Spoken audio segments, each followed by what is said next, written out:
Chapter 1711, Blackwater defeated. Chapter 1711, Blackwater defeated. When Singular Burial reluctantly collapsed and dropped an icy blue longbow on the battlefield, the surrounding Blackwater members were dumbfounded and turned to stare at Shifeng. A moment ago, Singular Burial had 100% of his HP, yet after one of Shifeng's attacks, the ranger had lost it all suddenly. A chilling sensation assaulted Blackwater's members. If even a Tier 2 player like Singular Burial could not withstand a single hit from Shifeng, it went without saying Shifeng could kill Tier 1 players like them with a casual swing of his blade, to black flame. Falling Fire's expression darkened as he glared at Shifeng. His combat standard was recognized as one of the best in Blackwater. There were only a handful of people in the guild that he had to admit were superior. However, despite having such a high combat standard, not even he was confident in keeping up with and blocking the attack Shifeng had used against Singular Burial. Shifeng's attack was simply too fast, but it wasn't just because of his high attack speed. HS neutral response time and physical acceleration were also ridiculously fast. After heaving a deep sigh, Falling Fire commanded, "Everyone, retreat." Due to Shifeng's display of overwhelming strength, his team members' morale had received a huge boost. Zero Wing's members now fought with more passion and skill than before. In contrast, the morale of Blackwater's members plummeted. Now, this battle's outcome could not be any more obvious. Continuing to fight would only incur more losses for Blackwater. Hearing Falling Fire's command, Blackwater's members immediately turned away from their opponents and fled in every possible direction.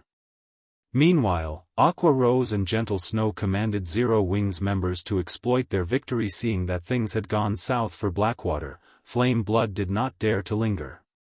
He summoned 20 Great Lord-ranked evil demons to buy himself enough time to activate a teleportation scroll. This battle's outcome had truly exceeded his expectations. He had thought that 10 Grand Lord-ranked evil demons would be more than enough to butcher Zero Wing's forces, but he had never expected the small army to have so many monstrous players. Zero Wing.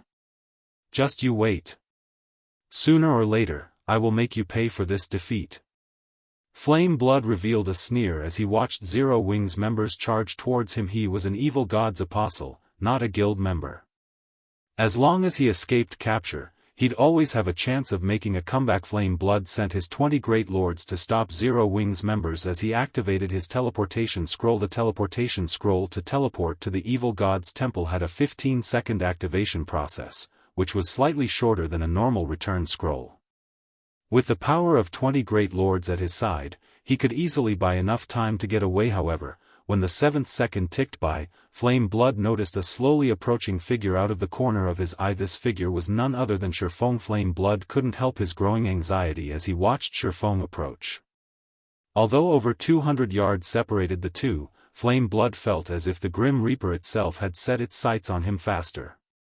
I have to get out of here as quickly as possible. For the first time ever, Flame Blood felt that the teleportation scroll's activation time was too long. Although Shifeng's approach appeared slow, in reality, he was extremely fast. In just 3 seconds, he had halved the distance between him and Flame Blood. Seeing this, Flame Blood had no choice but to split 6 of the Great Lord-ranked evil demons from the group, ordering them to hinder Shifeng's advance. However, no matter what kind of attacks the Great Lord-ranked evil demons used, Shifeng avoided them easily. The evil demons couldn't slow Shifeng down in the slightest. When only 2 seconds remained before Flame Blood's teleportation scroll activated, Shifeng was still over 30 yards away from the cleric. Seeing this, Flame Blood breathed a sigh of relief. Black Flame. I'll get even with you sooner or later. There was no way Shifeng could cross the distance between them unless he could use the same move he had employed to take out Singular Burial earlier. However, the area around Flame Blood abruptly darkened, and the mana that fed the teleportation array beneath his feet froze instantly. A moment later, the teleportation array began to disappear. No. How is this possible? Shock and despair flashed in Flame Blood's eyes when he realized that his teleportation scroll was no longer an option. Before Flame Blood could react, Shifeng shook off the 6 Great Lords chasing him and appeared before the cleric. Get even with me? Glancing at the cloaked and bandaged cleric before him, Shifeng chuckled and said, "You'll have to be able to get away before that can happen." Black Flame. Your forces are now trapped, surrounded by Beast Emperor's evil beast army. If you kill me, Beast Emperor definitely won't let you off the hook. Flame Blood hissed as he looked at the smiling swordsman before him. Fearfully, he continued, if you want to leave this place alive, I'm your only hope. Flame Blood knew full well what Shifeng was capable of. After all, he had personally witnessed Shifeng capture Abandoned Wave and send the man to the War God's temple. To evil gods apostles like himself and Abandoned Wave, getting sent to the War God's temple was game over. Flame Blood deeply regretted his actions. Had he known something like this would happen, he would never have followed Singular Burial to the primordial divine ruin. Now that he had been silenced, it was practically impossible to escape Shifeng's clutches. His only hope of getting out of this predicament lay with Beast Emperor's evil beast and demon army. Although Zero Wing's members were absurdly strong, they would definitely fall against 100,000 plus evil beasts and evil demons. The fact that Zero Wing had so effortlessly slaughtered Blackwater's members proved that all of the members in this force were the guild's core members. If these core members were annihilated, it would deal a massive blow to Zero Wing. Yuri, my only hope? Shifeng could not help but laugh. Aren't you thinking too highly of yourself? To Beast Emperor, evil gods apostles were like his own limbs. Each one taken from him was a permanent loss. However, since Beast Emperor had dared to cut off Zero Wing's path to fortune, Shifeng had to teach Beast Emperor what it felt like to lose a limb to his blade. Saying so, Shifeng activated Abyssal Bind and restricted Flame Blood's movements. He then retrieved a mobile jail from his bag and started to activate it. Black Flame. Are you trying to die? I am one of Beast Emperor's evil gods apostles. Capturing me will only increase Beast Emperor's desire to destroy Zero Wing. Flame Blood began to panic when he saw Shifeng activate the mobile jail. He had never thought that Shifeng would be so daring. If he were to be sent to the War God's temple, he truly would be finished. Just as Shifeng was about to entrap Flame Blood in the mobile jail, a phantom appeared beside the cleric. This phantom took the form of an indifferent, middle-aged man in luxurious, dark gray robes. The man wielded a wooden staff that exuded murky black mist in his right hand, and a pitch-black crown adorned his head. The man radiated an indescribably majestic feeling. Beast Emperor? When Shifeng saw this middle-aged man, the only person that came to his mind was Beast Emperor. However, he was not absolutely certain as he had never actually seen Beast Emperor's true appearance before. That's right, I am Beast Emperor. This should be our second meeting, Beast Emperor said, smiling. I won't mince words with you. Release Flame Blood and hand over the evil god's eye in your possession. Do so, and I'll let your forces leave the Orc Empire safely. Refuse, and neither you nor your subordinates will leave the Empire. Your souls will become nourishment for my evil demons. As soon as Beast Emperor finished speaking, the players at the primordial divine ruin noticed a large group of evil beasts and demons approach on the distant horizon. An NPC elder stood above a gigantic evil beast, radiating intense evil energy. Even though the old man was thousands of yards away, everyone outside of the primordial divine ruin could feel his horrific aura. I admit that you are quite powerful, but even if you lock Flame Blood away in the mobile jail, you won't necessarily be able to leave the Orc Empire with him. As long as I kill you, I can free Flame Blood. I will only give you 10 seconds to consider my offer. Beast Emperor said, his expression calm as he looked at Shifeng. A mythic NPC? Shifeng guessed after glancing at the NPC in the distant sky. Revealing a faint smile, he said, like your subordinate, you think too highly of yourself. I will send Flame Blood to the War God's temple. Chapter 1712, The Man Closest to Attaining a Domain. Chapter 1712, The Man Closest to Attaining a Domain. Although Shifeng's tone had been dull, the nearby players could all feel the unyielding determination in his voice. Crazy bastard. How can a guild leader like you exist? As Flame Blood glared at Shifeng, he felt his mental state crumble. Just how much did Shifeng hate him? Shifeng was actually willing to sacrifice over 1,000 Zero Wing experts just to finish him off. Black Flame. This is your final chance. You can't take on a mythic NPC. Do you really think that you can escape with your life? If you die at his hands, do you think that the penalty will be as simple as losing a level? Beast Emperor's expression darkened when he heard Shifeng's reply. Do not challenge my patience. Otherwise, I'll bury you here even if I have to waste my contribution points. If the evil god's apostle slots weren't so incredibly precious to his future and the fact that Shifeng had a small chance of getting away, he wouldn't have wasted so many words on the swordsman. He simply would have sent his evil beasts and evil demons to slaughter Zero Wings members and devour them. Challenge your patience? Shifeng could not help but laugh at Beast Emperor. How many times has your evil god's temple targeted Zero Wings territories? You've even gone as far as to hunt down my guild members. Have you ever considered Zero Wings' patience? Saying so, Shifeng swung his sword at Flame Blood, lowering the cleric's HP to a critical level. He then activated the mobile jail and entrapped the bound cleric Yu. Beast Emperor gnashed his teeth in rage as he watched Flame Blood disappear into the mobile jail. Suddenly, the evil beasts and evil demons standing on the distant horizon released deafening roars. They then charged toward the primordial divine ruin. The various powers' upper echelons wore somber expressions as they watched the 100,000+ evil beasts and evil demons surge towards them. These evil beasts and evil demons were far from just random monsters.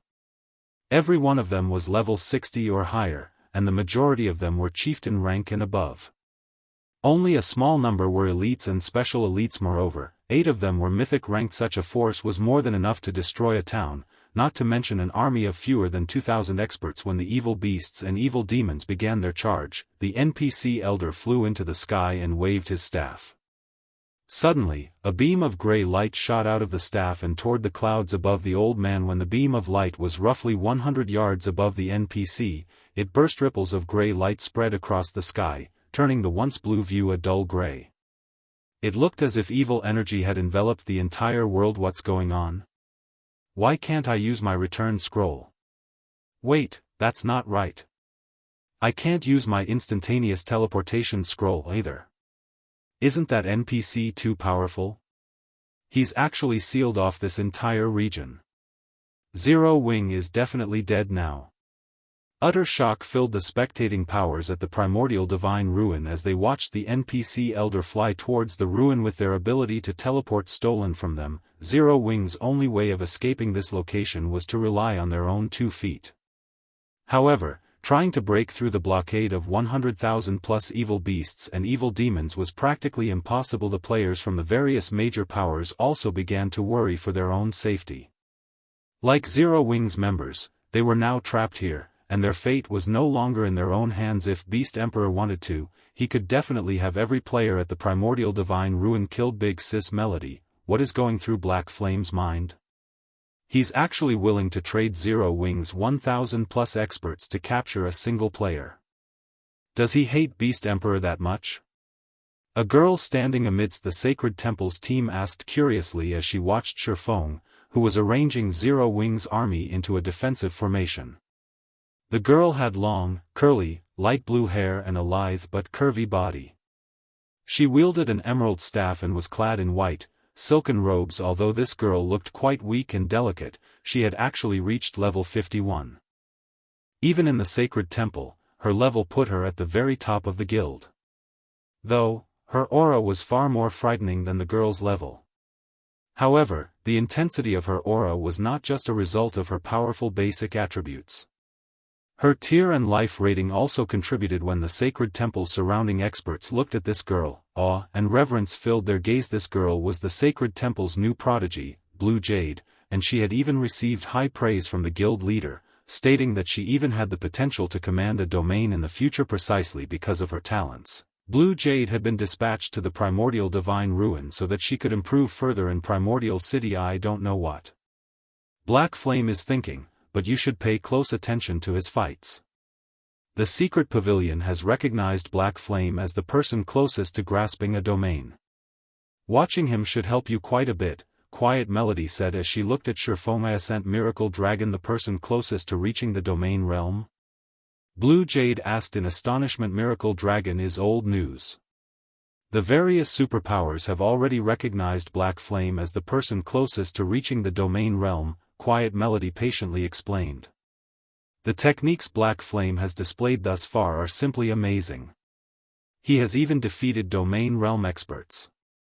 The various superpowers have even wondered whether or not he has already obtained a domain, but after a detailed investigation, they concluded that he's only as strong as domain realm experts.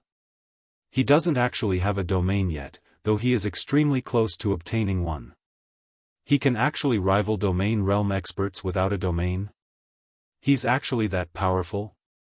Blue Jade was skeptical about Quiet Melody's claim. If Shifeng were so impressive, he should recognize his situation for what it was, yet Shifeng had made the most unbelievable decision, provoking Beast Emperor instead of saving his companions' lives. While Quiet Melody and Blue Jade discussed Shifeng, the other powers' upper echelons grew nervous. Beast Emperor's monster army was getting closer, and now, it was less than 1,000 yards away. 2 level 80 mythic evil demons and 6 level 80 mythic ranked evil beasts led the monster army. Just looking at these monsters, even from so far away, made these players shudder. Against such a powerful army of monsters, Zero Wing's forces would likely face annihilation even if the guild had tens of thousands of experts and hundreds of thousands of elite players present. Even if Zero Wing could summon 3 more high demons, there was no escaping its fate. Although the Baphomet Zero Wing had summoned were indeed incredibly strong, the army of evil beasts and evil demons the guild faced this time was much stronger. There were plenty of great lords and grand lords in this force. By the time the high demons defeated the mythic evil demons and mythic evil beasts, the great lords and grand lords would have devoured Zero Wing's members already. Black Flame. Pay for your foolishness. Beast Emperor, who followed the situation at the primordial divine ruin from ancient rock city's evil god's temple, sneered. He had spent 7,000 evil god's temple contribution points for the mythic NPC to seal the primordial divine ruins map. This seal prevented players from both teleporting out and physically crossing the map's borders. The evil god's temple contribution points were no less precious than the war god's temple merit points. With 7,000 merit points, players could purchase a high-quality epic item from the war god's temple, yet he had spent so many points just to prevent Shifeng's escape. Although the sealing barrier was not particularly strong, it would not be easy to break out of either. During the time it took for Zero Wing to destroy the barrier, his evil beasts and evil demons could annihilate the guild's army several times over. The 100,000 plus evil demons and evil beasts grew closer to Zero Wing's army, and seeing this, the guild's members couldn't help but grow nervous. They felt stifled as they watched the monsters approach, the auras the monsters radiated becoming increasingly frightening. However, when less than 200 yards separated both sides, a magic barrier appeared and enveloped Zero Wing's army. This barrier was the result of none other than the movement-type defensive magic array. Good summoners, summon the divine beasts. Shifeng commanded as he stared at the monster army before him.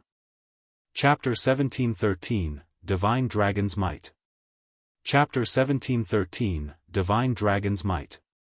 When the Divine Beast's Descent magic arrays activated, 2 pillars of golden light rose from inside the movement-type defensive magic array. The 2 light pillars pierced the sky and cast a dazzling glow over the primordial divine ruin. The light pillars also purified the overflowing evil energy in the area and returned a massive fraction of the gray sky to its original blue color.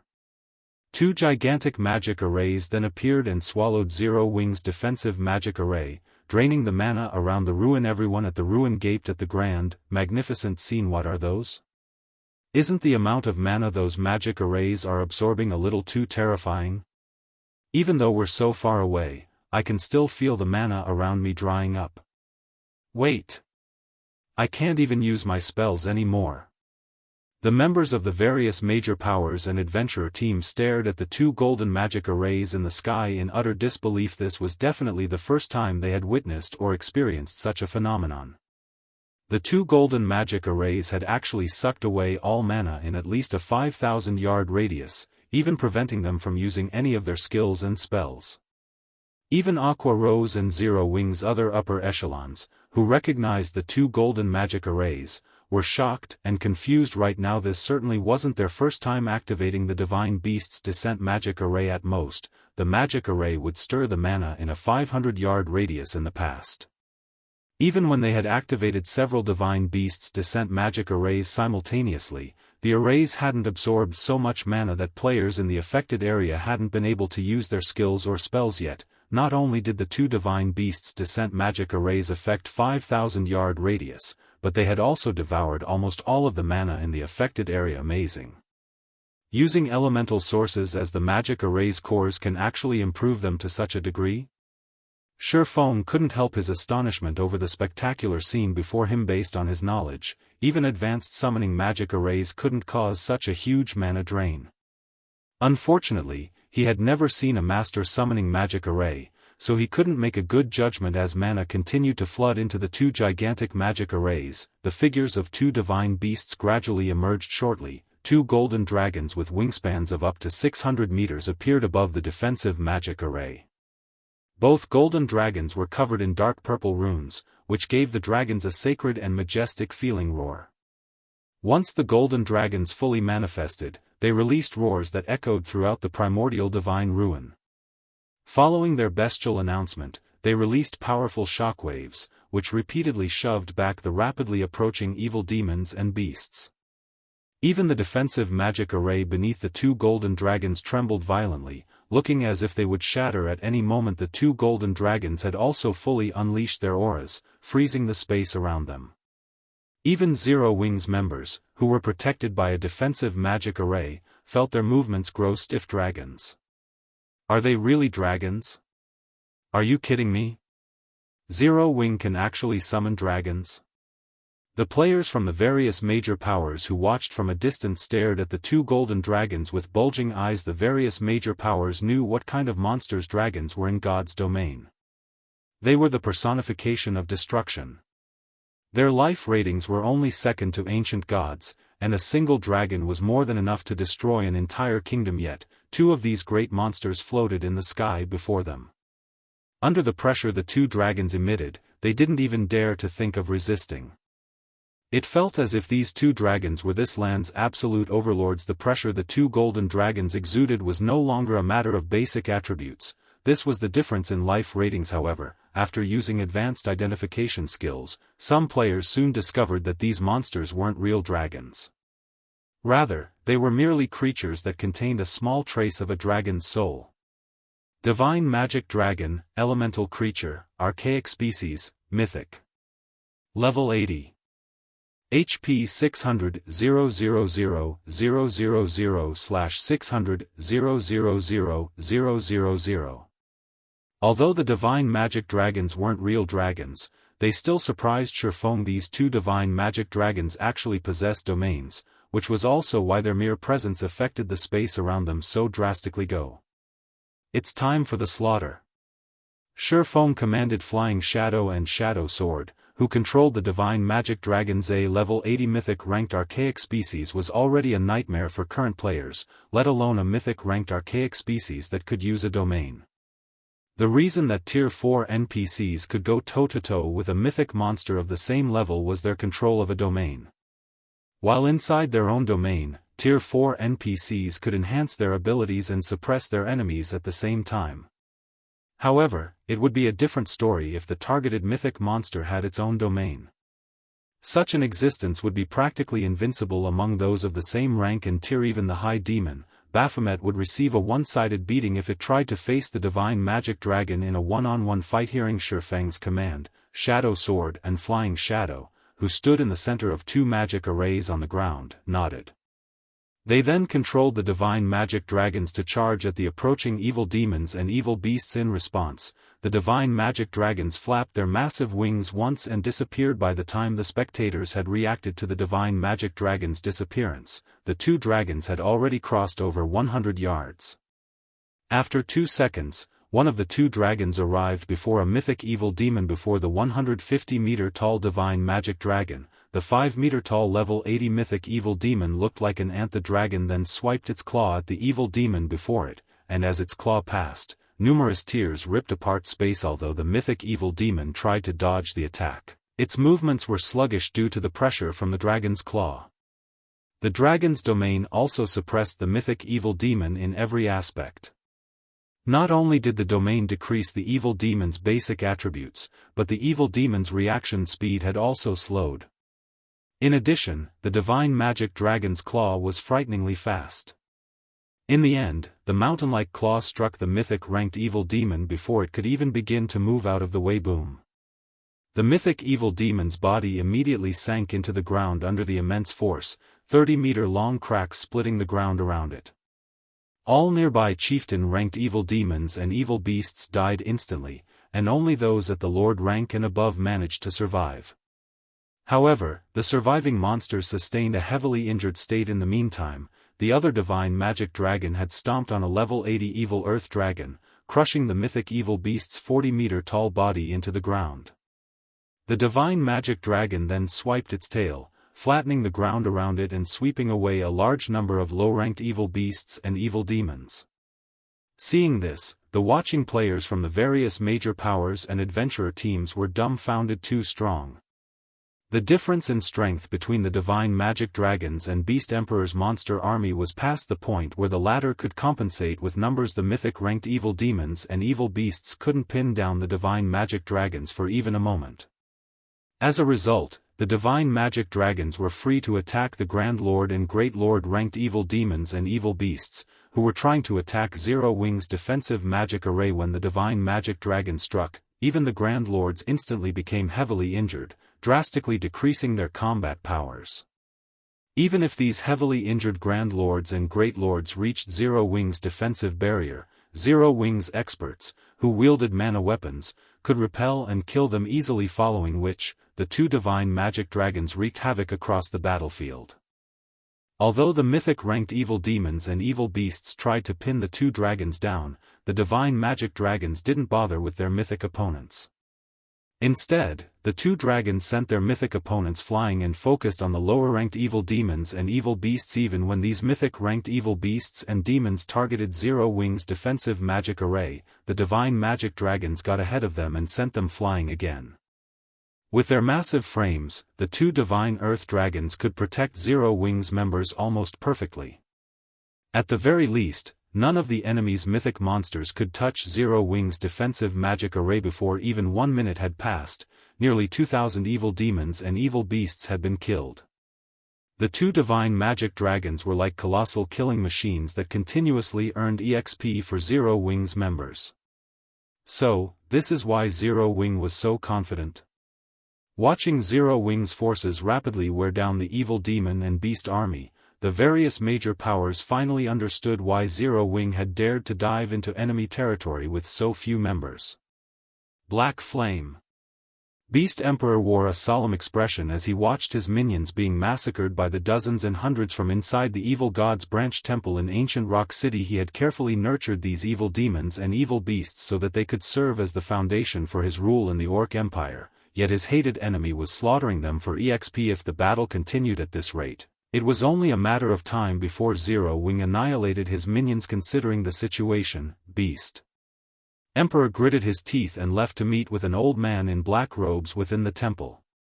Very respectfully, he said, "Lord Byrne, I wish to hire Lord Dairo to annihilate these ignorant adventurers personally. I hope that you will grant me your permission." "You want to get Dairo to take action?" the black-robed elder asked indifferently. "That won't be a problem, but Dairo's services aren't cheap.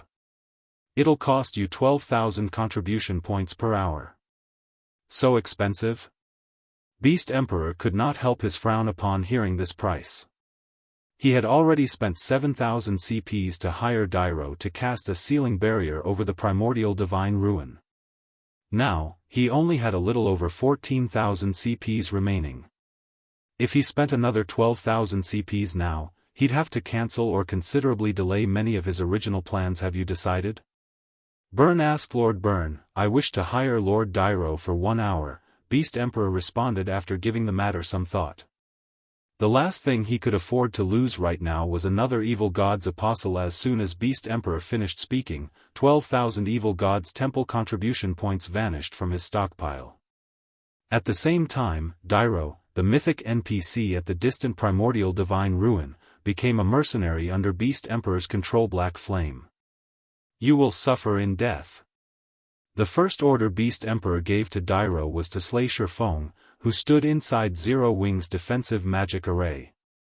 Meanwhile, back at the primordial divine ruin, Dairo, who quietly stood atop a flying evil beast, abruptly opened his eyes. Suddenly, the mana around him vanished, and a powerful surge of evil energy replaced it. Dairo's horrific aura reached across the primordial divine ruin, making the players present to grow nervous and keep a close eye on the NPC. Dairo lightly tapped his foot on the evil beast beneath him. The flying evil beast then let out a low screech as it slowly descended toward Shifeng. Impossible. This mythic NPC can actually participate in the battle? Gentle Snow and Aqua Rose's expressions darkened when they saw the NPC elder approach. Hurriedly, Aqua Rose shouted, "Shadow Sword, ignore the mythic monsters for now and stop that NPC." Hearing Aqua Rose's command, Shadow Sword promptly nodded. He, too, realized the severity of the situation. Unlike the mythic-ranked evil demons and evil beasts, allowing a mythic NPC to get within attack range would be no laughing matter. Immediately, Shadow Sword controlled his divine magic dragon to charge at Dairo Scram. Shadow Sword then directed his divine magic dragon to slap at the NPC elder. Chapter 1714, Fighting a Mythic NPC. Chapter 1714, Fighting a Mythic NPC.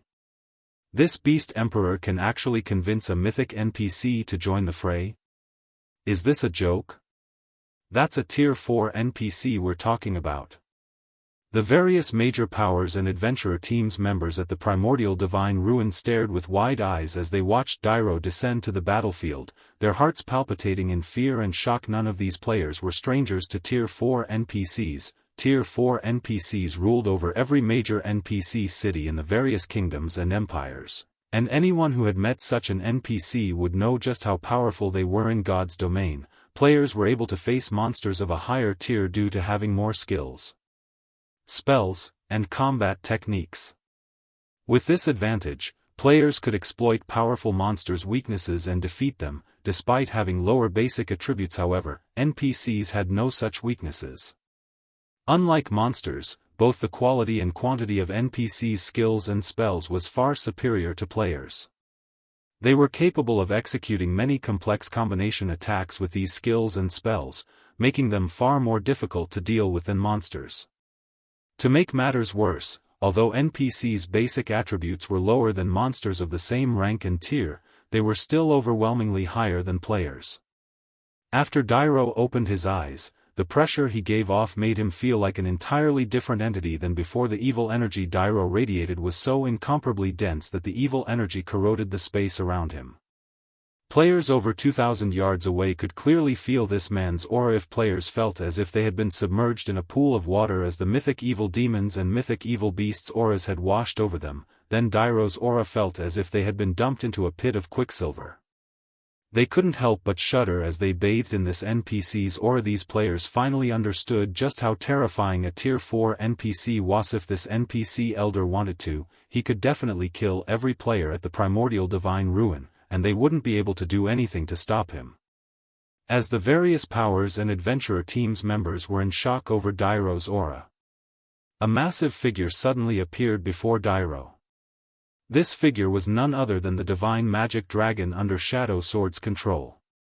As soon as it reached its target, the divine magic dragon's mountain-like claw descended on the mythic NPC. However, despite having even enough power to send mythic monsters of the same level flying, Dairo ignored the claw and allowed it to land. Boom. The evil bat Dairo rode shot to the ground like a bullet. The instant the evil bat crashed, the impact formed a crater with a 70-yard radius in the ground. Despite the evil bat being a level 80 Grand Lord, the single attack had heavily injured it. Now, even flight was impossible for the evil bat. Where's the NPC? Shadow Sword examined the bottom of the crater in confusion. He only spotted the evil bat in the crater. Dairo was nowhere to be found. Shadow Sword couldn't even sense the NPC's horrific aura. It was as if the old man had vanished. A second later, a figure appeared in the evil bat's original location, which was none other than Dairo. The old man was in the midst of chanting an incantation, having already written numerous lines of divine runes. As Dairo continued to cast his spell, a magic array formed behind him, absorbing a tremendous amount of evil energy from its surroundings. A short moment later, the space before the array ruptured, creating a black hole that absorbed every form of energy available in its vicinity. Sensing the growing strength of the magic array's aura, Shadow Sword's expression darkened. He could easily tell how powerful Dairo's spell would be. It was definitely stronger than Tier 4 large-scale destruction spells. If this spell struck the divine magic dragon he controlled, the attack would undoubtedly send the dragon flying. If that happened, Dairo would have an opportunity to attack the movement-type defensive magic array, and the consequences would be unimaginably dire. Shadow Sword swiftly used the Tier 4 skill, 5 Thunder Fingers, aiming the cone attack at Dairo as the divine magic dragon's claw sped towards the NPC. Countless arcs of electricity extended from the tip of its digits and reached for Dairo. However, as if he had prepared for this attack, Dairo lightly tapped the butt of his staff at the air before him. In response, a gray, threefold magic array appeared before the old man, protecting him from the dragon's attack. Tier 4 defensive spell, Dark Hunt. Double speed casting? Everyone gaped in shock as they watched Dairo, who was still casting his first spell. The magical class players were especially stupefied. Double speed casting was a feat that many magical class players worked to achieve. Unfortunately, very few magical class experts could actually do it. Moreover, the higher a spell's tier was, the more difficult it would be to double cast, not to mention double speed casting. Even Tier 2 peak experts had great difficulty double speed casting 2 Tier 2 spells, yet Dairo could cast 2 Tier 4 spells simultaneously. The NPC's spellcasting was already on par with peak experts. Dairo's threefold magic array instantly stopped the incoming arcs of electricity. None of the arcs had managed to deal any damage. Seeing that Dairo was about to complete his first spell, Shadow Sword hurriedly directed his divine magic dragon to attack the NPC from another direction. Dark Hunt could only block attacks from one direction. It was useless against attacks from other angles. However, just when the divine magic dragon's claw was about to reach Dairo, the NPC disappeared once again. This time, he reappeared 100 yards away from the attacking dragon. Tier 3 spell, Advanced Movement. Crap. Supplementary casting? The magical class experts' minds were blown when they saw Dairo appear 100 yards away from the divine magic dragon. Advanced Movement was not a particularly rare spell. It was actually a common spell that Tier 3 magical class NPCs used. What was truly astounding was the way Dairo had used the spell. In a way, supplementary casting was similar to double casting, but rather than channeling 2 spells at the same time, one could abruptly cast the second spell midway through casting their first spell when supplementary casting. This technique was even more difficult than double speed casting. Meanwhile, before the divine magic dragon could reach Dairo to launch another attack, the NPC finished writing the last line of divine runes for his spell. A sneer twisted Dairo's wizened face. Do you think you can stop me, the dark wizard Dairo, with a lowly summoned creature? Dairo said as he looked at Shifeng as he made a wave with his staff. Suddenly, cracks in space began to split the sky. Boundless evil energy then flooded out of these cracks and gathered at the tip of Dairo's staff. After gathering enough evil energy, Dairo created 21 pitch-black spears around him with another wave of his staff. Silver arcs of electricity crackled along these spears. Tier 4 curse, Destruction Spear. Go!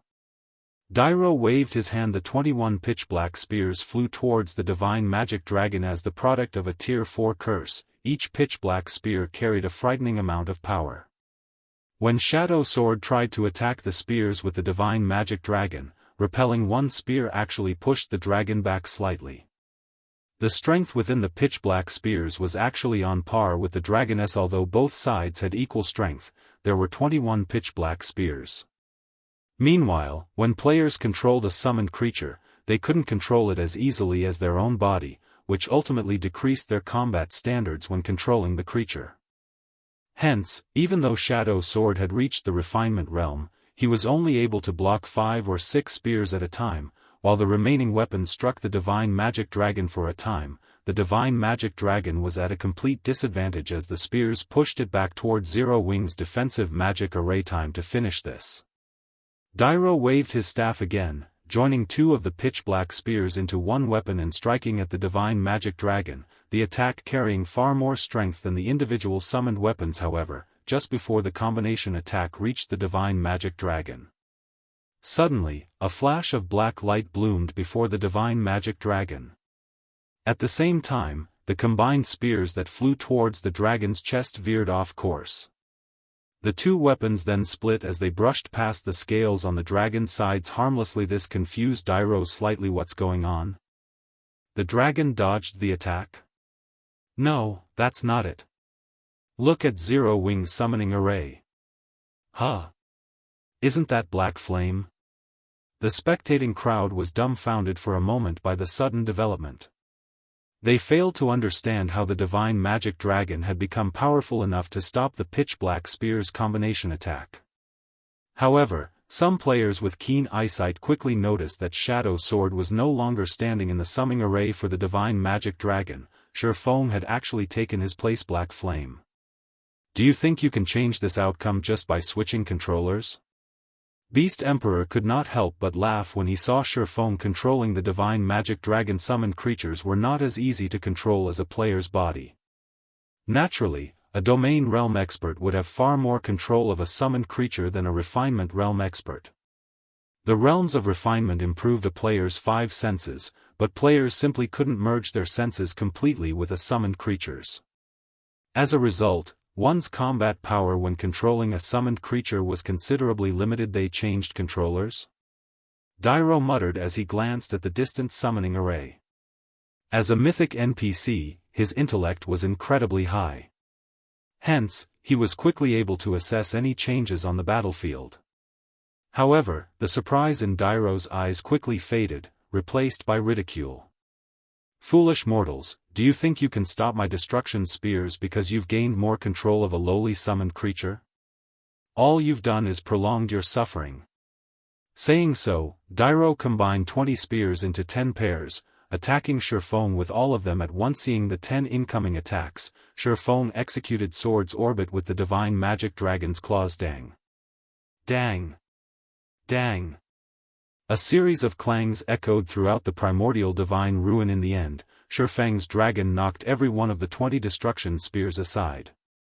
The spears hadn't even budged the dragon an inch, much less damaged the Divine Magic Dragon. Chapter 17:15, Miraculous Effect of the Realms of Truth. Chapter 17:15, Miraculous Effect of the Realms of Truth. He blocked all of the attacks. How is that possible? All of the players at the primordial divine ruin were experts. Quite a few of them were even refinement realm experts, so they all recognized how impressive the technique Dairo had just executed was. In their opinions, Dairo's 10 combination attacks were simply splendid. Even if there was no difference in basic attributes, the refinement realms among the spectating crowd weren't confident in blocking all of those attacks without backing up in the slightest. Their likelihood of success would be even lower if they had to do so with a summoned creature. Yet, not only had Shifeng successfully blocked every one of Dairo's attacks, but he had also done so with the Divine Magic Dragon. His control is amazing. Shock flashed in Blue Jade's eyes as she watched the Divine Magic Dragon in the sky. So, this is the strength of the expert closest to achieving a domain? As a Tier 2 summoner, she had a much clearer idea of how difficult it was to control a summoned creature than other players. It was practically impossible for players to control a summoned creature as well as they did their own bodies. This fact held true even for herself. Despite reaching the Flowing Water Realm, her combat standards with a summoned creature were barely at the Trial Tower's 6th floor. Even if she made a breakthrough and reached the Void Realm, she was only confident in raising her combat standard, when controlling a summoned creature, to the middle stage of the Trial Tower's 6th floor. Yet, Shifeng could actually reach the Refinement Realm with the Divine Magic Dragon. This was simply unbelievable. Meanwhile, hovering in midair, Dairo stopped trying to defeat his opponent's vile quality of attacks after watching his first volley fail. Instead, he had the 21 destruction spears attack simultaneously from different directions suddenly. Numerous streaks of pitch-black light threatened to devour the divine magic dragon. This bastard. He was actually holding back against me. Shadow Sword tightly balled his fist, frustration filling his gaze as he watched the destruction spears dance in the air. When he had controlled the divine magic dragon, Dairo's attacks with the destruction spears had been very straightforward. The NPC hadn't used any particular techniques. Now, however, the destruction spears moved in a coordinated and well-choreographed pattern. These movements were obviously the result of some sort of combat technique. Even if there weren't a difference between Shadow Sword and his opponent's attributes, he felt that he'd be lucky to block a handful of the spears if he tried to defend against the coordinated attacks personally. As the destruction spears were about to plow into the divine magic dragon, Shifeng decided to charge forward. Rather than retreat, he controlled the divine magic dragon to fly headfirst into the approaching spears. What is he trying to do? Shifeng's actions dumbfounded the spectating crowd. Although the destruction spears couldn't kill the divine magic dragon, if all 21 spears struck the summoned creature, the impact would certainly send it flying several hundred yards back. If that happened, Dairo would have plenty of opportunities to destroy Zero Wing's defensive magic array. However, as everyone assumed that Shifeng was trying to force his way through the attacks, the divine magic dragon began to maneuver agilely around the spears and rapidly closed the distance between it and Dairo. Any destruction spear that came near the dragon either brushed past its scales, or the summoned creature batted it away with a claw. They couldn't actually hit the divine magic dragon. If one wasn't paying attention, they might even assume that the destruction spears had actively avoided the dragon. Flowing Water Realm? Blue Jade could not help but rub her eyes as she watched the scene before her, unable to believe it. However, no matter how she looked at the situation, the divine magic dragon's combat standard was definitely at the Flowing Water Realm. There was no other way it could block all of those spear attacks. However, the situation also left her confused. Just how did Shifeng accomplish such a feat? How could something like this be possible? They were talking about controlling a summoned creature here. Blue Jade wasn't the only one who was shocked. The many experts at the primordial divine ruin were similarly stupefied. Leaving aside Shifeng's personal combat standard, his control of summoned creatures could definitely rank at the very top of God's domain. So, this is the true benefit of the realms of truth. Shifeng, who evaded the relentless destruction spears, felt the true power of the realms of truth for the first time. Unlike the realms of refinement, the realms of truth focused on exerting the maximum potential of one's body, rather than the five senses. Hence, even when controlling the divine magic dragon, his performance in the realms of truth had reached the ascension realm. After deflecting the endless spear attacks for a short moment, the divine magic dragon Shifeng controlled arrived before Dairo. Shifeng then had the summoned creature slap at the NPC. However, Dairo was still a mythic NPC, and his reaction speed was extremely fast. Before the massive claw could reach him, he used advanced instantaneous movement and appeared 100 yards away from his original location. However, not wanting to give the NPC time to breathe, Shifeng charged forward once again. Suddenly, Dairo was at a disadvantage and had no choice but to evade Shifeng's attacks physically. While evading, Dairo continued to chant incantations and write divine runes. Although Shifeng realized what the NPC was doing, he couldn't do anything about it. 5 seconds. 10 seconds. 20 seconds. After chanting for a total of 24 seconds, Dairo abruptly stopped and sneered at the divine magic dragon before him fall into eternal darkness. Dairo shouted before twirling the staff in his right hand. Suddenly, the sky darkened, and 36 gigantic magic arrays appeared around the divine magic dragon. Pitch-black chains then emerged from the magic arrays, binding the dragon. The chains then bound the divine magic dragon in a gigantic, pitch-black ball Tier 4 curse, dark prison. Although the divine magic dragon was powerful, not even a monster of its caliber would be able to struggle free from a Tier 4 curse's restrictions. After all, a Tier 4 curse had the power to rival Tier 5 spells. Crap. The divine magic dragon has been tied up. Shadow Sword's expression darkened when he saw Dairo fly toward Zero Wing's defensive magic array after casting the Tier 4 curse. Although the movement-type defensive magic array was strong, it would only last a few hits from a Tier 4 NPC. Moreover, unlike monsters, a magical class NPC like Dairo would have an acute understanding of magic arrays. Breaking through a defensive magic array would be child's play for Dairo. Once the defensive magic array was gone, the remaining evil demons and evil beasts would be more than enough to annihilate Zero Wing's army several times over. Even if Dairo didn't get involved. Black Flame, your time is up. Beast Emperor revealed a victorious grin as he watched Dairo move closer to Zero Wing's defensive magic array. He had been slightly concerned that the Divine Magic Dragon would be too much for Dairo to handle, but at the end of the day, a Tier 4 NPC was still a Tier 4 NPC. Although Dairo was no match for the Divine Magic Dragon in a direct confrontation, he would have no trouble binding it for a short time, just long enough for Dairo to wipe out a bunch of Tier 2 players. This made Zero Wing's members in the defensive magic array nervous. Elsewhere, two mythic evil beasts had managed to force their way past Flying Shadow's Divine Magic Dragon. The two mythic evil beasts then coordinated with Dairo. It was obvious that they planned to break through the defensive magic array with a single attack. The watching players could already picture the defensive magic array shattering under the three Tier 4 existences combined assault when Dairo and the two mythic evil beasts were less than 100 yards away from the barrier around Zero Wing's members. It seems Zero Wing is doomed this time, Quiet Melody said. Sighing. Although this battle had been a close one, Zero Wing still wasn't strong enough. She had never imagined that not only would Beast Emperor convince a Tier 4 NPC to take action for him, but that the NPC would also wield so many Tier 4 curses. So, this is the true strength of a Tier 4 NPC? Despite watching Dairo and the two evil Earth Dragons approach, Shifeng didn't reveal any signs of fear or despair. Instead, he quickly gave Shadow Sword control of the Divine Magic Dragon as he took out the Tier 4 Domain Scroll that he had obtained after killing the Tyrant's Soul. When he activated the Tier 4 Domain Scroll, a blue light rippled away from him, extending to a 1,000-yard radius. Suddenly, all enemies within range of the Domain skill were suppressed. Because of this, Dairo, who had already been suppressed by the Divine Magic Dragon's Domain skill, lost even more attributes and reaction speed. Now, he only had 80% of his original basic attributes. Against a Tier 4 NPC like Dairo, the effects of the Tier 4 Domain Scroll were quite astonishing.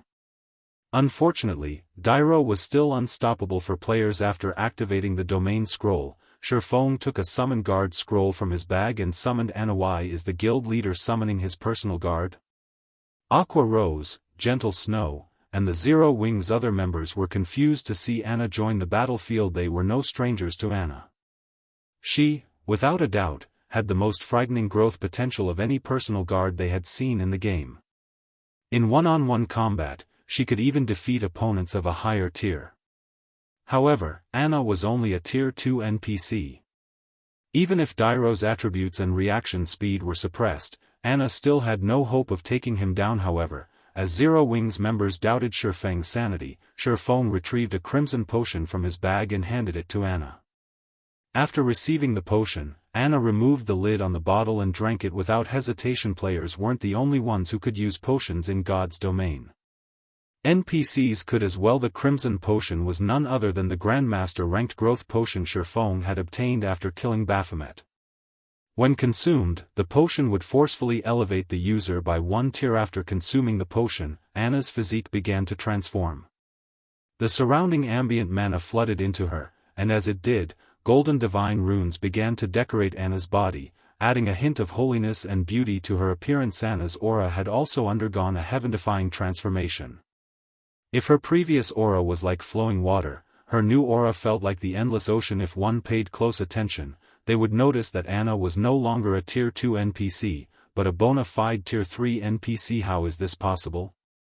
Even the various major powers and Beast Emperor had noticed Anna's transformation, let alone Zero Wing's members. After all, her rise from a Tier 2 NPC to Tier 3 had caused quite the commotion. Alright, let's begin the second round. Shifeng smiled at the approaching Dairo. Chapter 17-16, Tier 3 Anna. Chapter 1716, Tier 3 Anna. A Tier 3 personal guard? Beast Emperor, who watched the battle through a crystal ball in the evil god's branch temple, was slightly surprised when Anna appeared beside Shifeng. However, his surprise quickly turned into a sneer as he said, "Do you really think that a measly Tier 3 personal guard can stop a Tier 4 NPC? To put it simply, personal guards were hired NPCs in God's domain. However, since they were enhanced through a contract, personal guards' basic attributes were slightly higher than ordinary NPCs of the same level. Although Anna had been promoted to Tier 3, she was only slightly stronger than other Tier 3 NPCs. She might be invincible against current players, but she was still far from being able to contend with Tier 4 existences. Meanwhile, when the Tier 4 Cursed Dark Prison was used on ordinary mythic monsters of the same level, it could trap the monster for at least an hour.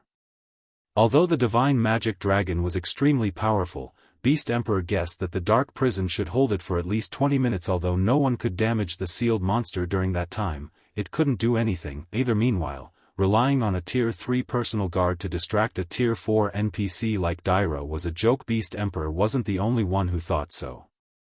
Every player at the Primordial Divine Ruin agreed with the sentiment. Although only one tier separated Tier 3 and 4, the gap between the tiers' strength increased with each subsequent tier.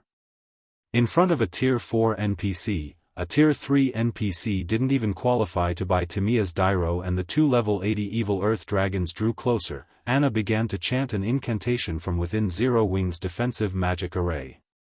With her left hand, she swiftly drew line after line of divine runes in the air. Shortly after, two colossal magic arrays, one white and one black, appeared beside Anna. The ambient mana then began to flow towards the arrays, and Zero Wing's members could feel the mana density increase around them by several times. Double speed casting. That personal guard is quite good. She actually knows how to double speed cast. It's a pity that she's going to die here today. When the various major powers upper echelons saw Anna double speed cast, envy gripped their hearts. While NPCs were indeed powerful, there were significant differences between them. Magical class NPCs capable of double casting were already extremely rare, not to mention NPCs capable of double speed casting. This was also why they had been so surprised to learn that Dairo could both double speed cast and supplementary cast. If a personal guard grasped these techniques, they would have an advantage over other NPCs when they reached higher tiers. Take Dairo, for example. Despite Dairo clearly being no match for the divine magic dragon under Shifeng's control, the NPC could rely on his techniques to mitigate the divine magic dragon's attacks and even entrap it. As the spectating crowd pondered such things, two pillars of light rose from the two colossal magic arrays, each taking on the color if the array it emerged from. In the next moment, three summoned creatures stepped out of each of the two light pillars. Three knights in silver armor had emerged from the white light pillar, each of which wielded a silver sword in their right hands and a shield that could easily serve as a mirror in their left. Knight of Light, Elemental Creature, Grand Lord. Level 80. HP 60,000/60,000,000. Meanwhile, three mages in deep black robes stepped out of the black light pillar. Each of the mages carried a staff that was shrouded in black mist. The crystals embedded in the top of the staves radiated four different colors. Envoy of Darkness, Elemental Creature, Grand Lord. Level 80. HP 45,000/45,000,000. Tier 3 Spell, Light Summoning. Tier 3 Spell, Darkness Summoning. If players used the Grandmaster ranked growth potion, they'd only rise by a single tier, but if an NPC used the potion, that'd be a different story. After Anna rose to Tier 3, she had learned all of the Tier 3 spells she would know after truly being promoted to Tier 3. Hence, right now, she was a bona fide Tier 3 existence. The growth potion's only flaw was its short duration of 15 minutes. Once the potion's duration ended, Anna would revert to her original state. Hence, players had only used these potions in crucial moments in the past. They could not be treated like trump cards in guild wars or siege battles. What a powerful personal guard. The instant the 6 level 80 Grand Lords appeared beside Anna, silence fell over the spectating crowd.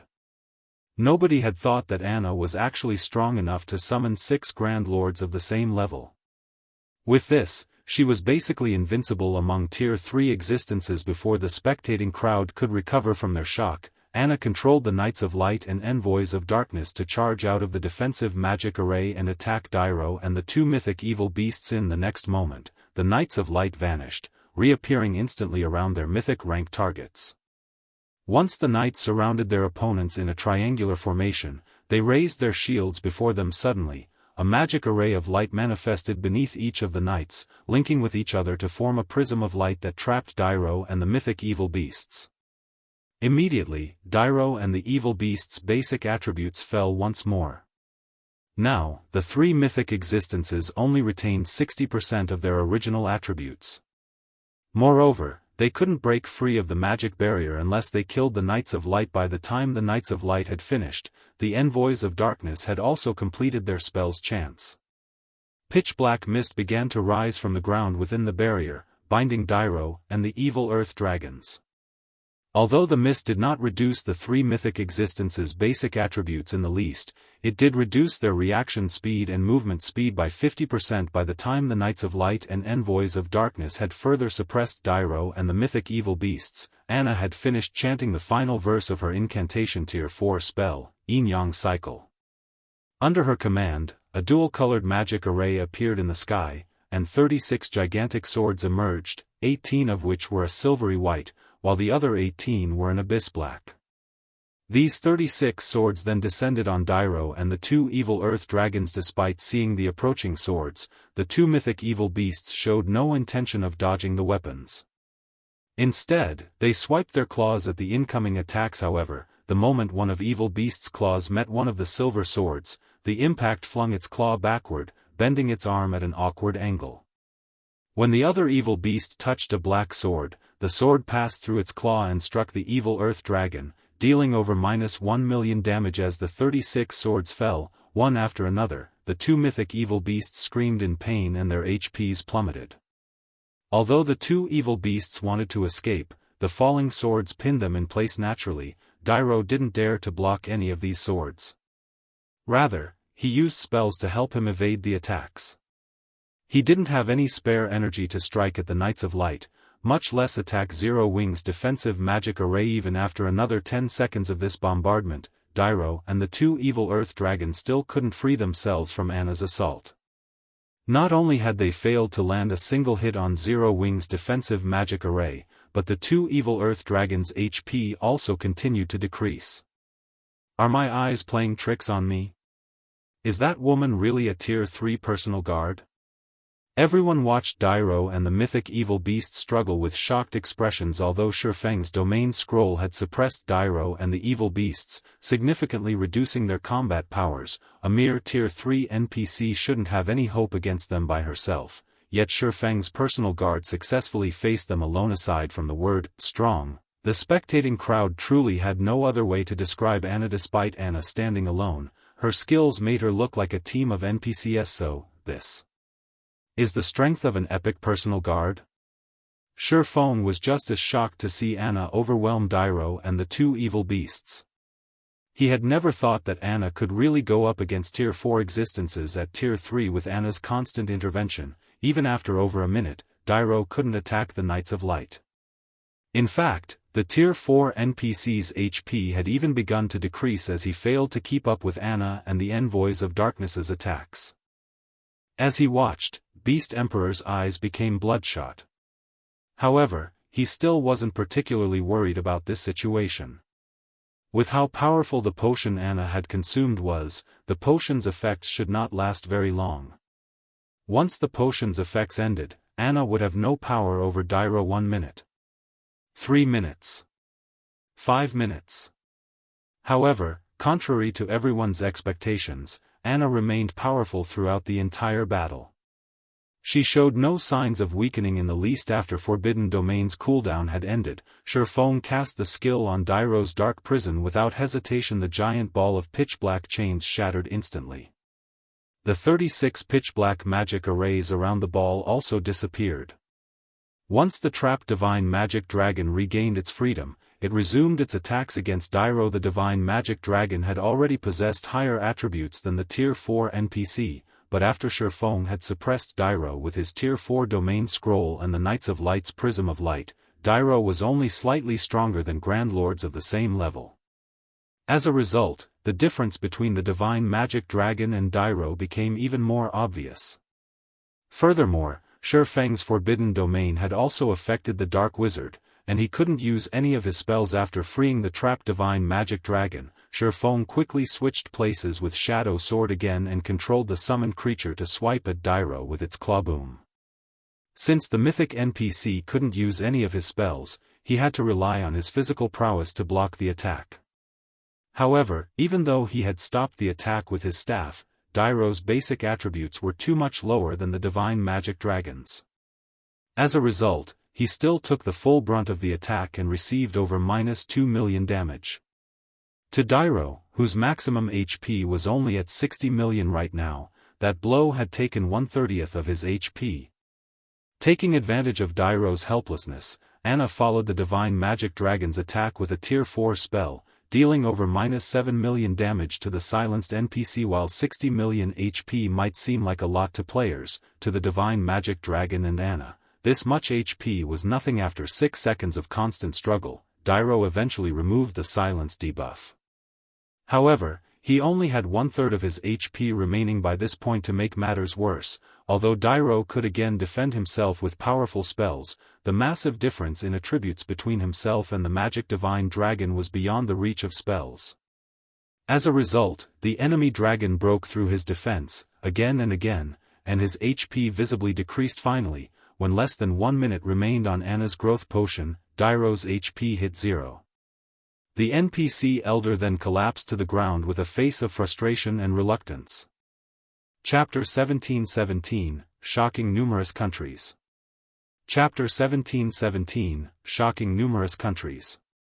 As Dairo died, the dark gray evil energy consuming the sky above the primordial divine ruin faded.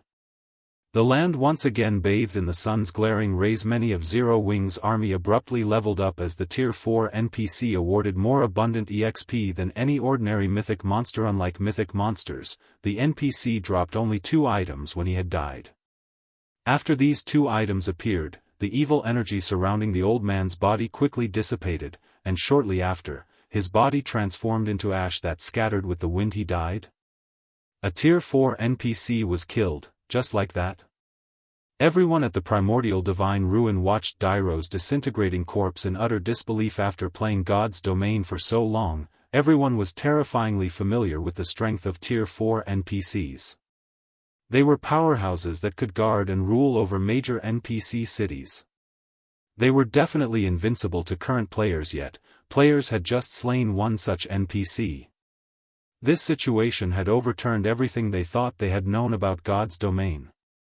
How is this possible? That's a Tier 4 dark wizard we're talking about. Beast Emperor's countenance twisted as he stared at Dairo's corpse through the gigantic crystal ball in the Evil God's branch temple. He had spent nearly all of his Evil God's temple contribution points to get Dairo to participate in the battle. Aside from getting rid of Zero Wing, he also wanted to give the various superpowers a warning. He wanted everyone to know that the Orc Empire was his territory, yet both his main and side objectives had failed. Back on the battlefield, the players from the various major powers and adventurer teams weren't the only ones shocked by Dairo's death. Even Zero Wing's members stared at the NPC's corpse with dumbfounded expressions. Did we succeed? Aqua Rose muttered, finding what had just happened a little hard to believe. Relax. He's dead. Although Tier 4 NPCs are powerful, they're not invincible. Everyone, continue killing the evil demons and evil beasts. The battle is not over yet, Shifeng said, chuckling. Shadow Sword, come take back control over the dragon. While Tier 4 NPCs were very powerful, they were not insurmountable.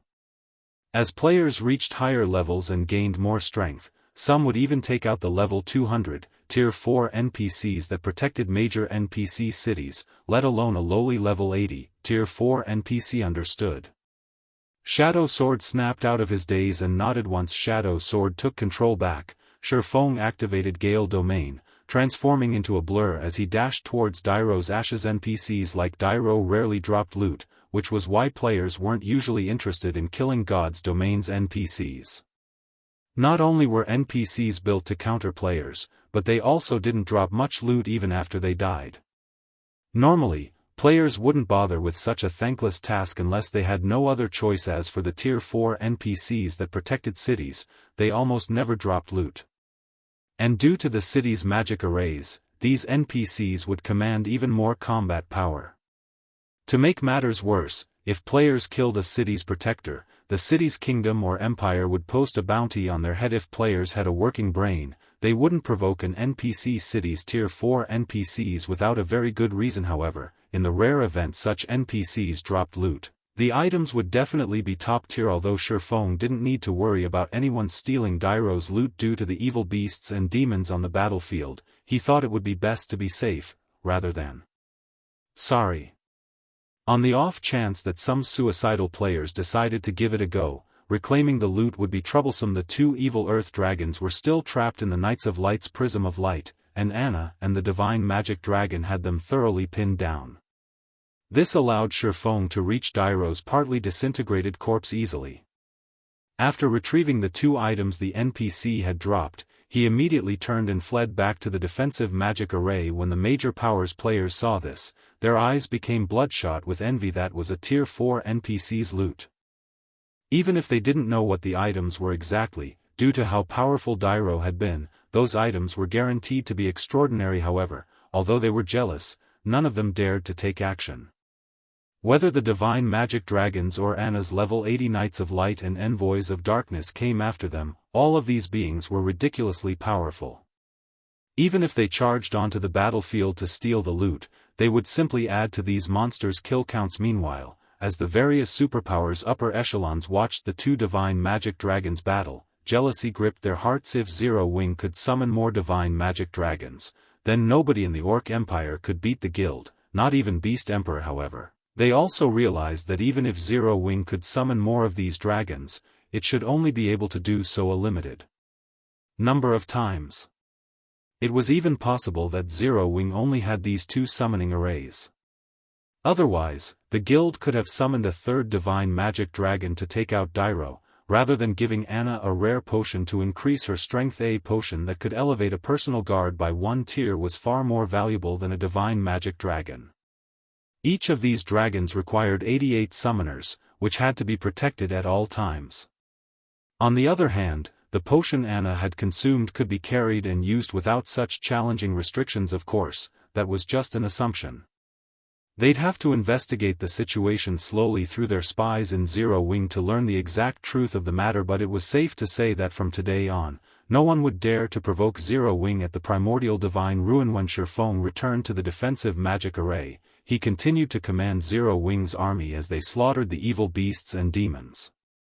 After they killed 2 mythic evil beasts and 30,000 plus lower-ranked evil beasts and evil demons, Beast Emperor finally gave up and recalled his minions from the primordial divine ruin.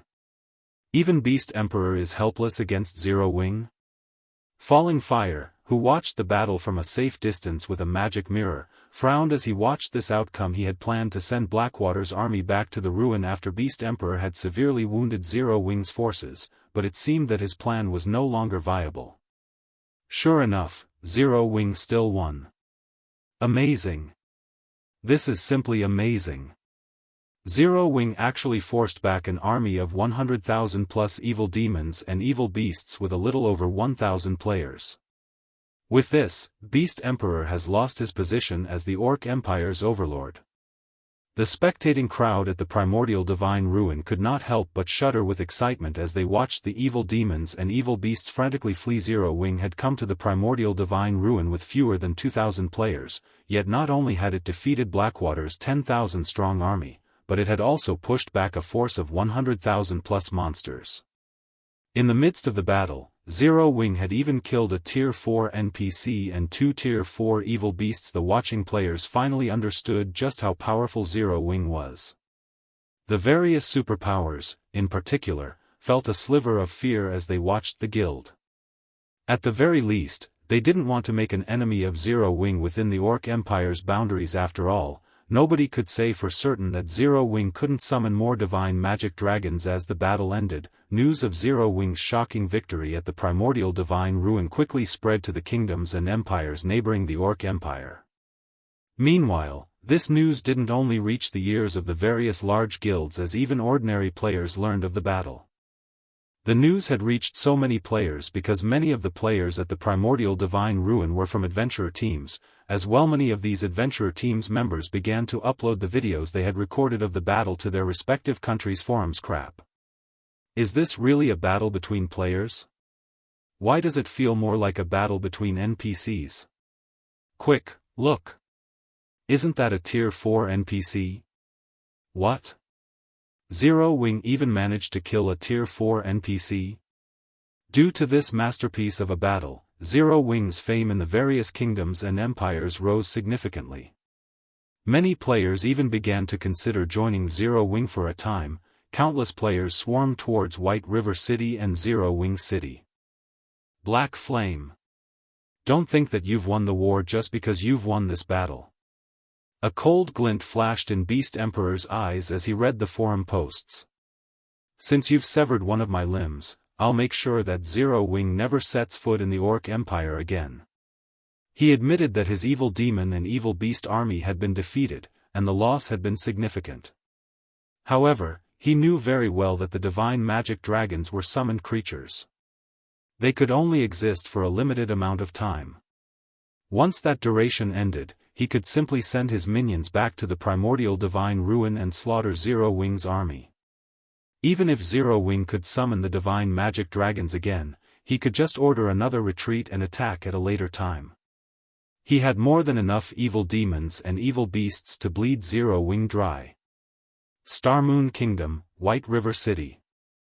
After seeing that the battle was over, Shifeng used a return scroll to return to White River City. However, Shifeng did not head directly to the War God's Temple.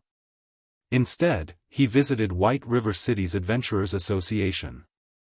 In a VIP room on the Adventurers Association's second floor.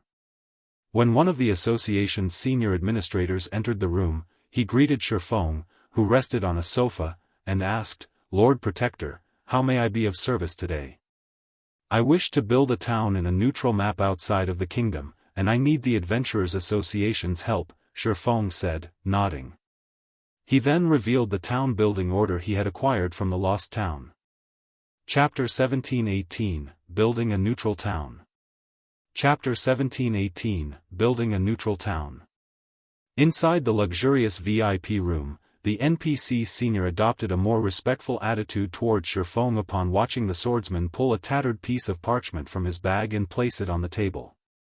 Following which, the NPC inspected the parchment carefully. Although the town building order was nowhere near as valuable as a Star Moon Kingdom city building order on its own, it could rival, even surpass, the value of the Kingdom City building order depending on how it was used. This was because the town building order didn't have location restrictions. One could even construct a town in a neutral map if they wished to. Neutral maps were not under any kingdom or empire's jurisdiction, so building a town in one of these maps was akin to securing rule over the map. On the other hand, while the Star Moon Kingdom city building order was indeed very valuable, the city built had to be constructed within Star Moon Kingdom's borders. In other words, the city would still be under the kingdom's jurisdiction and would be largely influenced by the kingdom. The simplest example of such influence was the monthly management fee towns and cities had to pay the kingdom. For a basic city like Zero Wing City, players had to pay a monthly management fee of 30,000 gold. If the city were promoted to an intermediate or advanced city, the fee would increase by several times. However, if a town or city were constructed in a neutral map, players wouldn't be required to hand over an exorbitant management fee to any kingdom or empire. Instead, players only had to pay a small management fee to the system. Of course, such a benefit had a huge drawback: the lack of safety. Towns and cities within a kingdom or empire were under that kingdom or empire's protection. Monster attacks were the greatest threat these towns and cities would have to face. However, monsters weren't the only threat in a neutral map. Raids from other races would be commonplace, as well. If a guild weren't strong enough, building a town in a neutral map would simply be a waste of manpower and resources. In fact, guilds had often overestimated their strength during Shifeng's previous life, constructing towns in neutral maps, which were subsequently destroyed. However, this drawback included another benefit, which was the greatest benefit of building a town in a neutral map. Since neutral maps were not under a kingdom or empire's jurisdiction, guild towns and guild cities in neutral maps could trade with other races. God's domain had many different races. Aside from creatures with low intellect, which only knew how to slaughter other beings for survival, there were intelligent races that could communicate with players, such as dwarves, elves, orcs, half-elves, and half-orcs. Only, these races were prohibited from entering guild towns and cities within kingdoms and empires' borders. At most, players might encounter these races in NPC towns and cities, but even then, these races would only conduct basic trade with players. However, these foreign races produced many products that were better than those made by human hands. Moreover, each race had their own specialty products that would be of great help to players' survival when fighting in the fields. Take dwarven-made weapons and equipment, for example. As the dwarves had better techniques and special forging methods, their weapons and equipment performed far better than human-made products. Meanwhile, guild towns in neutral maps weren't prohibited from trading with foreign races. As long as a town were attractive enough, it could inspire members of the foreign races to visit. Aside from trade, players could also employ foreign races to serve as the town's soldiers. Unlike human warriors, these races' warriors generally specialized in a particular aspect. Hence, guilds that had towns in neutral maps in the past had hired foreign races' warriors to protect their towns because of these aspects. Although neutral towns didn't seem any different than ordinary guild towns, they could actually function like miniature kingdoms in neutral maps. Although the neutral town couldn't compare to kingdoms and empires in every aspect, it had the qualities to become one Lord Protector. I have ascertained that there are no problems with your town building order. May I know where you wish to build your town? The NPC administrator respectfully asked as he stored the town building order. He then took out a crystal ball and placed it on the table. In the next moment, a map of God's domain appeared in the crystal ball. Here, Shifeng said as he pointed at the Orc Empire's primordial divine ruin. Constructing a town in a neutral map wasn't like building one in a kingdom or empire. Kingdoms and empires would never intervene in matters outside of their borders. Hence, when building a town in a neutral map, the Adventurers Association was fully responsible for handling the town's construction. Lord Protector, this location is currently quite chaotic. The lowest level monsters nearby are above level 50. Orcs also wreak havoc in the area. If you wish to build a town there, it will be costly. The basic construction fees alone come to 40,000 gold. If you wish to employ guards, each level 100, Tier 1 adventurer will cost 3 gold per day, 10 gold per day for a Tier 2 adventurer, and 100 gold per day for a Tier 3 adventurer. You will also only be allowed to employ them for a maximum of 3 days. Do you wish to hire any guards? I'll hire 1,000 Tier 1 adventurers, 500 Tier 2 adventurers, and 20 Tier 3 adventurers for 3 days. This wasn't the first time Shifeng had built a neutral town, so the cost didn't particularly surprise him. While neutral maps were extremely dangerous, the profit one could obtain from them was immense. Hence, towns in neutral maps were only given 3-day protection periods. Not only were these NPC guards expensive, but their levels wouldn't scale along with players, remaining only slightly higher than the local monsters. These NPC guards were mainly there to repel monster and foreign race assaults, not players. Zero-Wing had recently earned a fortune from selling the equipment it had obtained after killing Heaven's Burial and Blackwater's members. It also had the profit from Stone Forest Town and Zero-Wing City. However, since a large part of the money had to be invested in the guild's development, Zero-Wing only had a little over 80,000 gold in the bank. Right now the construction alone cost 40,000 gold, which was many times higher than building a town within Starmoon Kingdom. With how expensive the adventurers were, Shifeng didn't dare to hire too many at once. Furthermore, if a town wished to survive in a neutral map long-term, relying on temporary guards definitely wasn't a viable solution.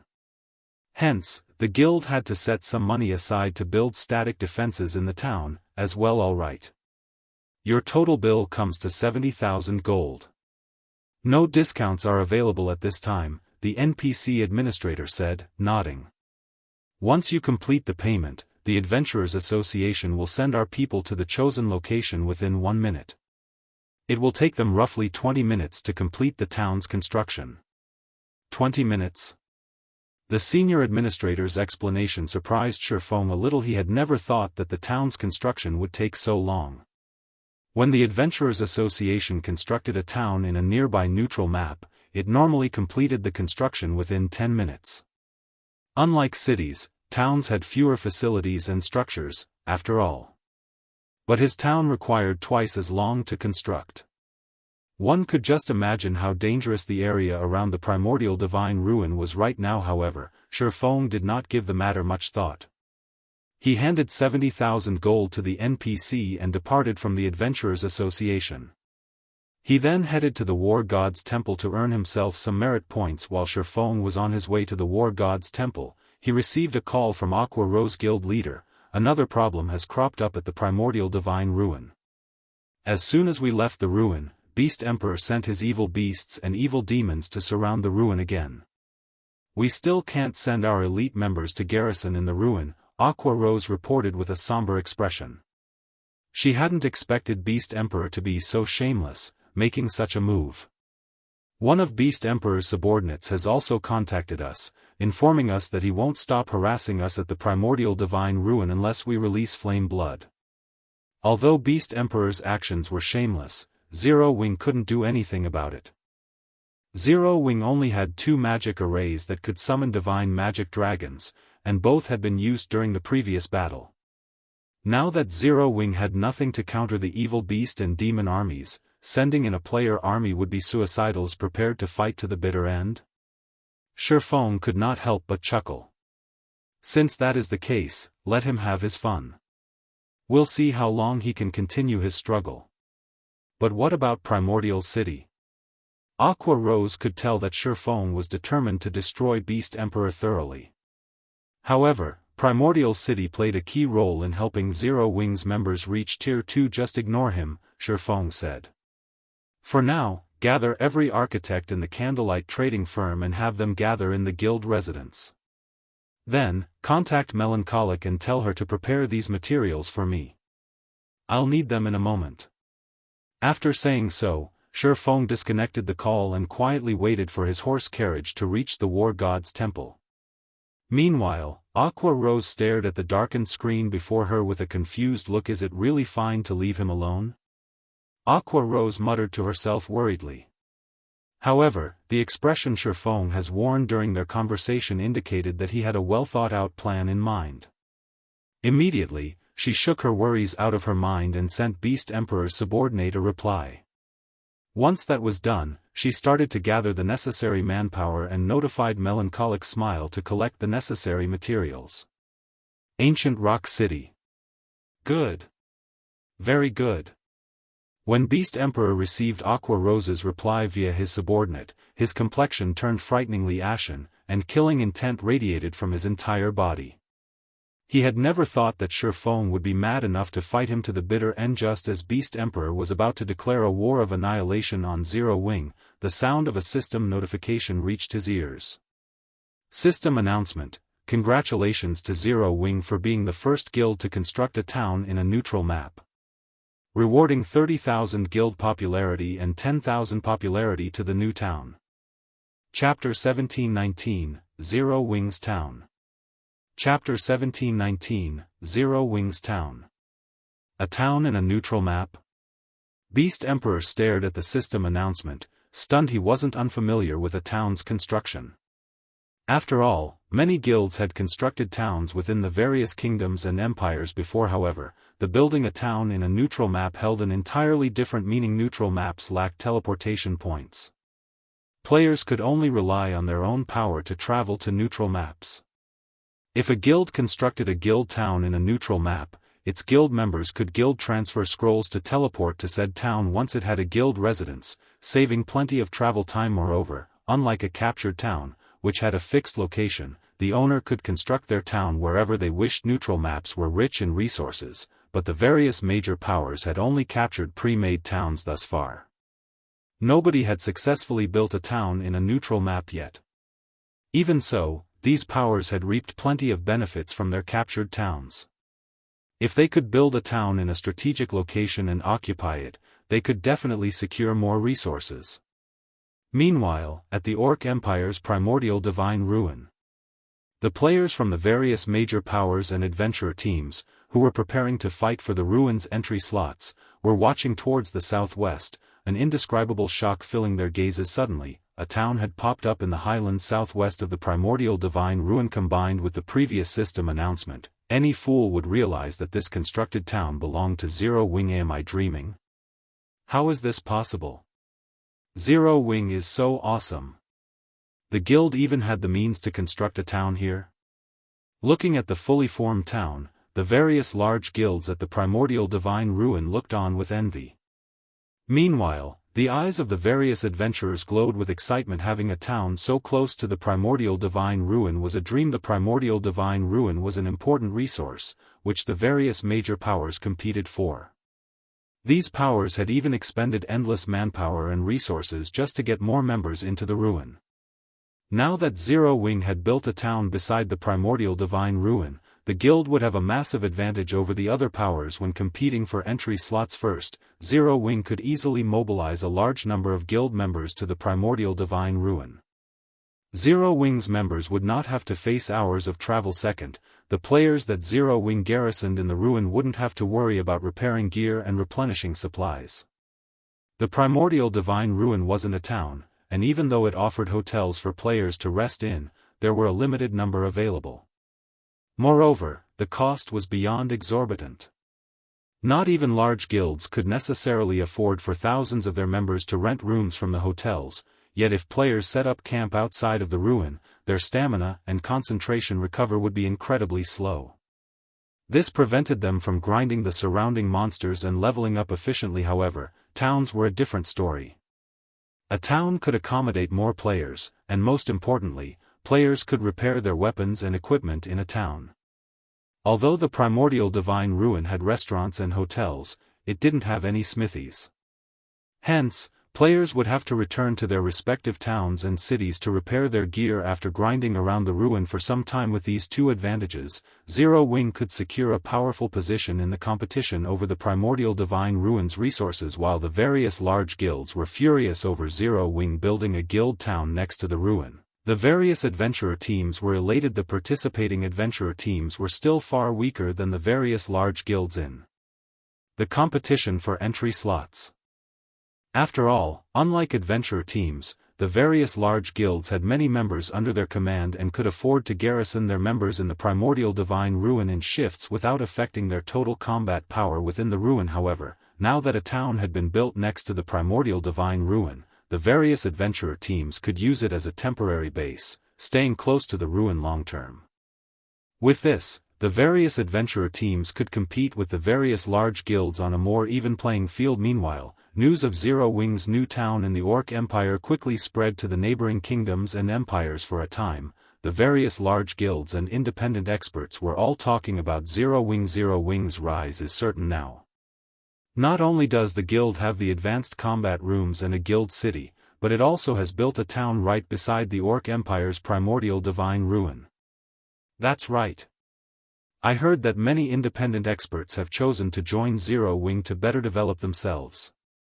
Apparently, not only has the guild reserved specific advanced combat rooms for its members, but Zero Wing members can also learn the guild's combat techniques for a much lower price than non-guild players. I knew I should have joined Zero Wing earlier. Many independent experts from the various kingdoms and empires neighboring the Orc Empire were tempted to join Zero Wing after learning about the guild's latest achievement. They hadn't known much about Zero Wing previously, and those that had known hadn't had a particularly optimistic view of the guild. However, that had all changed after the guild's overwhelming victory against Blackwater and Beast Emperor. Now that Zero Wing had constructed a guild town beside the primordial divine ruin, even a fool could tell that the guild had a very high chance of becoming a super first-rate guild in the future. Many expert players targeted super first-rate guilds. If one could become an internal member of such an organization, they'd be able to live a life free of worry in the real world. However, super first-rate guilds had plenty of expert players, and only a limited number of people could become internal members. Hence, the competition within super first-rate guilds was intense. However, if players joined a guild that had the potential to become a super first-rate guild, even if they were only ordinary experts, they still had a high chance of becoming an internal member. Thinking about the potential benefits, many of the various kingdoms and empires' experts hurried towards Star Moon Kingdom for a time. More players gathered before Zero Wing's residence in White River City and Zero Wing City, allowing the guild to recruit another large batch of elite and expert players. Meanwhile, when Aqua Rose, who was gathering the architects Shifeng had requested, found out about Zero Wing's new town, realization dawned on her. She was also instantly overjoyed now that Zero Wing had a guild town beside the primordial divine ruin. The guild would have a much easier time collecting combat techniques and entering Primordial City. Most importantly, the town would bring in a massive amount of income for Zero Wing nowadays. A large number of players grinded and leveling in the Orc Empire. All of these players were elites and experts from the various kingdoms and empires, and they all had plenty of resources. Meanwhile, there were only a few guild towns in the Orc Empire. Furthermore, Ancient Rock City, which had been a hub for players, had become an evil demon nest. This further limited the number of rest areas for players. Now that a new guild town had popped up beside the primordial divine ruin, tons of expert and elite players would swarm the town, giving Zero Wing access to all sorts of rare resources. The guild's new town would likely be even more profitable than Stone Forest Town, and for Zero Wing's members, this was a golden opportunity to visit the Orc Empire to grind. Their leveling efficiency in the neutral map would definitely be faster than grinding in Star Moon Kingdom. Meanwhile, Shifeng, who sat in an advanced horse carriage as he headed towards White River City's War God's Temple, remained wholly ignorant of the commotion Zero Wing's new town had caused. All he knew was that his new town's construction had been completed. The system had also notified him that he needed to inspect the town and complete the handover procedures. However, Shifeng wasn't focused on his newest town, but on the contents of his bag. While he had been embroiled in battle, he hadn't had the chance to inspect his harvest. Now that things had settled down, he had to go through the items. After all, he had obtained much from the battle at the primordial divine ruin. Not only had Zero Wing's army killed a large number of Blackwater experts, but it had also taken down 2 mythic evil beasts and a mythic ranked NPC. Among the top-tier equipment Blackwater's experts had dropped, the best had to be the magic weapon from Singular Burial. The magic weapon was a longbow called Firmament Striker. Magic weapons were even rarer than epic weapons. They were also much stronger than epic weapons. Unfortunately, wielding a magic weapon came with some severe risks. The 2 mythic ranked evil beasts had also dropped splendid items. The monsters had dropped a growth-type epic ranked mage robe and an evil energy potion recipe, an advanced alchemy recipe. The evil energy potion was a precious potion that when consumed, increases players' strength attribute by 15% and gave its user a certain amount of evil energy resistance for 2 hours. Naturally, the potion's main material was evil energy crystals. However, these items did little to hold Shifeng's attention, as he was most eager to find out what the mythic NPC, Dairo, had dropped. Mythic NPCs rarely dropped items, but when they did, the items were definitely top tier. Following which, Shifeng retrieved the 2 items Dairo had dropped from his bag. He then appraised them with omniscient eyes. Chapter 1720, Evil God's Inheritance. Chapter 1720, Evil God's Inheritance. When Shifeng started appraising the 2 items Dairo dropped, the mana density inside the closed carriage rapidly increased. Like 2 hungry beasts that had just woken up, the 2 items absorbed the ambient mana around them ravenously. This situation surprised Shifeng somewhat. He had never thought that the 2 items Dairo dropped would be so amazing. Right now, the mana density in the carriage was slightly above even that of Stone Forest Town. The mana absorption process eventually stopped after about 10 seconds. The situation inside the carriage then quickly reverted to its original state. Previously, the 2 items Shifeng obtained had been sealed, which gave them the appearance of purplish gold crystal balls and made it impossible to discern their identity. In fact, the only information Shifeng got when he tried inspecting the items was their name, sealed crystal ball, and nothing else. Meanwhile, upon seeing the two unsealed items, Shifeng could not help but be stunned. Of the two items, one was a broken longsword, and the other was a gemstone that radiated 5 different colored glows. Evil God's Inheritance, One-Handed Sword. A treasured sword that the evil god once used. However, the sword was destroyed in a battle, shattered into 3 pieces. Although the evil god's treasured sword was destroyed, the power of the evil god contained inside it remains intact. As long as one gathers all 3 fragments, it is possible for the sword to regain its past glory. This piece is the broken hilt of the sword. By permanently sacrificing 10 points of all attributes, the user may execute 1 slash with the sword. Although this sword has been severely damaged, it can still exert 1/10 of its original power. When this fragment is within 1,000 yards of other fragments, the fragments will resonate with each other. Drops upon death cannot be traded. Limit Gemstone, Epic Consumable. Can be embedded into a weapon or equipment to permanently improve it. Can be used on only epic ranked items or below. Shifeng shuddered involuntarily as he looked at the descriptions of these 2 items, his eyes glowing with excitement. Although he had long since known that the loot of a Tier 4 NPC would be extraordinary and certainly superior to epic items, he had never imagined that Dairo would drop these 2 items. The evil god's inheritance was a weapon the evil god had used frequently when it was still intact. In its complete form, it should be a legendary weapon at the very least. Although he had only a fragment of the weapon, it could lead to obtaining a real legendary weapon. Its value was definitely higher than that of a fragmented legendary weapon. After all, legendary items were exceedingly rare in God's domain, and every one of them had extraordinary origins.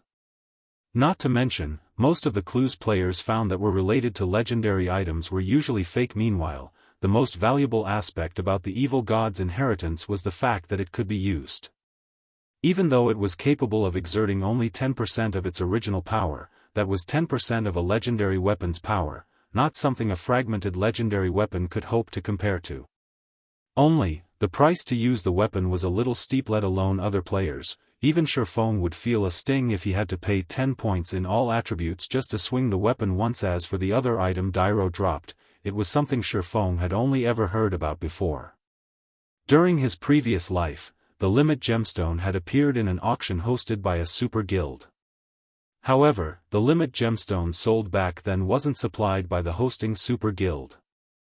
Instead, it was an item some other player had put up for trade. When this item appeared during the bartering session of the auction, it had immediately caused an uproar at the auction venue. After all, the best weapon and equipment that peak experts could get their hands on back then were only epic rank.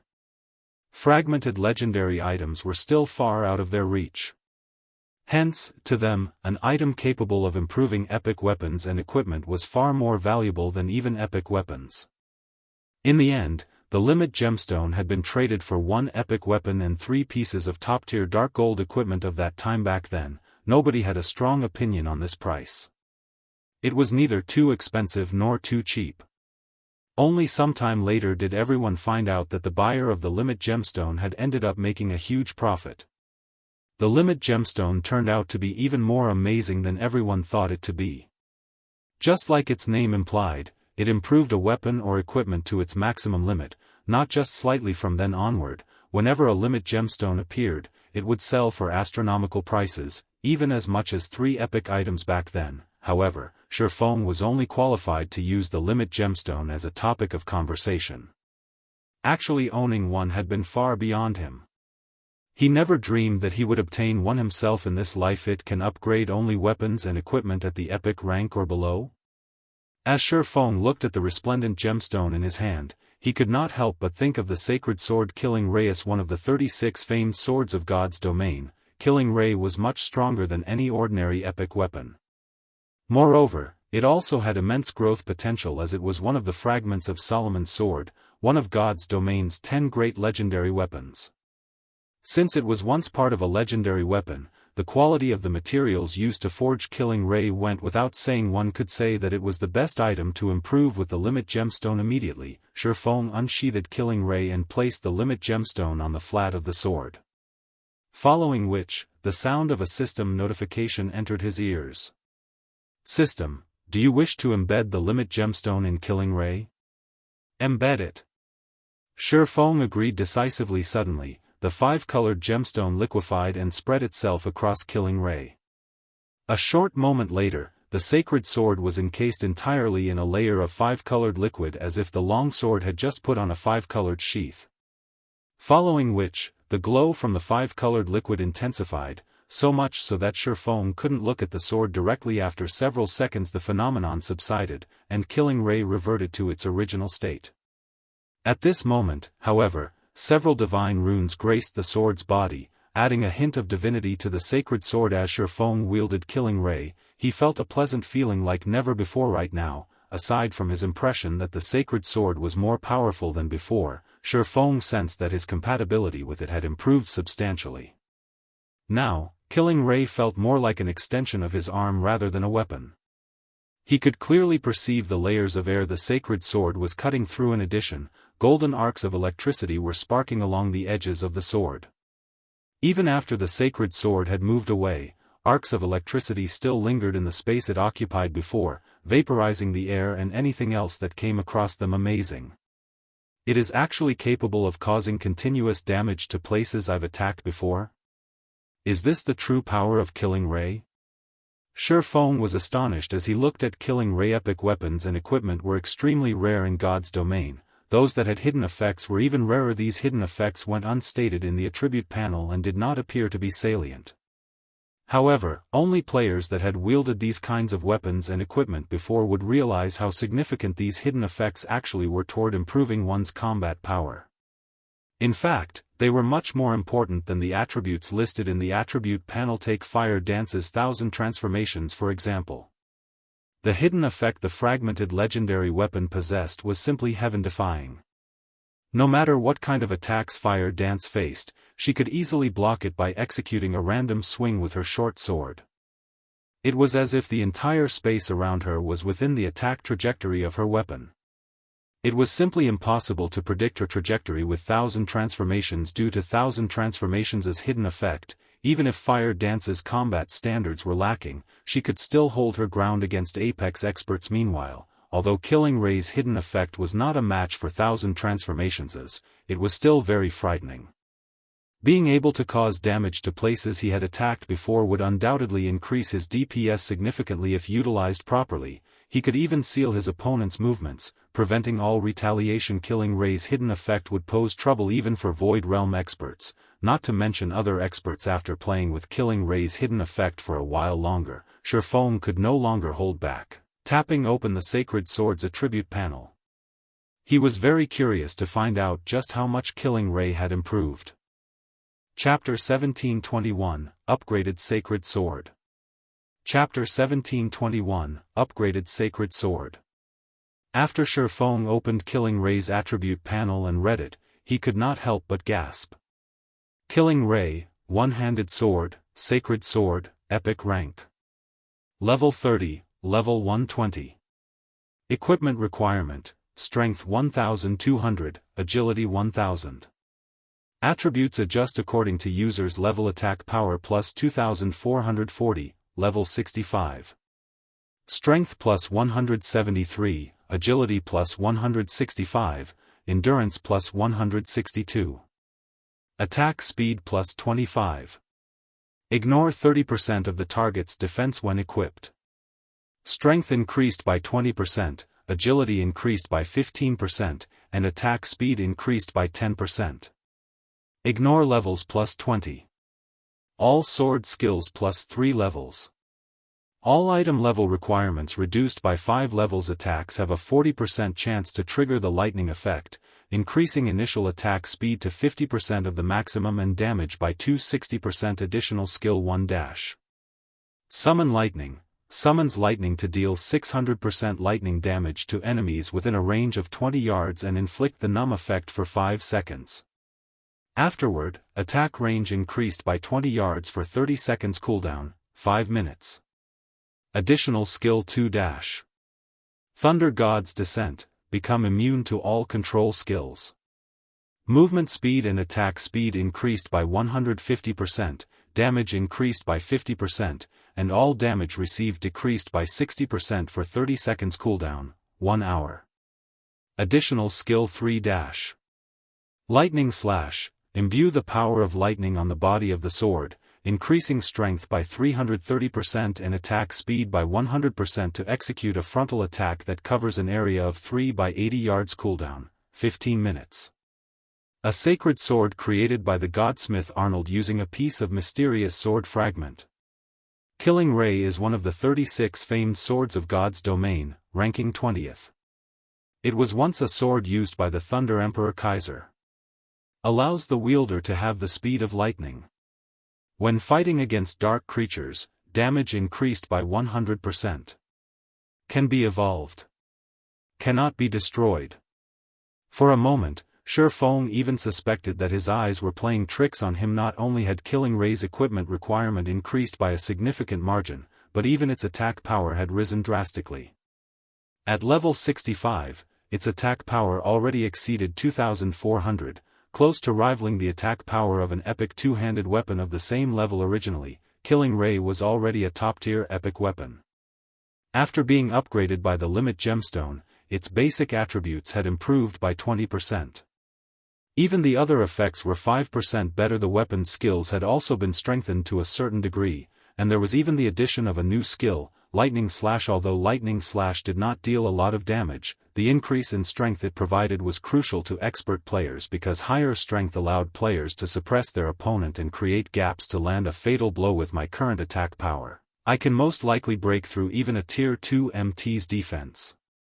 Shifeng was startled as he looked at his own statistics in God's domain. Even if players landed a direct hit on another player's body, their target's defense would weaken their attacks, preventing 100% damage dealing. To deal 100% damage with an attack, a player would have to overcome their opponent's defense limit, which was determined by a player's defense value and armor type. Even at the same defense value, different armor types would grant different defense limits. For example, at the same defense value, the defense limit of plate armor would greatly exceed that of cloth armor. However, once a player's strength and attack power reached a certain measure, they could break through even an MT's defense limit and deal 100% damage with their attacks. After achieving such a measure of strength and attack power, what kind of armor one's opponent wore would no longer matter. Just as Shifeng was getting a feel for Killing Ray's newfound power, the advanced horse carriage he was riding finally arrived at the entrance of the War God's Temple. Currently, the War God's Temple was as lively as ever. The number of players visiting the temple was not the slightest bit lower than that of the city's auction house and of the Adventurers Association. However, in Shifeng's opinion, the traffic at the War God's Temple was still relatively low. The War God's Temple was the protector of the entire continent of God's domain. As players reached higher levels, they would come across the dark forces, such as demons, evil demons, and abyssal creatures, more frequently. Moreover, after players got promoted to Tier 2, so long as their War God's Temple reputation points reached 300, they could receive special quests to deal with these dark forces. These quests generally awarded plenty of merit points, in addition to some special resources. Meanwhile, after players accumulated 500 reputation points with the temple, they could start accepting large-scale crusade quests, which required players to target the gathering points for the dark forces. In the past, this was the type of quest that the various large guilds enjoyed accepting the most because at least half of the town-building orders they obtained originated from these crusade quests. If a large guild wished to have a better time developing in neutral maps, they would shift their focus to the War God's Temple. Currently, most of the players visiting the War God's Temple were independent players. Only a small minority were guild players. In the future, however, the situation would be reversed, with a large majority of the players visiting the War God's Temple being members of large guilds. As soon as Shifeng arrived at the main entrance of the War God's Temple, he attracted the attention of the nearby players. Crap. That's a 6-winged bronze-ranked guild emblem. That person must be a member of Zero Wing's main force. It would be great if I could get acquainted with such a big shot. That way, I'll have an easier time joining Zero Wing. Keep on dreaming. How could people like us possibly come into contact with a big shot from Zero Wing? He belongs to an entirely different world. Not to mention, everyone trying to join Zero Wing has to go through the same entrance test. I heard that even players personally introduced by Zero Wing's guild leader, Black Flame, have to pass the test to join the guild. The eyes of the players standing outside the War God's Temple's main entrance were filled with awe and envy as they looked at the guild emblem pinned on Shifeng's black cloak from the recent battle at the primordial divine ruin. Both the various large guilds and independent players could already tell that the odds of Zero Wing becoming a super first-rate guild in the future were excellent. Super first-rate guilds were powers that stood at the apex of God's domain. Even a first-rate guild backed by multiple major corporations would have to treat super first-rate guilds with great respect lest it provoke them. Meanwhile, who wouldn't want to join a guild with such great potential? In the virtual gaming world's past 100 years of history, players that belonged to first-rate guilds that eventually grew into super first-rate guilds had received great benefits. Particularly, expert players that originally belonged to the first-rate guild had been able to live the rest of their lives without worry. Those that had contributed greatly towards the guild's promotion into a super first-rate guild even lived an enviable and affluent life now that Zero Wing had displayed the potential to become a super first-rate guild, let alone Star Moon Kingdom's players. Even players from other kingdoms and empires had come to Star Moon Kingdom to apply to Zero Wing. When Shifeng overheard the hushed conversations of the surrounding crowd, he simply chuckled as he continued into the War God's Temple. After entering the temple's lobby, he immediately went to the third-floor hall. Lord Protector, how may I be of service to you today? Senior Administrator Roland asked as he approached Shifeng. I have caught an evil god apostle and wish to hand him over to Vice Temple Lord Capra. Shifeng said. Another evil god apostle? Roland's eyes twitched slightly as he looked at Shifeng in surprise. Every evil god apostle was incomparably cunning and extremely difficult to catch. Since Shifeng had already caught an apostle before, logically, other evil god apostles should operate with even greater care, increasing the difficulty of capturing them. Yet, now, Shifeng had actually managed to capture another one shortly after he captured the last one. Lord Protector, please follow me. This time, Roland did not bother verifying the truth of Shifeng's words. Instead, he directly brought Shifeng to the fourth floor's triumphant hall. Afterward, Shifeng entered the same astrology room he had gone to during his last visit to the triumphant hall. Currently, Vice Temple Lord Capra was carrying out research through the gigantic magic water ball at the center of the room. Lord Capra, I caught another evil god apostle. Please verify it, Shifeng said as he took out the mobile jail detaining Flame Blood. Young adventurer, you truly are the nemesis of the evil god apostles, Capra said, laughing as he paused his work. With a light wave of his hand, Shifeng's mobile jail then suddenly appeared in his palm. After Capra received the mobile jail, Flame Blood's figure appeared before Capra. How is this possible? Flame Blood's complexion paled when he saw Capra and the nearby Shifeng. Beast Emperor actually failed? At this moment, he could easily guess what kind of place he was at. Only, he never thought that Shifeng would actually elude Beast Emperor's capture and successfully deliver him to the War God's Temple. Black Flame. You cannot do this. If you hand me over to the War God's Temple, Beast Emperor definitely won't let you get away. Flame Blood shouted as he glared at Shifeng. Right now, he was pinning all his hopes on Beast Emperor's deterrence. He knew that, unless Shifeng gave up on turning him in, he no longer had any hope of escaping from the War God's Temple. You should give up now if you think Beast Emperor will save you.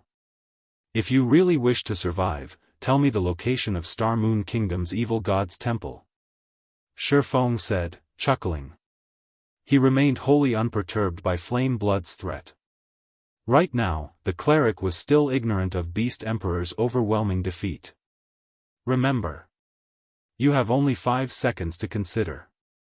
After saying so, Shifeng began counting down from 5. Meanwhile, an incomparably ugly expression appeared on Flame Blood's face, his heart filled with misgivings. Chapter 1722, Beast Emperor's Rage. Chapter 1722, Beast Emperor's Rage. Inside the silent astrology room, Flame Blood glared at Shifeng hatefully.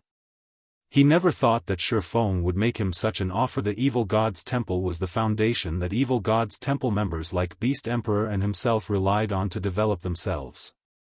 If the evil god's temple they belonged to got destroyed, then all the progress they had made thus far would disappear. Hence, Beast Emperor had repeatedly warned him that under no circumstances should he reveal information about Star Moon Kingdom's evil god's temple Black Flame.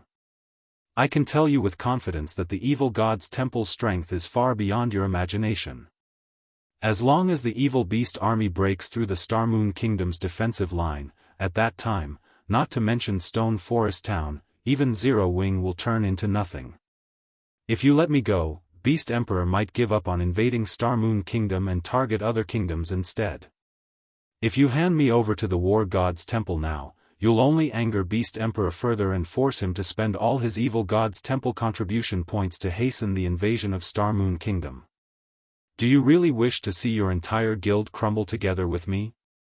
Only if you let me go will Beast Emperor give up on invading Star Moon Kingdom. Otherwise, it is only a matter of time before the entire Star Moon Kingdom falls. Flame Blood repeatedly implored Shifeng to release him with indescribable anxiety on his face. Although Vice Temple Lord Capra was not a Tier 4 NPC, he was still a level 180, Tier 3 Great Mage, many times stronger than a level 80, Tier 4 NPC. Meanwhile, the intense pressure he gave off was enough to evoke deep despair in Flame Blood at this moment. Flame Blood could only rely on the invasion of the evil god's temple to threaten Shifeng. NPCs led the invasion. The quantity and quality of evil beasts and evil demons participating in it were also far beyond what any single evil god's temple player could control. Current players simply had no chance of stopping the invasion.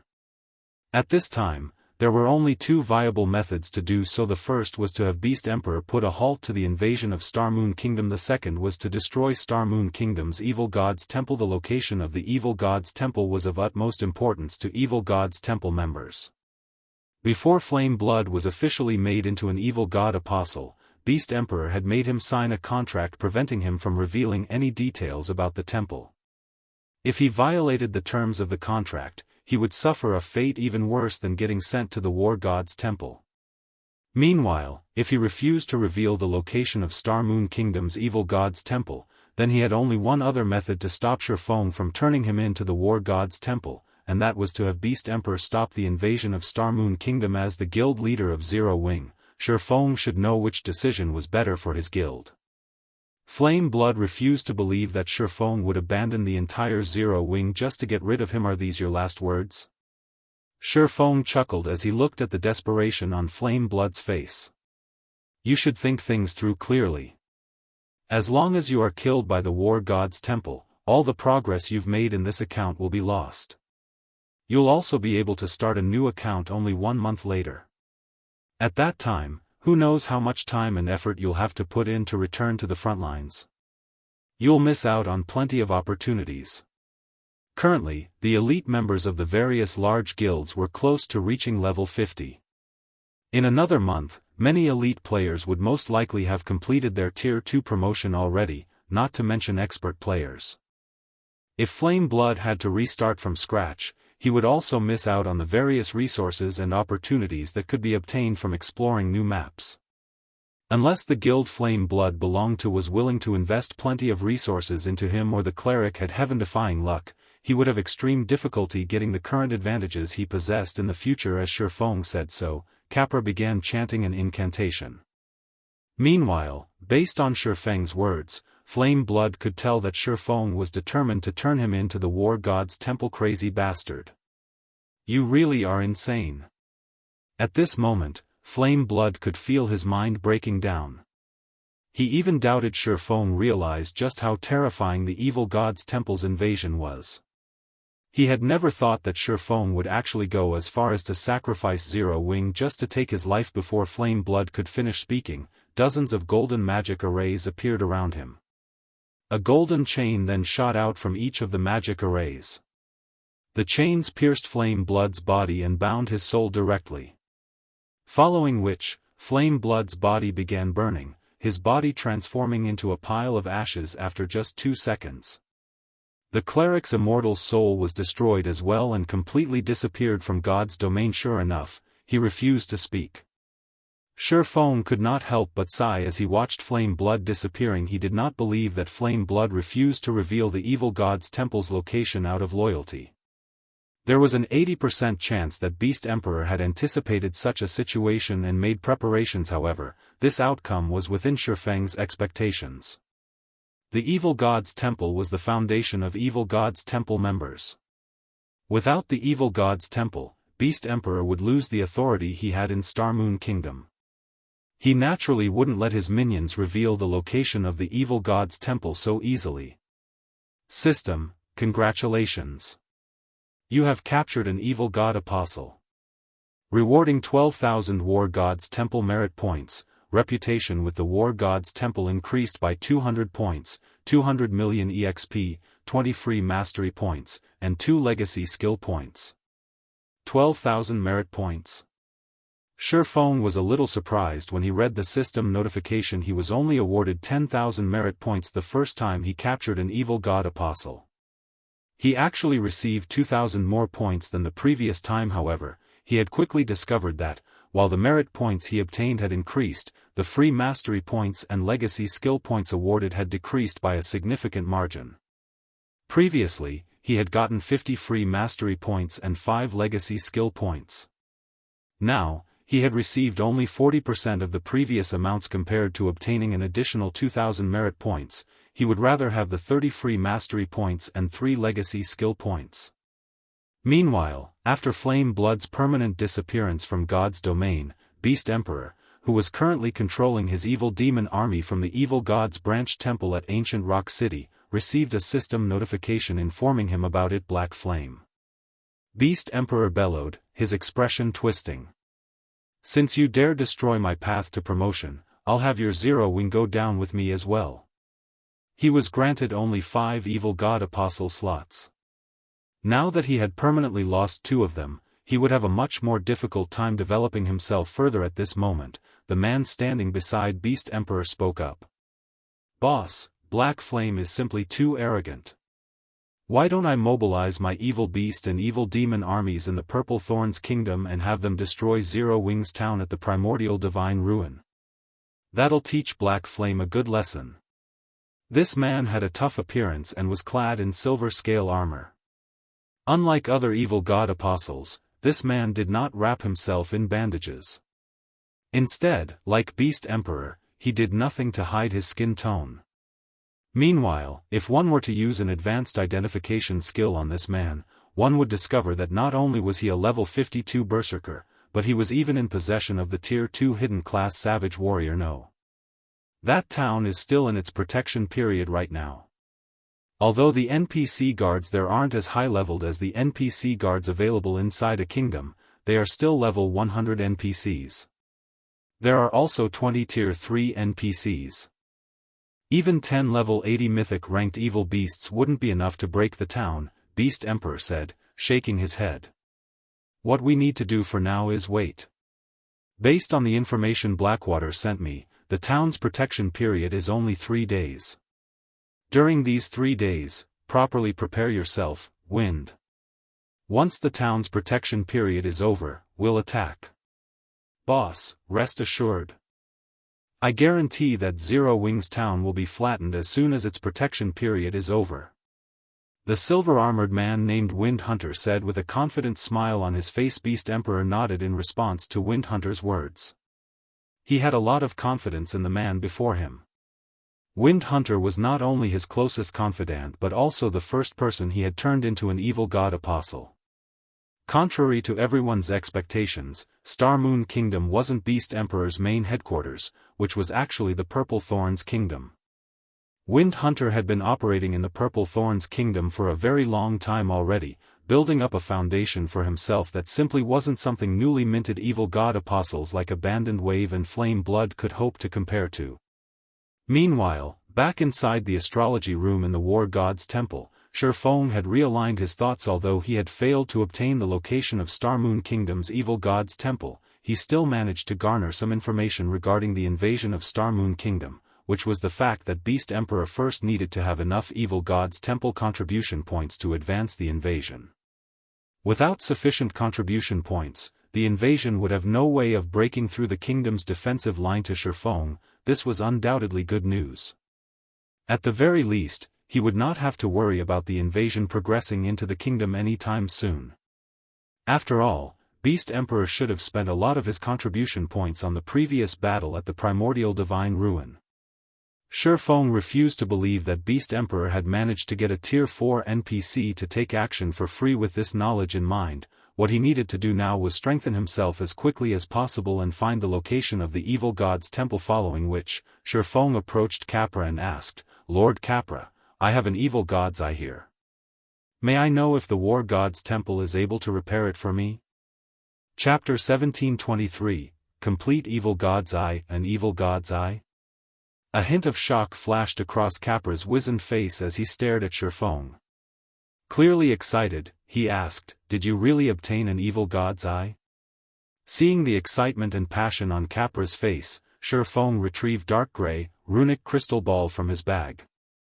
As the crystal ball appeared in the room, it began to leak small traces of evil energy. This crystal ball was none other than the evil god's eye that he had obtained after destroying the evil god's sealing magic array. The moment Shifeng revealed the evil god's eye, Capra's gaze sharpened as he examined the crystal ball. If Shifeng hadn't known that good-aligned NPCs wouldn't steal from players, he wouldn't have doubted that Capra would have snatched the evil god's eye from him without hesitation. It's actually real. Capra became even more excited after a detailed inspection of the item. He then shifted his gaze back to Shifeng and said, "Although this evil god's eye has been damaged, it is still very valuable. It's also the material I've been searching for. If you are willing to sell this evil god's eye to me, I will offer you this elemental crown and 5,000 merit points." Capra grinned as he retrieved a crown studded with 7 resplendent gemstones. Shifeng could feel the mana around him grow restless the moment the crown appeared in the room. A fragmented legendary item? Shifeng could not help but gasp when he saw the elemental crown. He had never thought that Capra would be so generous. If he obtained the elemental crown now, he could instantly transform one of Zero Wing's members into a peak expert. Moreover, Capra had also offered an additional 5,000 merit points. That was nearly the price of an epic item. Of course, you can choose to repair the evil god's eye. However, doing so will be incredibly expensive. In addition to 15,000 merit points, you'll need 100 mana stones and 3 units of 7 luminaries crystal. Shifeng was inwardly astonished. He hadn't expected the repair costs for this item to be so exorbitant. Generally, players could only obtain mana stones from raiding team dungeons, but even 100-man Hell Mode team dungeons had very low drop rates. As for the 7 luminaries crystals, it was likely that not a single guild had even 1 unit at this stage of the game. You can take your time to consider your options. "There is no need to make a decision now," Capra said, chuckling. "Lord Capra, I've already decided. I want to repair the evil god's eye," Shifeng said, determined. His desire for fragmented legendary items was intense right now, especially for fragmented legendary items that were suited for magical classes. If he gave the elemental crown to one of Zero Wing's magical class experts, that expert's firepower would rise to a whole new level. However, the evil god's eye would help the guild as a whole far more than the elemental crown. Although miniature worlds only produced a small number of resources, the power ore they produced was incomparably valuable. Normally, the power ore could only be acquired from unstable otherworlds. Moreover, the miniature world was far rarer and more valuable than a fragmented legendary item. Many first-rate guilds in the past had even been willing to trade over a dozen fragmented legendary items for a single miniature world. Hence, the wisest decision for Shifeng was to repair the evil god's eye. How unfortunate. Capra sighed before regaining his usual calm. He then looked at Shifeng and said, "Hand over the materials, then. If you don't have them ready, you can go collect them. You can find me again once you have the required materials." Shifeng nodded in response. He then left the war god's temple and rushed to the candlelight trading firm. Others might struggle to gather 100 mana stones and 3 units of 7 luminaries crystal, but the task wasn't difficult for Shifeng in the least. With the Philosopher's Stone, he could synthesize the 2 items from magic crystals and 7 luminary shards, following which, Shifeng transformed 5,000 magic crystals and 100 plus 7 luminary shards, which had been left over from the 4 Towers of Elements construction, into 100 mana stones and 2 7 luminaries crystals. He then hurried back to meet with Capra. When Capra saw that Shifeng had the required materials, he gave the swordsman a serious look before asking, "Do you really wish to repair the evil god's eye?"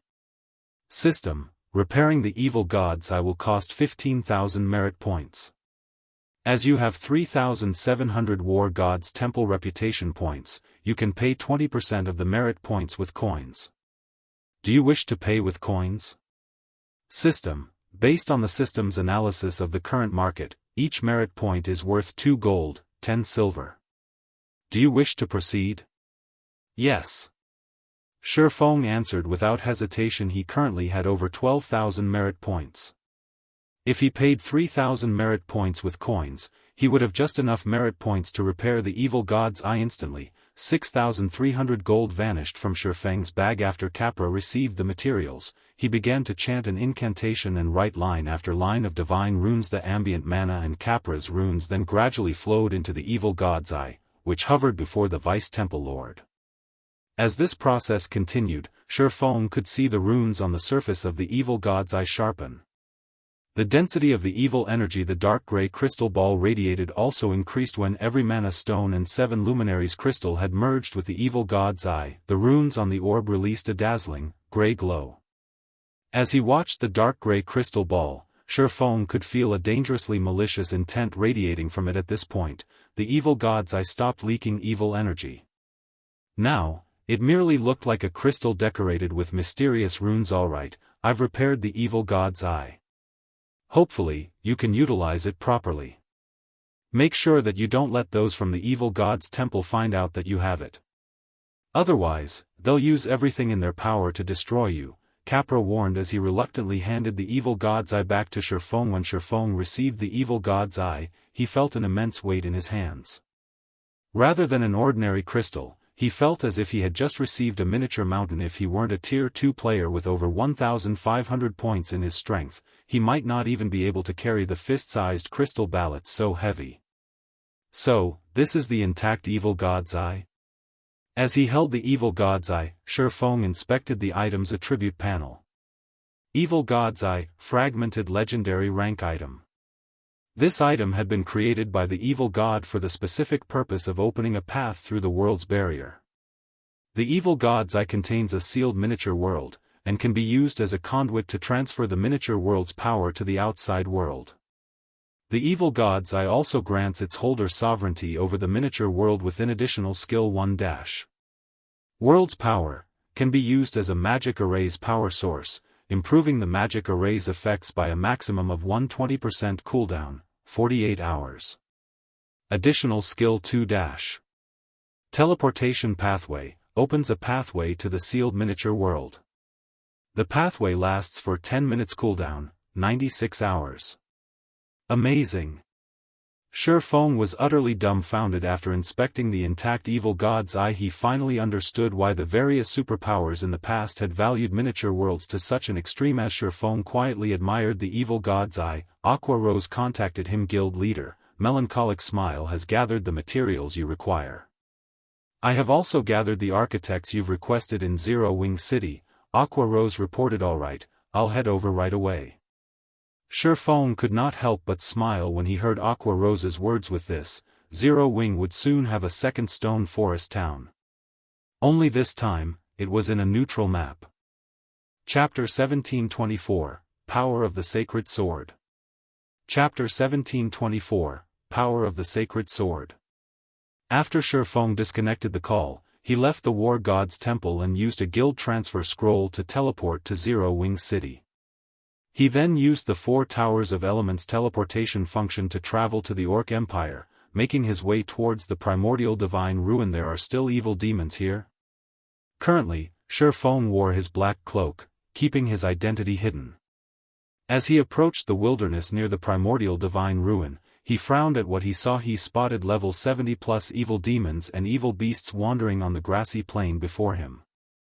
There were easily over 5,000 monsters, which were even stronger than Beast Emperor's evil beasts and evil demons that Zero Wing had recently fought. Zero Wing's new town had recently been constructed, so he had yet to set up a guild residence teleportation magic array in the town's residence. Hence, he had rushed towards the primordial divine ruin to complete the town's handover procedures and set up the teleportation array. Fellow friend, I take it that you haven't visited the Orc Empire recently, huh? A level 49 male ranger in dark blue leather armor, who had been passing by, approached Shifeng and asked when he noticed the swordsman's frown. The youth then smiled and continued, Zero Wing fought a massive battle against Beast Emperor's evil beast and evil demon armies just some time ago. Although Beast Emperor was defeated and eventually forced to retreat, he didn't give up on his mission to keep Zero Wing from visiting the ruin. On the contrary, he sent a massive group of stronger evil beasts and evil demons from ancient Rock City to surround the primordial divine ruin. Now, the only way to get to the ruin is to go through the checkpoint ahead. Checkpoint? Shifeng asked curiously. That's right. It seems Beast Emperor wants to prevent Zero Wing's members from sneaking into the ruin by hiding their identities. Unless players enter via the checkpoint, the evil beasts and demons will attack them, the ranger youth said, nodding. I'd advise against trying to barge through just to save time. Those evil beasts and evil demons are extremely powerful. Some players, who had been displeased with the new setup, tried to head to the ruin without passing through the checkpoint. In the end, the 100-man team was quickly destroyed. To be honest, there's no need to be in such a hurry anyway. Look, the checkpoint's queue is moving relatively quickly. After all, it's just there to determine whether or not players are from Zero Wing. It took us quite a bit of time and effort to get this far. A few more minutes won't really make a huge difference. They're checking for Zero Wing members? Shifeng muttered as he looked towards where the ranger youth had pointed. That's right. I don't know what Zero Wing did, but it seems that the guild really infuriated Beast Emperor. He's already announced that he intends to fight Zero Wing to the bitter end, the ranger youth said, nodding. So, he made this checkpoint for that purpose. Not only has Beast Emperor stationed his subordinates at the checkpoint, but there are also plenty of powerful evil demons there. I see, Shifeng muttered. He then walked straight towards Beast Emperor's checkpoint. At the end of the day, evil demons were monsters. As long as players wore a black cloak, evil demons couldn't determine their identities. However, players could. As long as Beast Emperor's subordinates forced passing players to remove their black cloaks, they could determine the players' identities. Although Zero Wing's members could avoid discovery by hiding their guild emblems, doing so would seem like the guild's players were afraid of Beast Emperor. Fellow friend, where are you going? That's not where the end of the line starts. The ranger youth called out as he watched Shifeng walk straight towards the checkpoint. If you don't follow the rules and try to skip the queue, they'll definitely kill you. It's fine. I'm the Zero Wing member they're looking for, Shifeng casually replied as he waved a hand. As Shifeng finished his statement, he accelerated and vanished. The Zero Wing member? Shifeng's reply dumbfounded both the ranger youth and his companions. What was going on? One of Zero Wing's members actually dared to rush towards Beast Emperor's checkpoint. Moreover, that member approached the checkpoint by himself. Didn't the swordsman realize that hundreds of evil demons guarded the checkpoint? Beast Emperor had even stationed a mythic-ranked evil demon there. Such a force would even annihilate a 100-man expert team in the blink of an eye. When the ranger youth and his companions finally recovered from their daze, they chased after Shifeng to stop his insane actions. They were all independent players, and in a fight between Beast Emperor and Zero Wing, they were strong supporters of the guild. Not only was Beast Emperor's attitude overbearing, but he was also an evil god's temple member who saw players as potential sacrifices. On the surface, they lacked the courage to condemn Beast Emperor's actions, but inwardly, they hated him to the bone. However, the ranger youth and his companions were simply too slow to catch up to Shifeng. After a few seconds of running, Shifeng had already reached the checkpoint and had been discovered by Beast Emperor's subordinates. Who are you? Don't you realize that this is a checkpoint? Everyone must queue up and remove their black cloaks to pass through, a level 50 shield warrior in silvery gray armor shouted at Shifeng. Although Zero Wing had defeated Beast Emperor's army once before, the Orc Empire was still the evil god's temple's territory. As Beast Emperor's subordinates, even Super Guild's members had to treat them with respect. Even a peak expert would have to lower their head in the Orc Empire. Me? Smiling leisurely, Shifeng responded, I'm one of the people you are looking for. Saying so, Shifeng took a step forward. With his extraordinary attributes, the swordsman arrived before the level 50 shield warrior in an instant. He then unsheathed Killing Ray and swung it Hua. A blue flash bloomed before the shield warrior. The level 50 shield warrior immediately collapsed to the ground, lifeless. Even after dying, he hadn't reacted to what had just happened. When the shield warrior's corpse hit the ground, a level 45 fine gold ranked armor piece dropped beside him. He died? Who is that? He's so powerful. Has that swordsman lost his mind?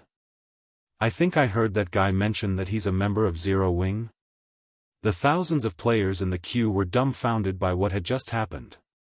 They couldn't believe their eyes whether or not Shifeng had told the truth about being from Zero Wing. The fact that he had killed a level 50 shield warrior with a single slash was incredibly shocking. A level 50 shield warrior, even at tier 1, would have close to 50,000 HP. Shield warriors also had far more defense than other classes.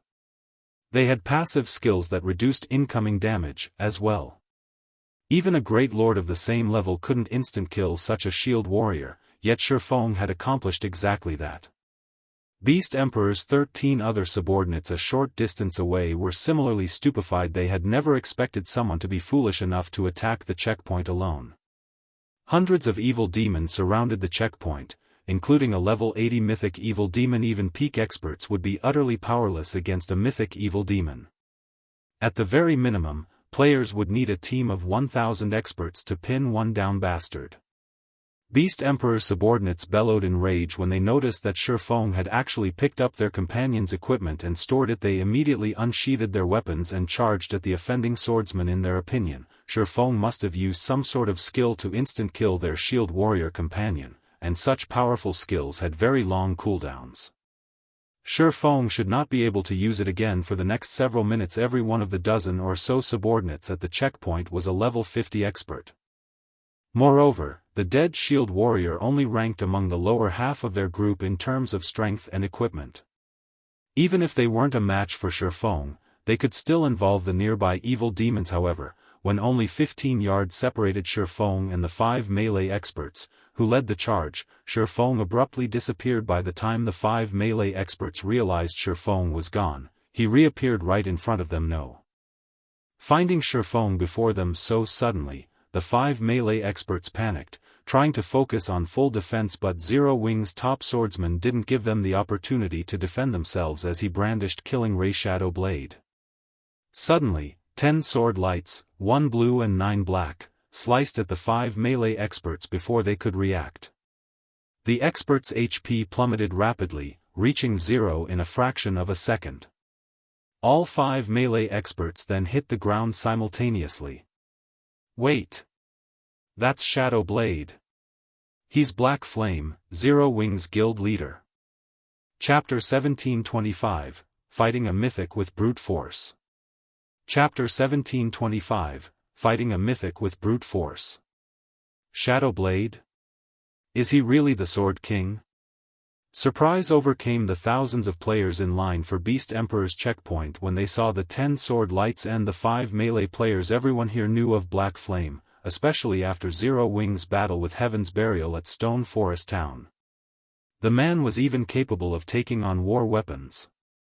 During the battle with Blackwater at the Primordial Divine Ruin, Black Flame had even slain Singular Burial, Heaven's Burial's original guild leader. With one attack, Black Flame's shocking battle records had become a hot topic for players in the various kingdoms and empires neighboring the Orc Empire. Long ago, due to Black Flame's popularity, many players had attempted to analyze why he was so powerful. These players had even publicly exposed some of Black Flame's skills. Among Black Flame's various skills, Shadow Blade was considered one of the man's trademark moves because it wasn't a skill of a Tier 2 sword master. Based on everyone's deduction, it was most likely a unique skill of a hidden class. Shifeng's summoning of 9 additional attacks with a single swing of his sword was likely a result of his Shadow Blade skill. Including the fact that Shifeng had declared himself as a member of Zero Wing, there was a very high possibility that Shifeng was Black Flame. As they realized this, everyone watching got goosebumps. Black Flame had defeated Beast Emperor's army once before, and his control of summoned creatures had been astounding. He was definitely one of God's domain's mythical characters. They never expected to have a chance to meet or interact with this swordsman now. Not only did they get to see Black Flame in person, but they also got to watch him attack Beast Emperor's checkpoint. They were going to watch a historic moment happen right before their very eyes. Why wouldn't they be excited? Black Flame? What? Why are we so unlucky? Beast Emperor's subordinates, who had planned to charge at Shifeng, slid to a stop as they stared at their adversary. All of their prior confidence and rage disappeared. Now, only fear flashed in their eyes. Although they were expert players and wore excellent equipment, they did not think, even for a second, that they could contend with Shifeng. Moreover, they had all watched this man's battle videos.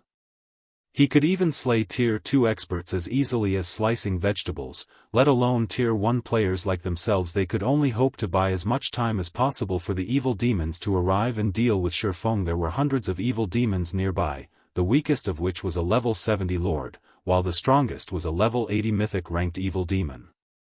Even if Shifeng were more powerful, there was no way he could solo a level 80 mythic evil demon. Not gonna attack? Shifeng smiled as he swept a glance across Beast Emperor's remaining 8 subordinates. Then, I guess it's my turn. Saying so, Shifeng vanished, only leaving behind an afterimage. In the blink of an eye, Shifeng reappeared roughly 10 yards away from a level 50 summoner. Before this summoner could cast a spell, a blue flash devoured him. Chop. The summoner's HP, which had been over 34,000, hit 0 instantly. The summoner's vision then darkened as his body collapsed, a pair of level 45 dark gold ranked gloves dropping beside his corpse. After Shifeng unhurriedly pocketed the pair of gloves, he made his way to the level 50 ranger nearby. Although the level 50 ranger had reacted by activating his backward leap skill, Shifeng had swung Killing Ray before the skill could take effect. Thundering Flash. One of the 4 streaks of lightning that emerged from the sacred sword devoured the ranger, who turned into a pile of ash and left behind a pair of pants. The other 3 streaks of lightning assaulted 3 other subordinates. Aside from the one elementalist that activated his life-saving skill in time, the lightning tore the life from the cleric and oracle, robbing them of all of their HPs as if space itself had frozen. Silence dominated Shifeng's surroundings. Crap. Is he even a human? Aren't Thundering Flash's 4 strikes supposed to move in the same direction? Is this a joke? Thundering Flash can actually be used like this?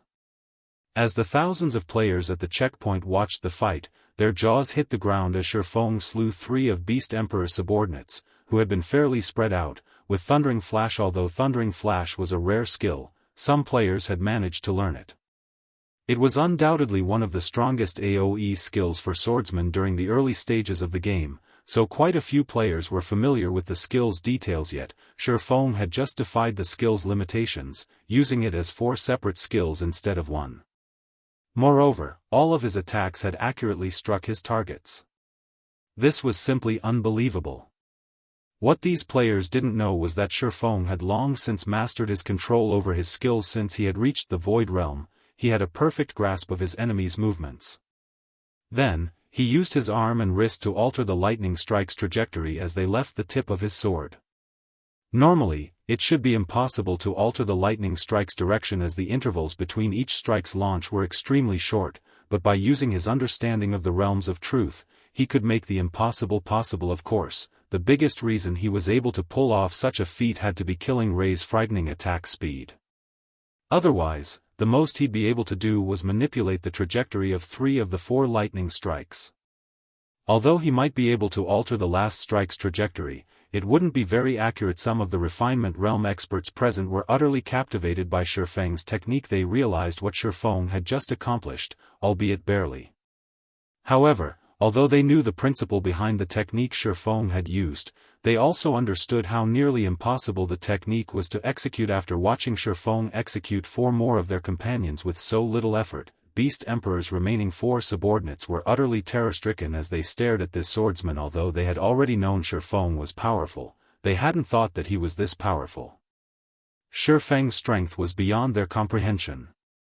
This swordsman from Zero Wing could slaughter them without trouble even if he had the same basic attributes as they. The 4 were about to fall to their despair. However, the evil demons finally arrived. Seeing that their demonic reinforcements were only 40 yards away, the 4 survivors breathed a deep sigh of relief.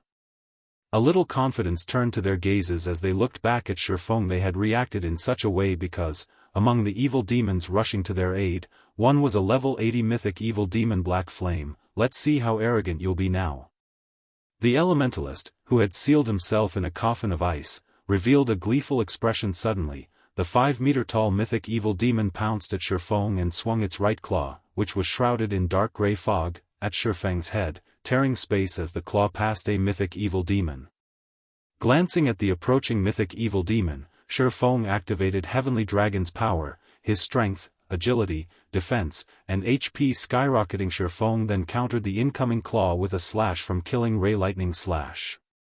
Killing Ray released a golden glow as it moved towards the evil demon's claw. The sacred sword sliced the space before it like a piece of paper, a pitch-black tear appearing before Shifeng. As this tear continued to extend away from its creator before a massive lightning bolt shot through it. In an instant, this lightning bolt stretched 80 yards away from Shifeng before anyone had realized it. Killing Ray had met the mythic evil demon's claw. Boom. Following the sound of an explosion, an intense shockwave shook its surroundings as it spread out from its epicenter. Even the players standing over 100 yards away felt the shockwave's severity. To everyone's surprise, the mythic-ranked evil demon actually took 3 steps back. Its right claw sported a deep cut, so deep that the evil demon's bone was exposed. Chapter 1726, World's Power. Chapter 1726, World's Power. He pushed the evil demon back. Are my eyes playing tricks on me? No, that mythic evil demon actually slid backward. Everyone's heart pounded madly when they saw the mythic evil demon retreat by 3 steps without the help of war weapons. A Tier 4 mythic evil demon was unshakable to current players, yet without any help, Shifeng had forced the monster to step back. The watching players felt as if they had just watched an ant push back a ferocious lion. No matter how they looked at the situation, it had to be some kind of joke. Most importantly, Shifeng had actually injured the evil demon physically. Although he had only left a cut behind on the evil demon's claw and arm, it was astounding. It wasn't even possible to injure a mythic-ranked monster with a Tier 3 large-scale destruction spell, but Shifeng had done so by relying on his own strength. Even Beast Emperor's subordinates gaped in shock at the wound Shifeng had left on the mythic evil demon's claw, not to mention the thousands of spectators. The cut was so deep that it revealed bone. Moreover, faint, arcs of golden electricity danced around the wound, causing further damage. The evil demon couldn't even move the claw since it had been subjected to a paralyzed state. Seeing this, the shreds of joy and confidence that had returned to Beast Emperor's reaming subordinates instantly vanished. A chilling sensation then assaulted their minds, making them shudder when they looked at Shifeng now. They felt as if they were staring down a primordial beast, not some player. Shifeng's aura also felt more oppressive than it had before, stifling their breathing as they bathed in it. They no longer felt as if their lives rested in their own hands, but in Shifeng's instead. If Shifeng wished it, he could crush them with a thought. However, a mythic evil demon was still a mythic evil demon at the end of the day, and although one of its claws was temporarily paralyzed, its other claw didn't remain idle. The mythic evil demon immediately launched another attack with its uninjured claw. This time, however, Shifeng did not try to stop the attack. Instead, he activated the disintegration armor's disintegration field. Suddenly, a bluish-gray ripple tore away from Shifeng, enveloping the mythic evil demon and Beast Emperor's 4 remaining subordinates, and as it did, the 4 players and evil demon felt an immense pressure descend on them. Beast Emperor's 4 subordinates watched their basic attributes decrease by 40%, while the Mythic Evil Demon's basic attributes fell by 15%, following which, Shifeng executed Purgatory Penta/1 Sword Light after another flew at the Mythic Evil Demon's claw. A few of the sword lights even merged right before reaching the claw boom. Although the Mythic Evil Demon did not retreat in the slightest this time, its assault had halted. Sure enough, a mythic monster really is powerful. Despite being weakened, I still can't solo it yet. Shifeng sighed ruefully as he looked at the Mythic Evil Demon before him. He had only overwhelmed the Evil Demon previously due to Lightning Slash's 330% strength increase, but even after merging some of his attacks, his strength was barely a match for the weakened Evil Demon. After this, aside from activating Twofold Berserk, he had no means of taking the Mythic Evil Demon head-on. Obviously, Twofold Berserk wasn't viable for this situation. Twofold Berserk only had a 20-second duration, but even after being weakened, the Mythic Evil Demon still had a maximum HP of 127,500,000. He'd be lucky to shave off 2% of the Evil Demon's HP in 20 seconds, following which, Shifeng used Divine Steps, and 10 doppelgangers split away from his body.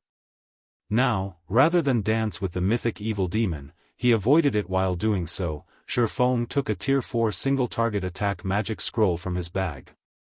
It was one of the scrolls he had obtained after killing a mythic evil beast, Dark Destruction. After activating the scroll, Shifeng immediately used World's Power on the magic array within it. Suddenly, pitch-black magic arrays started to manifest, and in an instant, 33 arrays had the Evil Demon completely surrounded. Before the Mythic Evil Demon could flee, the arrays began to fire darkness spears, piercing the Evil Demon's body.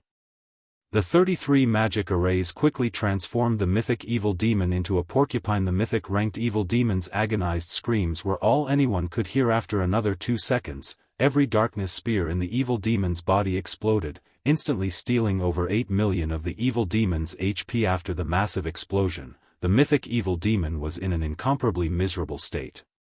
It was covered in wounds, steadily seeping fresh blood. Even a fool could see that the Mythic Evil Demon suffered a heavily injured state. What destructive power! He actually injured a Mythic-ranked Evil Demon so severely. Did he use a magic scroll containing a Tier 4 curse or Tier 5 spell? The spectating crowd could not help but gasp when they saw the injured Evil Demon. If they couldn't see that the Mythic Evil Demon still had plenty of HP, they'd assume that it was on its last breath, about to keel over at any moment. Even Shifeng was surprised. He hadn't expected the Tier 4 magic scroll to become so destructive after empowering it with World's Power. The power of Dark Destruction was stronger than even a Tier 4 single-target curse. Seeing that the Mythic Evil Demon was heavily injured, Shifeng immediately removed Disintegration Field and summoned his personal guards, Anna and Kite. At this point, Anna had reached level 81, whereas Kite was level 79.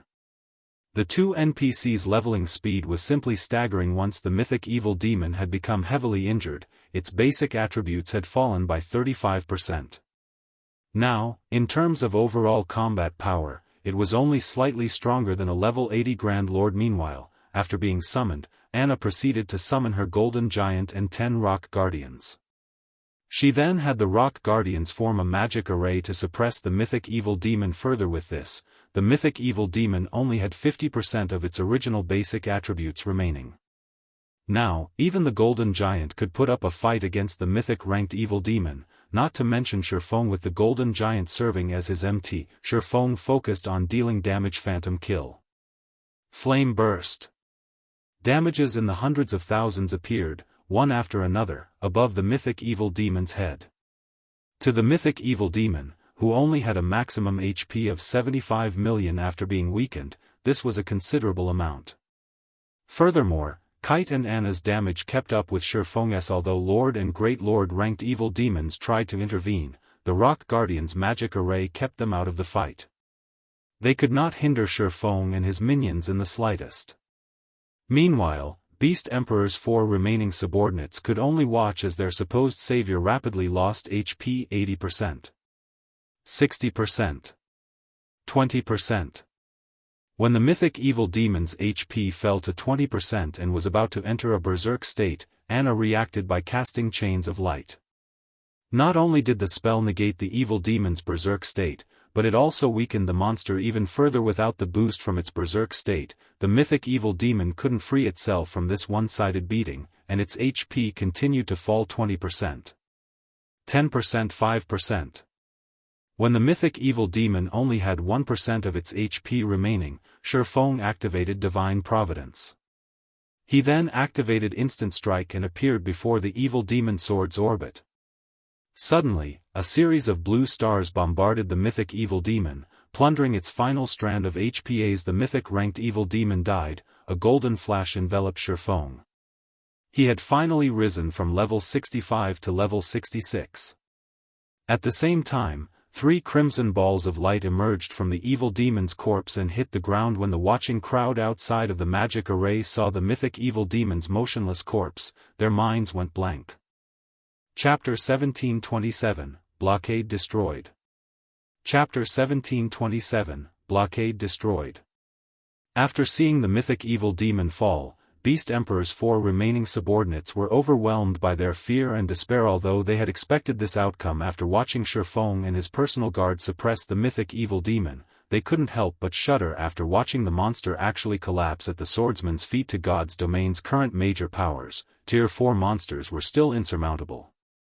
Even super guilds had to expend a lot of time and effort to prepare and ensure that they killed one. Yet, Shifeng had accomplished this feat by relying on his own power and his 2 personal guards. Normally, if someone told them about such a situation, they'd laugh, assuming that the player was joking, but after such an impossible feat had occurred before their very eyes, they had no choice but to believe it. Regret filled their hearts. Had they known that something like this would happen, they would never have volunteered to work at the checkpoint. They had assumed that inspecting players that entered the primordial divine ruin would be a relaxing, glorious task. After all, even players from the various superpowers would have to lower their heads before them. How often did anyone get to brag about that? Now, however, the only thing awaiting them was death. Before the 4 could even turn and flee, Kite had appeared and finished each of them with a single hit. In the meantime, Shifeng had arrived beside the mythic evil demon's corpse and collected the 3 items it had dropped. He then commanded Anna and Kite to kill the other evil demons outside of the magic array. Without the threat of the mythic evil demon, the level 70+ evil demons were easy pickings for the 2 personal guards. The fight with the remaining monsters had been so easy that Shifeng hadn't even needed to use another berserk skill after Heavenly Dragon's power had ended. He only needed to support his personal guards from the side. Whenever his personal guards' HPs fell below a certain point, Shifeng had simply activated the 7 Luminaries' Rings life domain to recover their HP to full. For a time, Shifeng, Anna, and Kite slaughtered the hundreds of evil demons around them, further dumbfounding the spectating crowd that was several hundred level 70+ evil demons they were talking about. Moreover, the weakest among them was a lord. Even an army of 10,000 elite players would have trouble against such a force, yet Anna and Kite ended these evil demons as if they were farming common monsters. So strong. Black Flame's personal guards are awesome. They should both be fine gold rank. I've seen fine gold personal guards before, so I am certain that fine gold personal guards are definitely not that powerful. I'm willing to bet that the female summoner is dark gold rank. I doubt even super guilds have dark gold personal guards. It would be great if I had a personal guard like that. I'd have such an easier time grinding and raiding bosses. Keep dreaming. Do you know how much secret silver personal guards are selling for? Nobody will even sell them for 2 or 3 epic items. If there's a fine gold or dark gold personal guard on the market, even super guilds will do everything they can to get their hands on them. Once the crowd of players snapped out of their daze, they turned to look at Anna and Kite, who stood beside Shifeng, with passionate gazes. They all felt a vicious jealousy tear at their hearts. The combat power Shifeng had displayed was indeed frightening. Even without a berserk skill, the man could go toe-to-toe with a great lord-ranked evil demon. Even experts like them dreamed of wielding that kind of power. However, compared to Shifeng's strength, Anna and Kite's combat power was monstrous. This was especially true for Anna. Many of the players present were experts, and quite a few of these experts usually commanded their guild's dungeon raids. Hence, they recognized the factors that contributed to Shifeng's victory over the mythic evil demon. The first factor was the Tier 4 magic scroll Shifeng had used to injure the mythic evil demon and significantly lower its combat power. Anna was the second factor. The Tier 3 golden giant Anna had summoned had played a vital role in tanking the mythic evil demon.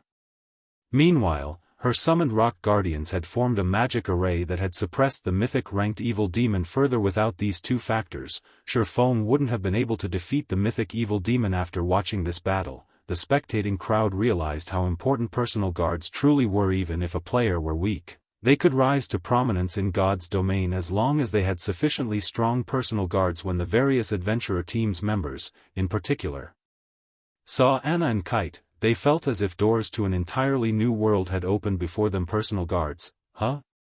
Send the battle video to the commander immediately. With this, our Blazing Owl adventurer team will have a chance of becoming a top adventurer team in the future. The players from the various adventurer teams burst into action. Some players, who commanded their own adventurer teams, immediately ordered their members to do everything they could to find high-quality personal guards. Unlike large guilds, adventurer teams generally had very few members. As a result, these teams struggled when organizing dungeon raids. Large-sized adventurer teams, with over 1,000 members, might not face as much difficulty in this regard, but mid-sized adventurer teams like theirs, which only had several hundred members, even had trouble organizing raids for 50-man team dungeons. However, if they employed a capable personal guard, even a mysterious iron personal guard, it could help make up for the team's lack of manpower when raiding team dungeons. If they had a secret silver personal guard, they could even raid 100-man team dungeons.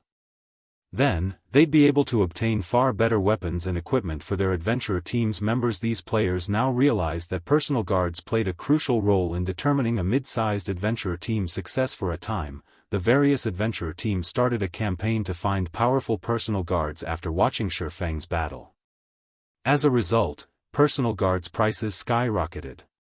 Meanwhile, inside the Evil God's branch temple in ancient Rock City, Beast Emperor wore a gloomy expression as he stared at the magic water ball before him. How is this possible? As he read the report one of his subordinates had sent, he couldn't bring himself to believe its contents. He had dispatched over a dozen subordinates and hundreds of evil demons to operate his checkpoint, yet Shifeng had killed everyone there. Even one of the only two remaining mythic evil demons had fallen to Shifeng's blade. "Boss, why don't I lead some men to annihilate Zero Wing?" Wind Hunter suggested from beside Beast Emperor. "Although Zero Wing has set up a town near the primordial divine ruin, we can surround the town and prevent anyone from entering or leaving. If they summon another one of those divine magic dragons, we'll just pack up and run away. Once the dragon's duration ends, we can simply encircle the town again." "Alright. Get it done. But as a precaution, you absolutely must not reveal yourself," Beast Emperor commanded with a nod. "Boss, rest assured, I'll make sure Zero Wing's town is nothing more than a pile of ruin once its protection period ends," Wind Hunter said, laughing. He then turned and left the Evil God's branch temple. Elsewhere, after Shifeng had annihilated the evil demons at the checkpoint, he made his way toward the primordial divine ruin. Players crowded the ruin, and even though a massive battle had taken place right outside of it, these players chatted and laughed merrily. Some players even hawked their wares here. However, far more players wandered around outside of the town, which had recently been established near the ruin, than those within the primordial divine ruin itself. All of these players examined Zero Wing's new town with curiosity and anticipation. As everyone watched, Shifeng rode his demonic flame tiger towards the town that had the protection of level 100 NPC adventurers. Chapter 1728, Silverwing Town. Chapter 1728, Silverwing Town. As Shifeng set foot in the town, the patrolling NPCs didn't move to stop him. However, once he reached the town's guild residence, a middle-aged man in dark blue robes appeared before Shifeng. The logo of a silver sword had been embroidered on the chest of this man's robe. This middle-aged man was one of the senior administrators from White River City's Adventurers Association. Although the man was only Tier 2, he had reached level 150. "Lord Protector, we have constructed your town according to your wishes.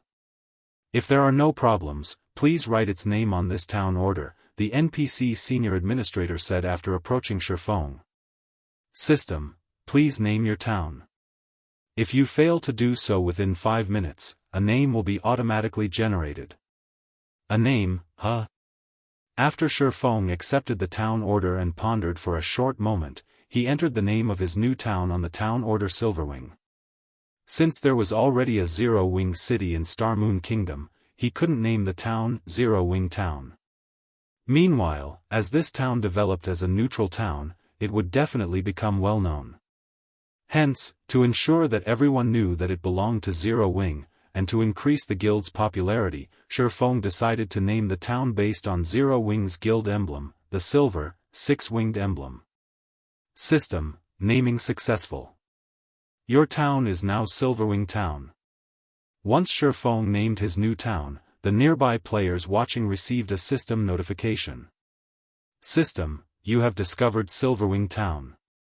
When the surrounding players tried to inspect the town, a window popped up, stating that the town belonged to Zero-Wing and wasn't yet open to the public. Since the town wasn't open to the public, the town's NPC guards would kill any outsider that ventured too close. Sure enough, it really is Zero-Wing's town.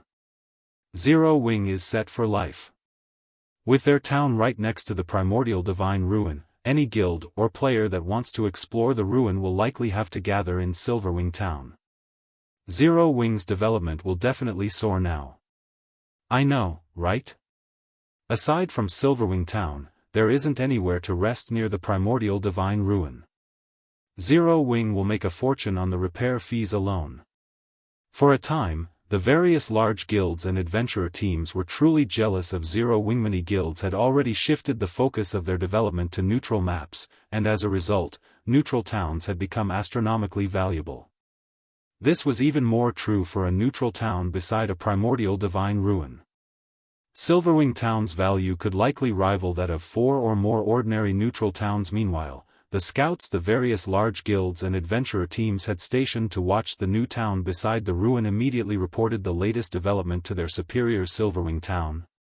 Cuttlefish, one of Crimson Emperor's elders, caressed his white beard as he looked at Silverwing Town from a short distance away. Uncle Cuttlefish, many guilds are trying to partner with Zero-Wing right now. Should we send someone to contact the guild as well? A level 51, Tier 2 Berserker beside Cuttlefish asked. The Berserker wore dark red armor and carried a double-edged battle axe. No, let's wait for a while, Cuttlefish said, shaking his head. Although Zero-Wing has built a town beside the primordial divine ruin, Beast Emperor isn't someone to be taken lightly. Moreover, this is a neutral map. There is simply too much profit involved with Silverwing Town. Even if Beast Emperor doesn't make a move, I doubt that the other superpowers will sit still. Whether or not Zero-Wing can keep its town after the protection period is uncertain. Hearing Cuttlefish's thoughts, realization dawned on the Tier 2 Berserker. At the same time, a hint of pity also surfaced in his gaze as he looked at Silverwing Town. God's domain was a cruel place. In God's domain, holding a treasure without the power to protect it was a sin. Although Zero-Wing had shown the world its extraordinary strength, this kind of power was short-lived. Powerful tools couldn't be used indefinitely. Like Zero-Wing, many such guilds had risen in the virtual gaming world in the past, and they had been incredibly successful, developing rapidly by using various means and resources. Unfortunately, due to their lack of a sturdy foundation, they had become a target for stronger forces, struck down before they could become a superpower. Whether or not Zero-Wing protected Silverwing Town could be considered a test for the guild. Meanwhile, after Shifeng entered Silverwing Town's guild residence, he began to set up the guild residence teleportation magic array. Once he finished and made teleportation to Silverwing Town via guild transfer scrolls possible, he instructed Aqua Rose to bring all of the architects he had requested and a large number of elite members to the town. When the group emerged from the guild residence, seeing Silverwing Town for the first time, they could not help but grow excited, especially the elite members. With Silverwing Town, they'd have a much easier time getting into the primordial divine ruin. After all, the town was so close to the ruin. Their guild would have a massive advantage over the other powers when contesting over entry slots. Even elite members like them might get the chance to enter the ruin, not to mention the guild's expert players. If they were lucky, they might even get to visit Primordial City Guild leader. Everyone's here. We can begin constructing the hotels and smithies right away, Aqua Rose excitedly reported as she walked up to Shifeng. Although Zero Wing had earned quite a lot of coins through Zero Wing City, coins were only coins. A lot of coins didn't necessarily equate a lot of resources. Furthermore, Zero Wing's range of influence was much smaller than first-rate guilds and superpowers. This greatly limited the guild's ability to collect and purchase resources. However, Zero Wing now had Silverwing Town. With a treasure trove of resources like the primordial divine ruin right beside the town, Zero Wing would have a much easier time acquiring the resources it needed. Most importantly, players had long since passed the Stoneclaw Mountains level range. As a result, Stone Forest Town's popularity had started to wane. Nowadays, Stone Forest Town's development was entirely reliant on its battle arena and advanced auction house. Its ability to collect resources was growing weaker. The rise of Silverwing Town just so happens to make up for this flaw. Good. Shifeng nodded approvingly, following which, Shifeng arranged the basic and intermediate architects to start constructing the town's hotels and smithies.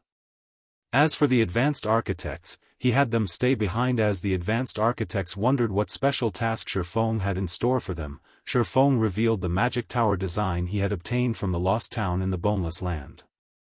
Seeing the design, the eyes of the advanced architects glowed with excitement and surprise. Even Aqua Rose was dazed when she saw the design. She was very familiar with the magic tower's power. It was thanks to the magic tower that Stone Forest Town had developed to its current state. However, the magic tower design was a consumable, and each design only allowed players to build 5 magic towers. Unfortunately, Zero Wing had expended all 5 of its last design's uses. Although they had done their best to find another magic tower design, their search hadn't borne fruit thus far. Even the various super guilds struggled to find one for themselves, yet Shifeng had just revealed a new magic tower design. Your task this time is to complete the magic tower's foundations.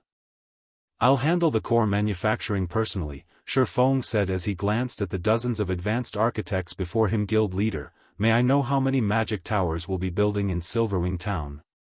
An advanced architect asked curiously. We're building all 5. Shifeng said the players before Shifeng gasped, and even Aqua Rose stared at her guild leader with wide eyes. These were magic towers they were talking about. Even one magic tower was enough to forge a popular battle arena. They had only constructed 3 magic towers in Stone Forest Town to protect the town from invasion. Spending a full magic tower design on Silverwing Town was simply extravagant. Chapter 1729, Building Up Silverwing Town. Chapter 1729, Building Up Silverwing Town. Guild leader, both the battle arenas in Stone Forest Town and Zero Wing City are crowded with players right now. If we split some of these magic towers to our other locations, we'll definitely increase our profit margins from both battle arenas. Silverwing Town is only basic rank right now. It can only accommodate so many players at a time. It wouldn't be wise to build all 5 magic towers here, Aqua Rose advised. Moreover, concentrating all of our resources in a single location won't be good for the guild's development. If we share some with the branch guild in the Black Dragon Empire, developing Snow's side will proceed far more smoothly. Zero Wing was the #1 guild in Starmoon Kingdom, but that wasn't the case in the Black Dragon Empire. Not only did the empire have plenty of large guilds, but it also had more than enough first-rate guilds. The competition between guilds in the empire was intense. Although large-scale guild wars weren't frequent, small skirmishes involving teams of hundreds occurred almost daily. If Zero Wing wished to increase its influence in the empire, it would have to get involved in even more skirmishes. Meanwhile, this would no doubt increase the guild's expenditure. After fighting in multiple and consecutive large-scale wars, Zero Wing had exhausted most of its savings. Unlike other kingdoms and empires' various large guilds, Zero Wing no longer had a reserve of funds and resources it could rely on to develop steadily. The situation in the Black Dragon Empire was much more stable than in Starmoon Kingdom. Aside from small skirmishes, the guilds in the Empire didn't really encounter a lot of problems in their development. As a result, guilds there developed much quicker than the guilds in Star Moon Kingdom. The Empire's guild players had much higher equipment level and quality than that of Star Moon Kingdom's guild players. Many of the Empire's guild experts had also begun challenging their Tier 2 promotion quests. In fact, the first-rate guilds there had even started raiding level 50 super large-scale team dungeons. There's no need for that right now. Silverwing Town takes precedence over everything. When we have enough resources, try to build as many defense turrets in the town as possible, Shifeng said, shaking his head. While Silverwing Town has already been established, it's still uncertain if Zero Wing can actually defend it. Although there were plenty of resources available in the Black Dragon Empire, the Orc Empire's primordial divine ruin was much more important. It might be a different story if the Orc Empire's primordial divine ruin was an ordinary one, but housing a passage to Primordial City increased its value by several times. Stone Forest Town couldn't compare to Silverwing Town's potential value previously. Stone Forest Town had only managed to attract so many players because the Stoneclaw Mountains turned into a regional dungeon. After players reached level 50, the Stoneclaw Mountains weren't accessible to them. However, a primordial divine ruin that was connected to Primordial City would never fall behind the times. Even superpowers had gone all out to monopolize primordial divine ruins with a pathway to Primordial City. This was because Primordial City offered quite a bit of help to players as they challenged their promotion quests. Although players received less help from Primordial City as they reached higher tiers, as long as the city was even the slightest bit helpful, it was still extremely valuable. The various superpowers had yet to realize the true value of Primordial City. They merely treated it as a source of combat techniques and some other valuable resources. Hence, they still held a wait-and-see attitude in regard to Silverwing Town. Once they discovered Primordial City's true value, however, they would do everything they could to obtain Silverwing Town. Beast Emperor would be the least of Zero Wing's worries. Zero Wing needed to strengthen Silverwing Town to the best of its abilities. Aqua Rose gawked at Shifeng's reply. She felt that Shifeng was simply insane. Not only did he want to build 5 magic towers in Silverwing Town, but he even planned on constructing a large number of defense turrets. Was he trying to turn Silverwing Town into a fortress? If the other guild upper echelons found out, they would definitely curse Shifeng's wasteful behavior. Seeing as Shifeng had no intention of changing his mind, Aqua Rose gave up on persuading him and started designating work for the basic and intermediate architects. As Silverwing Town had just recently been built, aside from some basic constructions and a few wandering NPCs, the town had practically nothing in it. Fortunately, Aqua Rose had brought over 600 basic and intermediate architects with her this time, and since they only had to build basic constructions, their building speed was extremely fast. The players observing Silverwing Town from afar quickly discovered the emergence of bars, hotels, smithies, restaurants, and shops in the town's empty spaces one after another. When they saw the smithies in the town, their eyes glowed with excitement. Although they could obtain a lot of resources and contribution points from fighting in the Orc Empire, fighting the Empire's monsters put an unprecedented burden on their weapons and equipment. At most, their weapons could last through one day of grinding. Despite the Orc Empire being such a large map, guilds had only captured 4 towns thus far. Moreover, all 4 of the guild towns were in the Empire's outer area. If they wanted a fruitful harvest, they needed to grind in the neutral map's inner area at the very least. A round trip between the Empire's inner and outer areas took over 10 hours even on a mount. During the trip, there was even a risk of encountering a mid-sized or large-sized orc patrol squad. If a team came across such a patrol squad, it would either get annihilated or suffer severe losses. On the other hand, not only was Silverwing Town located right beside the primordial divine ruin, but it was also close to the Empire's inner area. Even if they couldn't enter the primordial divine ruin, they could travel into the Orc Empire's inner area via Silverwing Town. Shifeng reached the guild hall's first underground floor. Standing inside the magic array carved in the center of the floor, Shifeng took out the Heroes chapter to summon Craig Midlands. Originally, Shifeng had intended to use this Heroes chapter on Zero Wing City. However, to increase Silverwing Town's security, he decided to use it on his newly acquired town. Instead, he placed the Heroes chapter on the magic array's core and started chanting the activation sequence. System: discovered specified Heroes chapter. Do you wish to pay 3,000 magic crystal to summon the specified hero? 3,000 crystals? How fraudulent. Shifeng was astonished by the price. Even during his previous life, the most expensive specified hero he summoned only cost 1,000 magic crystals. However, that wasn't the worst part. After all, to the current Zero Wing, 3,000 magic crystals was nothing at all. It was a different story if this was the cost of summoning a hero via a Heroes chapter. After players summoned a hero, they had to pay half the summoning cost every day to maintain the hero's mana body. In other words, after summoning Craig Midlands, he would have to pay 1,500 magic crystals every day to maintain the hero's existence. This price was the equivalent of 3 magic towers' operating cost. In the end, however, Shifeng gritted his teeth and chose to proceed with the summoning immediately. 3,000 magic crystals vanished from Shifeng's bag space. The mana inside the guild hall rapidly gathered in the magic array, visibly condensing into white mist. The mist further condensed into liquid mana, which gradually on a human form.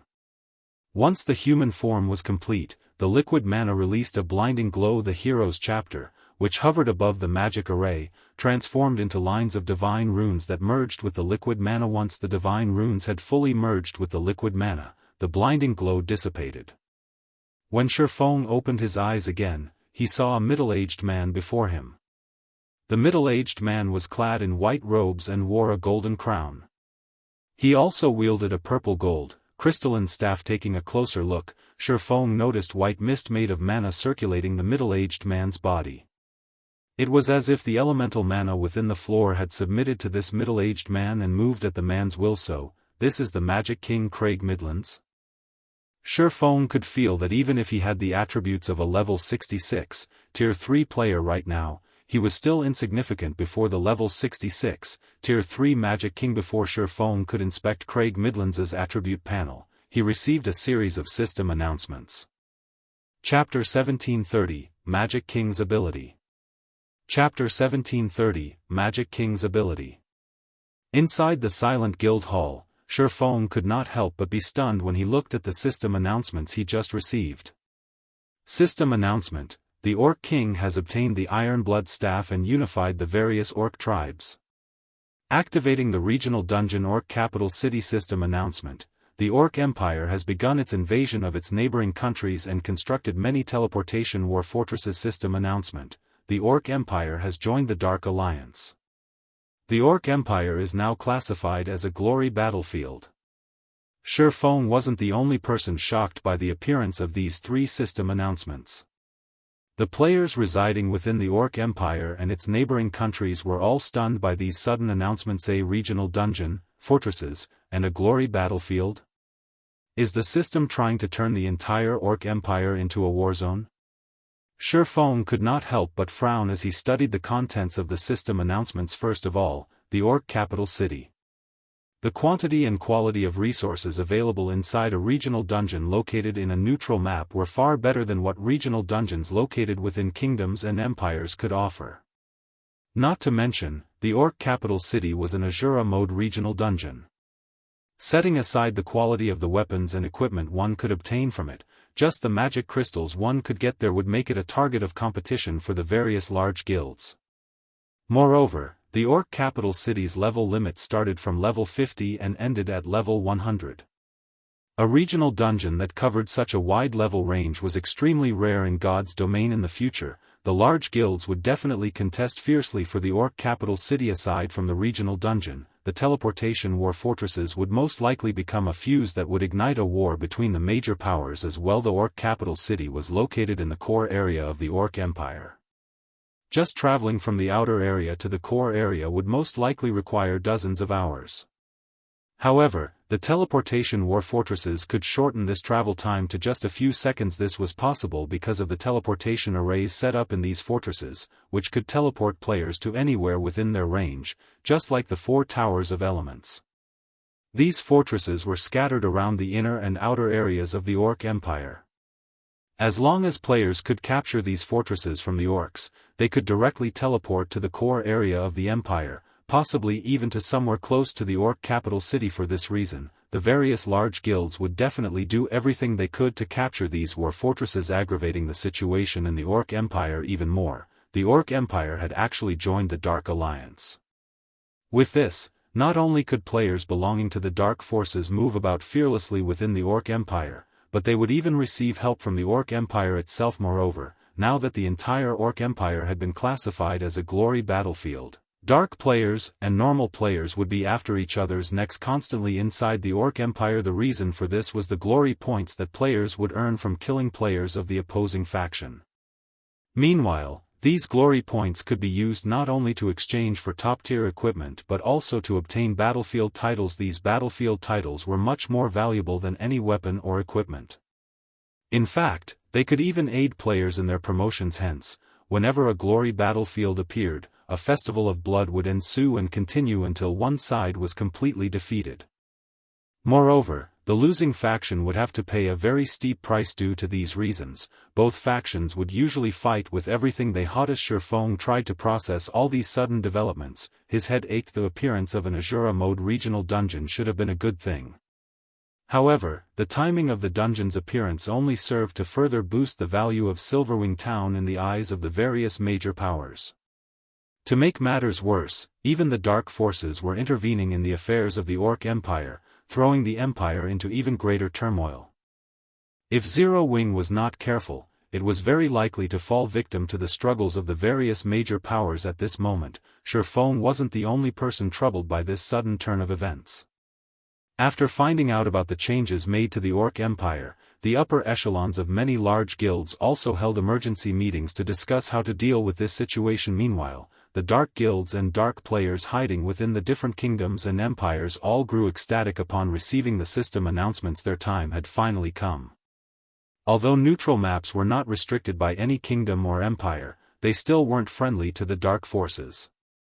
Dark players would have a much more inconvenient time leveling up in neutral maps than normal players. However, now that the Orc Empire had joined the Dark Alliance, the entire empire became the territory of dark players. They would have a much easier time moving in the Orc Empire than in other NPC kingdoms and empires. In fact, they could even teleport directly into the Orc Empire. Moreover, they also wouldn't have to keep sneaking around and hiding their identities in the Orc Empire, as the orcs were now their allies. Now, they could not only kill other players in such a favorable environment but also earn glory points in doing so. The Orc Empire was basically heaven to dark players like them right now. Even if some independent dark players were not particularly interested in this matter, the various dark guilds would definitely exploit this situation to the fullest. After all, this was a good chance for dark guilds to develop themselves. Wonderful. This is an excellent opportunity for our guild to establish a town. Ha ha ha. The era of dark players is finally here. For a time, countless dark players swarmed towards the Orc Empire. Ancient Rock City, Evil God's Branch Temple. After finding out about the latest changes of God's domain, Beast Emperor was also beaming with joy. Although the Evil God's Temple had no allies in God's domain, that did not mean he could not take advantage of this sudden development. There was a saying, "The enemy of my enemy is my friend." With the various large guilds and dark players at loggerheads, he could cooperate with the dark players to deal with Zero Wing.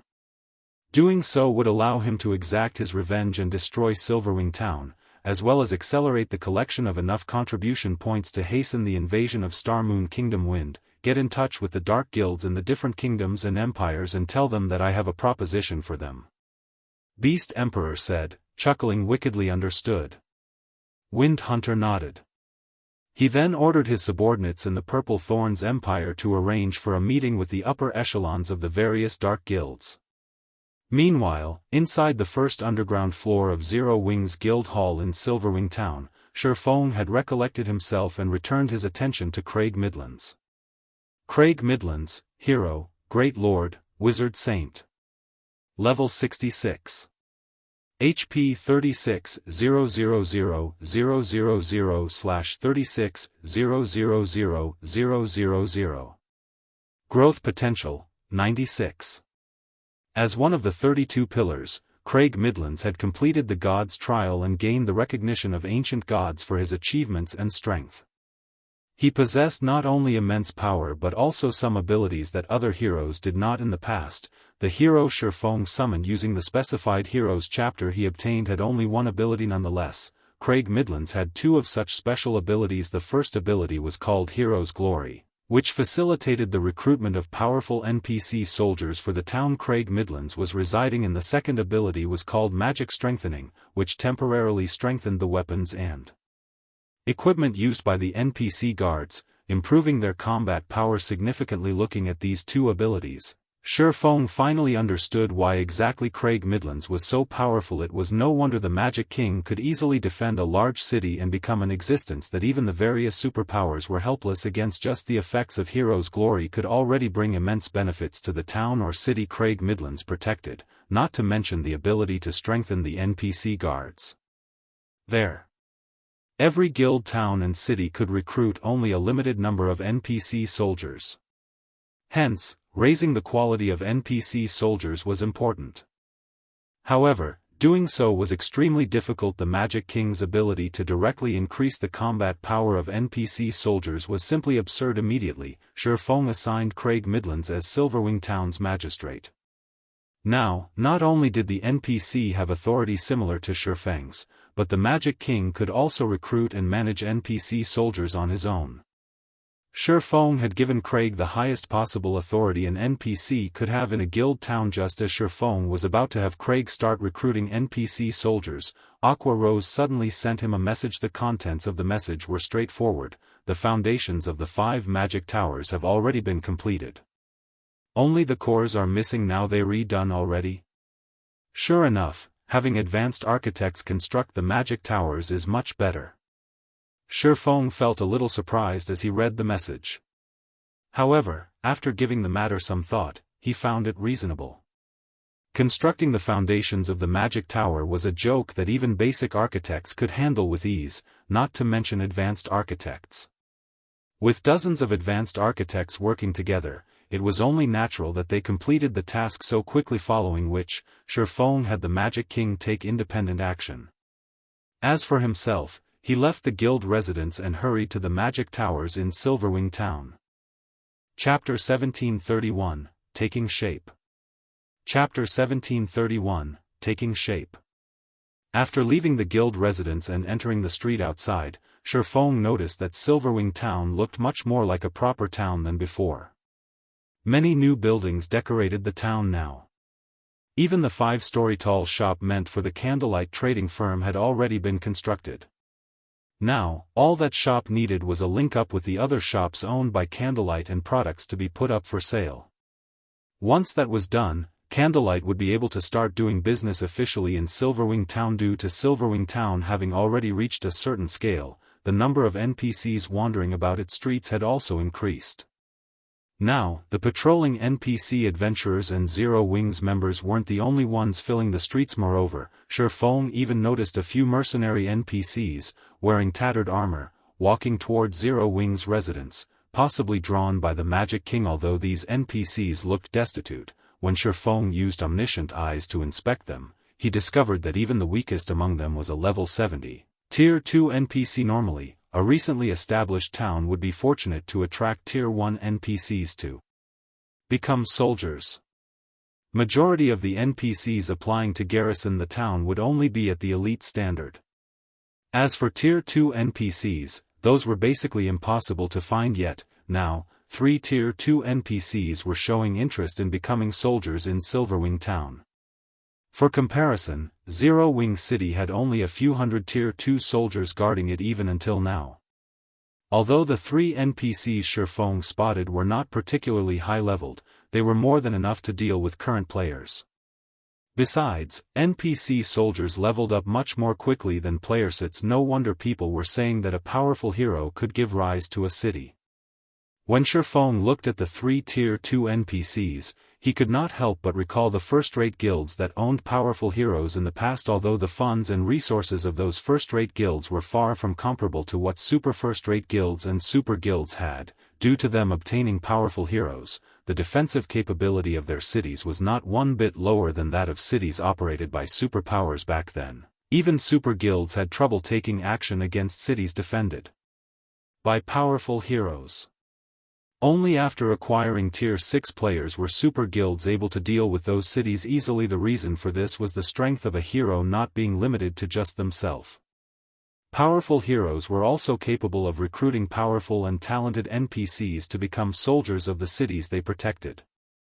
In the past, the cities protected by such powerful heroes had plenty of its soldiers promoted to Tier 3, with some even reaching Tier 4. Buffed by the city's defensive magic array, these NPCs were capable of exhibiting extremely frightening combat power without an absolute advantage. Trying to capture such a city was practically impossible. After walking a short while, Shifeng arrived at the edge of Silverwing town. Currently, a large number of architects could be seen demolishing the old walls of the town and building new ones in their place. Although the town's original walls had some defensive properties, they were useless against attacks at the Tier 2 standard and above. The new walls being built, however, could stop even Tier 3 attacks. Moreover, they possessed much higher durability as well as resistance to siege weapons. They also had an added effect that prevented players from crossing over them from above. For a neutral town, such walls were a must-have defensive measure. However, the cost of constructing these new walls was not cheap, a minimum of 10,000 gold for the entire perimeter of Silverwing town. If not for Zero Wing having a money printing machine like Zero Wing City generating large amounts of coins every minute, the guild couldn't have afforded to construct these new walls. In addition to the various hotels, bars, smithies, and restaurants, if a first-rate guild were tasked with managing Silverwing town, the guild would be fortunate to get the basic facilities up and running. After all, the total cost of constructing Silverwing town and the basic facilities in it was already close to 120,000 gold. This was a huge sum of money even for current super first-rate guilds, not to mention first-rate guilds. However, this was only a small part of the necessary investments into Silverwing town.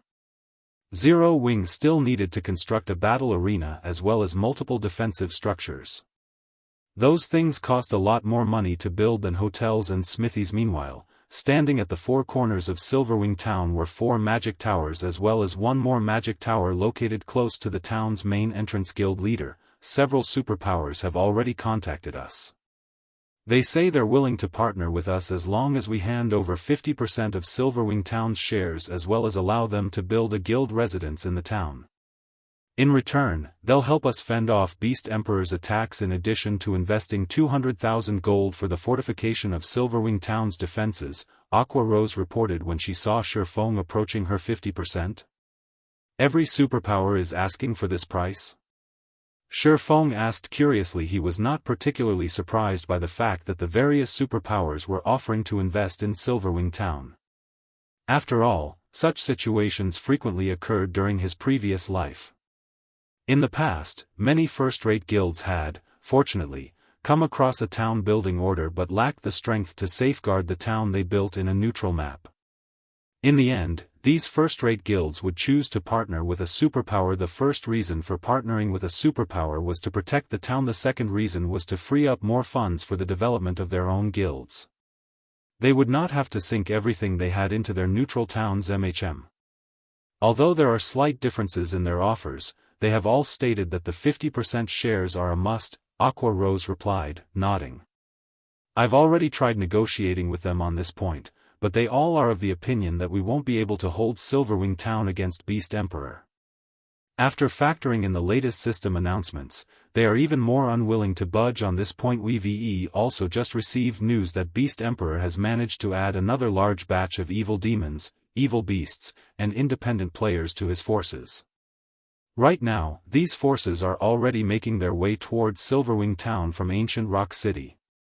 By the looks of it, Beast Emperor really plans on duking it out with us. What a bunch of old foxes. Shifeng could not help but chuckle upon hearing Aqua Rose's reply. Do they really think that Zero Wing needs their help against Beast Emperor? Ignore those superpowers for now.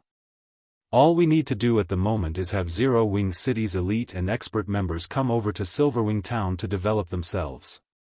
If Beast Emperor sends any mythic monsters at us, have Kola and the others deal with them. Understood. I'll have them transfer over as soon as possible, Aqua Rose said, nodding. They might not have any way of dealing with the evil beasts and evil demons out in the fields, but none of those monsters should even think of approaching Silverwing Town with its 5 magic towers.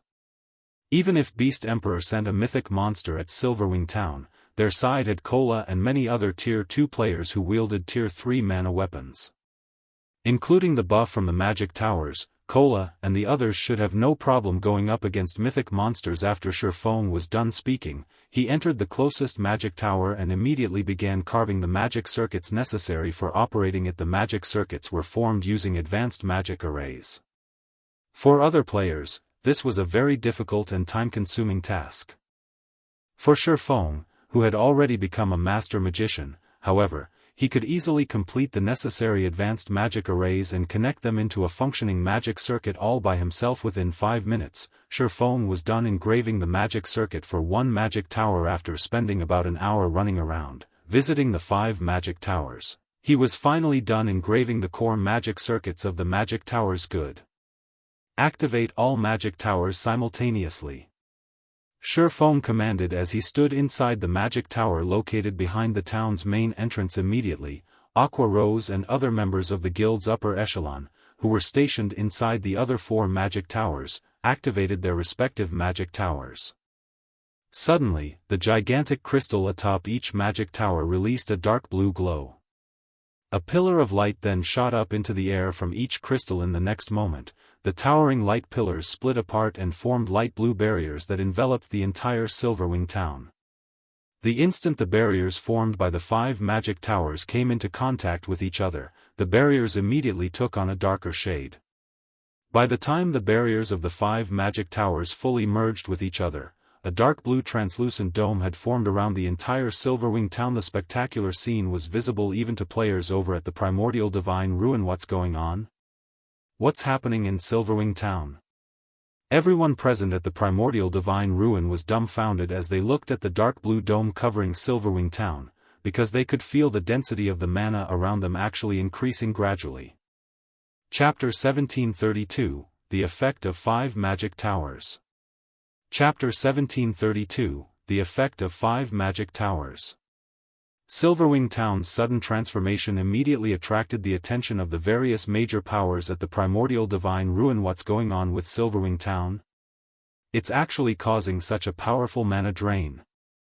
Cuttlefish, who was observing Zero Wing's newly built town from an open-air restaurant in the Primordial Divine Ruin, was filled with confusion. Although Silverwing Town appeared to be located right beside the Primordial Divine Ruin, in reality, over 1,000 yards separated the 2 locations. Despite the distance, the commotion in Silverwing Town affected even the Primordial Divine Ruin. If the rise in mana density in the Primordial Divine Ruin was already so remarkable, what about inside Silverwing Town? After thinking up to this point, Cuttlefish could not help but shudder. Nowadays, the understanding that superpowers had towards the effects of mana density was different from before. After conducting extensive research in libraries and live experiments, they had already discovered just how valuable locations with high mana density were. Areas with high mana concentrations did not only help players maintain a calm mind, allowing them to display greater combat power in return, but also accelerated the recovery of players' stamina and concentration. This situation enabled players to practice their combat techniques for extended periods without having to worry about running out of stamina and concentration. Meanwhile, the execution of combat techniques was different from that of spells and skills. In the case of spells and skills, one could activate them properly so long as the general movements were correct. In the case of combat techniques, however, one's movements needed to be extremely precise. Otherwise, the combat technique would do more harm than good to the user. In short, the difficulty of executing a combat technique was much greater than activating skills and spells. One required arduous practice just to learn to execute a combat technique properly. Hence, if one wished to practice a combat technique efficiently, having an environment that boosted stamina and concentration regeneration was a must. Uncle Cuttlefish, a report just came in from our scouts. It seems Zero Wing has constructed magic towers in Silverwing Town. Moreover, the guild built 5 magic towers in one go. a crimson-armored Tier 2 berserker standing beside Cuttlefish reported 5 magic towers. Did they see correctly? Cuttlefish revealed a stunned expression when he heard this. For a moment, he even wondered if he had misheard. It's true. They've sent a video recording. There are indeed 5 magic towers in the town, the Tier 2 berserker replied, a bitter smile appearing on his face. He, too, had hoped that there was a mistake in the report. However, after watching the video recording, he couldn't deny this fact even if he wanted to. How is this possible? Cuttlefish's complexion darkened as he watched the video recording the Tier 2 berserker forwarded to him. Wasn't it stated that each magic tower design allowed the construction of only 5 magic towers? At this point in time, the various large guilds were no longer strangers to the magic tower. After the first magic tower appeared in Stone Forest Town, the various large guilds had fervently searched for information about it, especially since the magic tower's existence allowed Stone Forest Town to become the #1 town in Star Moon Kingdom. In addition, as an advanced defensive construction, the magic tower provided the town with considerable defensive power. Even until now, the Crimson Emperor Guild had yet to build a single magic tower. Nevertheless, 5 magic towers had now appeared in Silverwing Town simultaneously. This was simply unbelievable. With these 5 magic towers, Silverwing Town's defensive power had increased significantly. Even if Beast Emperor wanted to destroy Silverwing Town, he would face an uphill struggle to do so. Not to mention, with the drastically heightened mana density, Silverwing Town's popularity among players would definitely increase even further. While inside a neutral map, players' stamina and concentration depleted very quickly. And even if they returned to an NPC town or city to recover, a full recovery would take quite a long time. Meanwhile, the increased mana density would significantly shorten the amount of time needed for players to recover, granting players more time to grind and do quests. One could just imagine how attractive Silverwing Town would be to the players trying to develop in the Orc Empire. With this, Crimson Emperor would also have much greater difficulty in acquiring the shares of Silverwing Town at this moment. Besides Cuttlefish of Crimson Emperor, members of the other superpowers present in the Primordial Divine Ruin were also frowning at this situation. Damn it. Just where did Zero Wing obtain another magic tower design from? The upper echelons of the various superpowers were filled with envy as they looked at the 5 magic towers of Silverwing Town. Right now, even a fool could tell that Silverwing Town had a promising future ahead of it. News about Silverwing Town having 5 magic towers spread like wildfire. For a time, the expert players that had been hesitating over developing themselves in the Orc Empire started migrating to the Empire in large numbers. Meanwhile, inside Silverwing Town.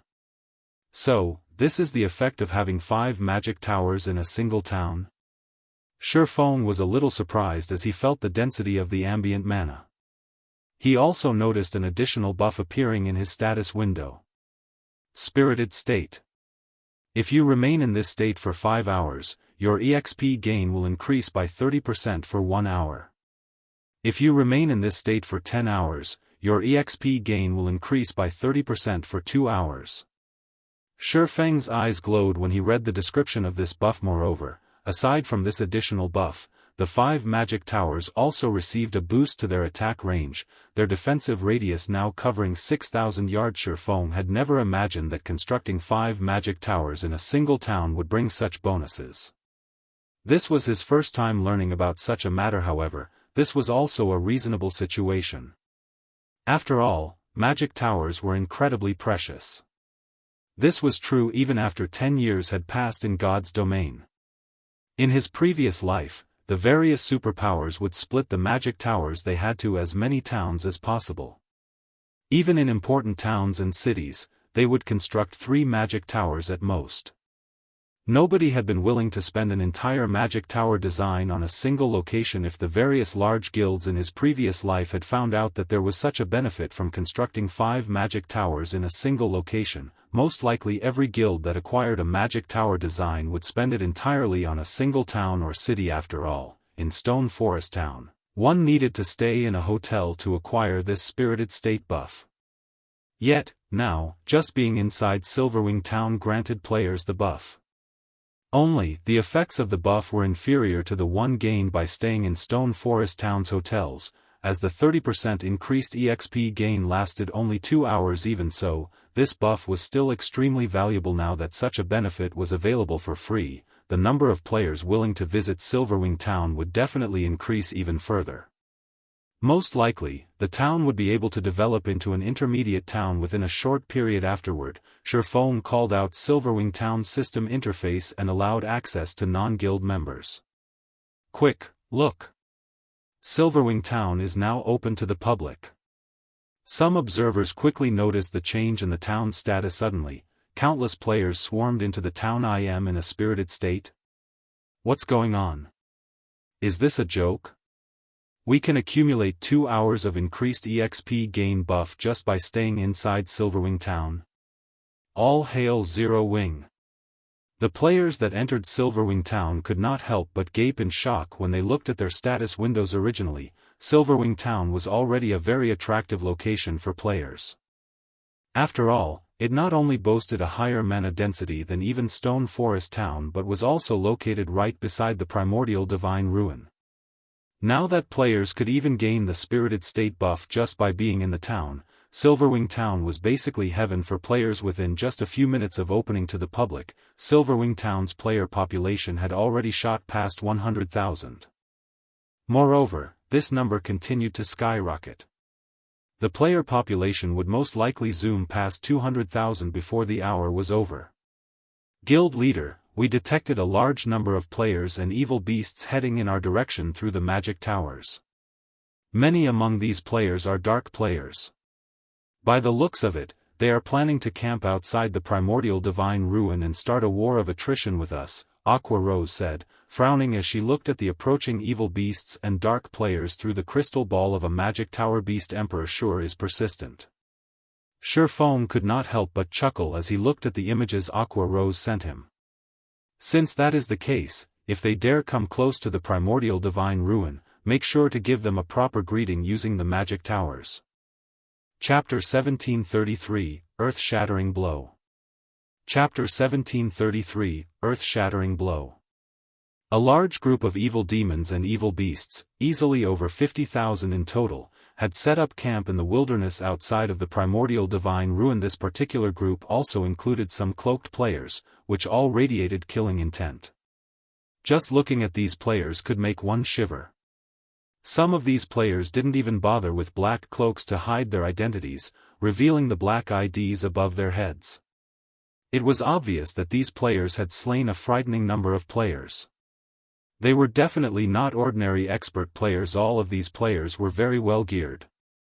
Despite recently reaching level 50, over half of their equipment consisted of level 50 mysterious iron and secret silver equipment. These pieces were definitely among the best available at this stage of the game. I'll say this first, the Crimson Horn Guild will only help you kill Zero Wings members. We won't be taking the initiative to attack and turn ourselves into cannon fodder. A tall, robust man carrying 2 short swords from his waist indifferently told the phantom of a person beside him, relax. As long as Zero Wings members leave Silverwing Town, my evil demons and evil beasts will attack them immediately. All you and your men need to do is find an opportunity to kill them.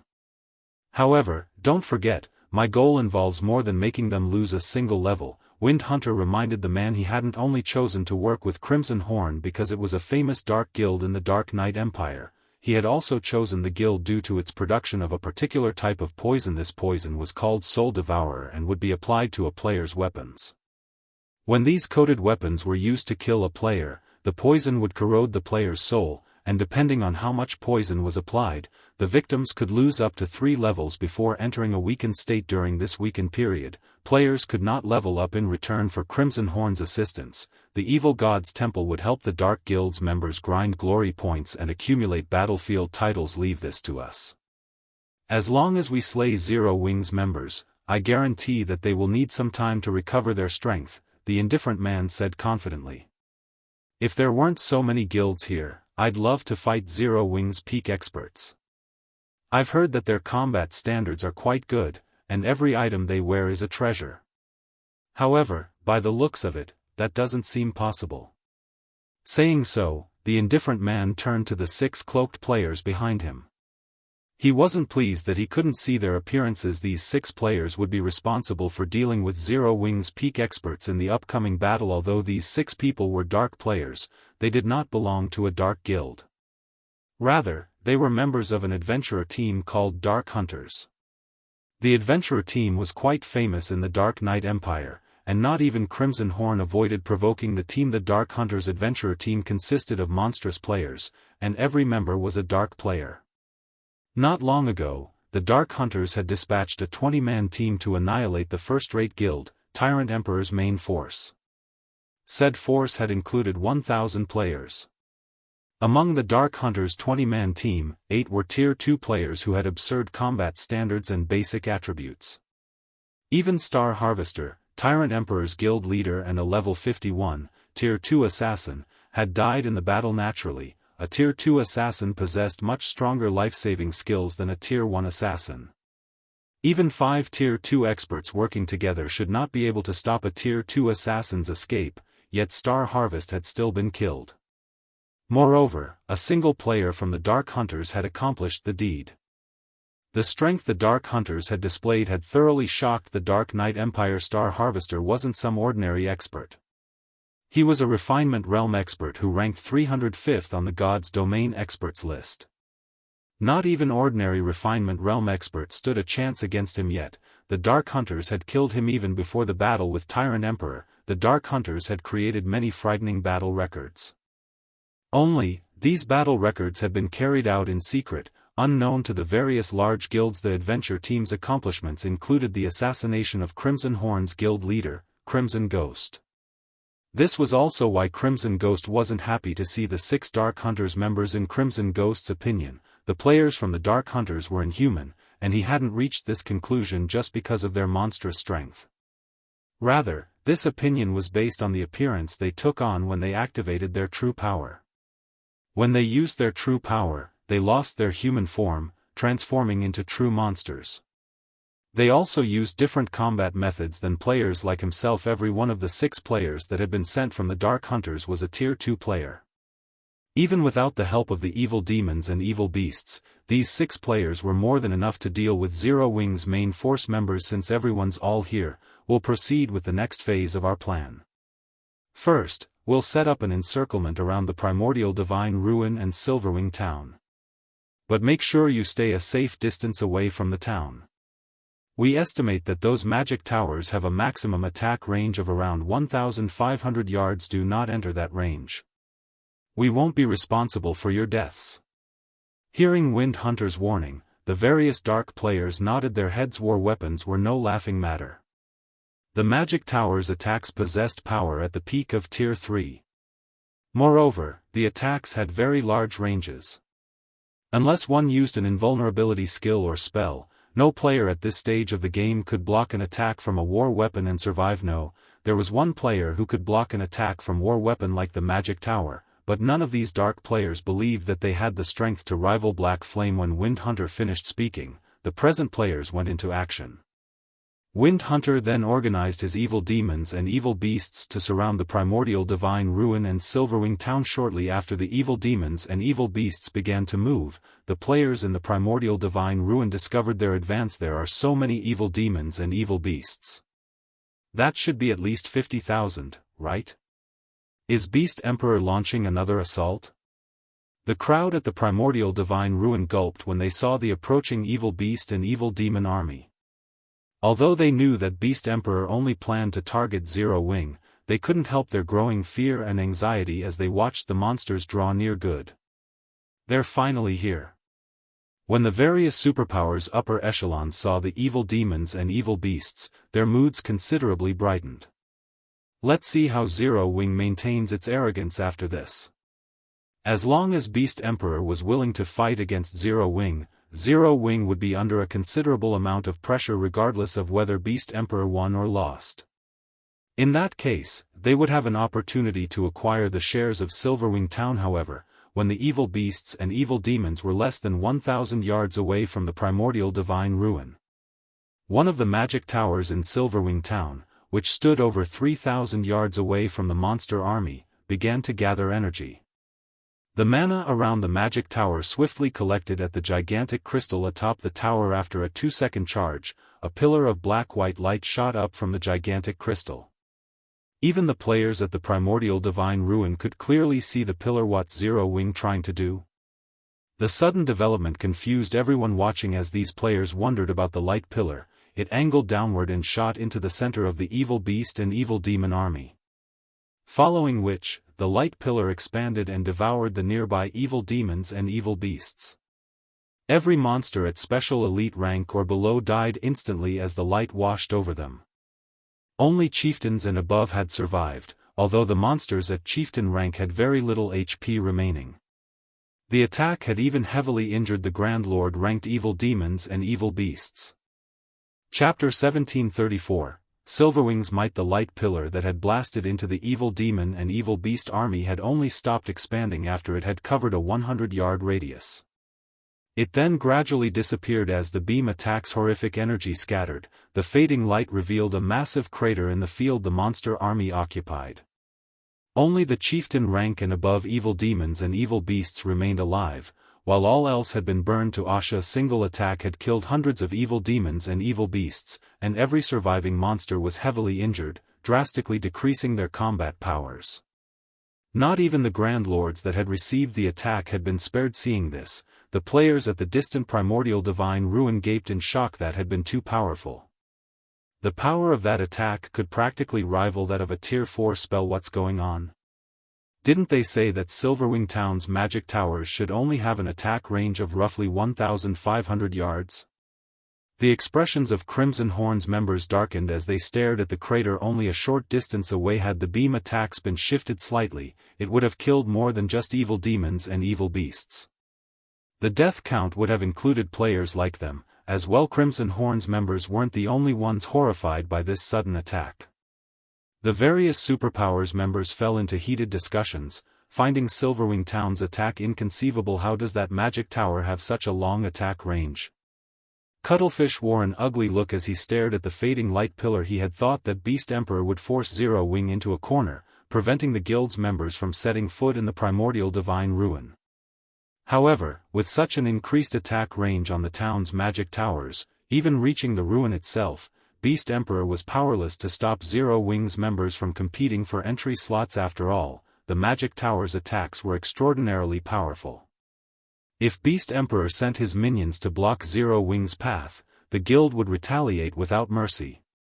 If the magic towers struck too many times, even mythic-ranked monsters would fall, much less the lower-ranked monsters. Before anyone could recover from their shock, another of Silverwing Town's mana towers began to gather mana. 2 seconds later, another black-white light pillar ascended into the sky. In the blink of an eye, another energy beam struck the evil demon and evil beast army, opening another clearing amidst the monsters. Damn it! How is this happening?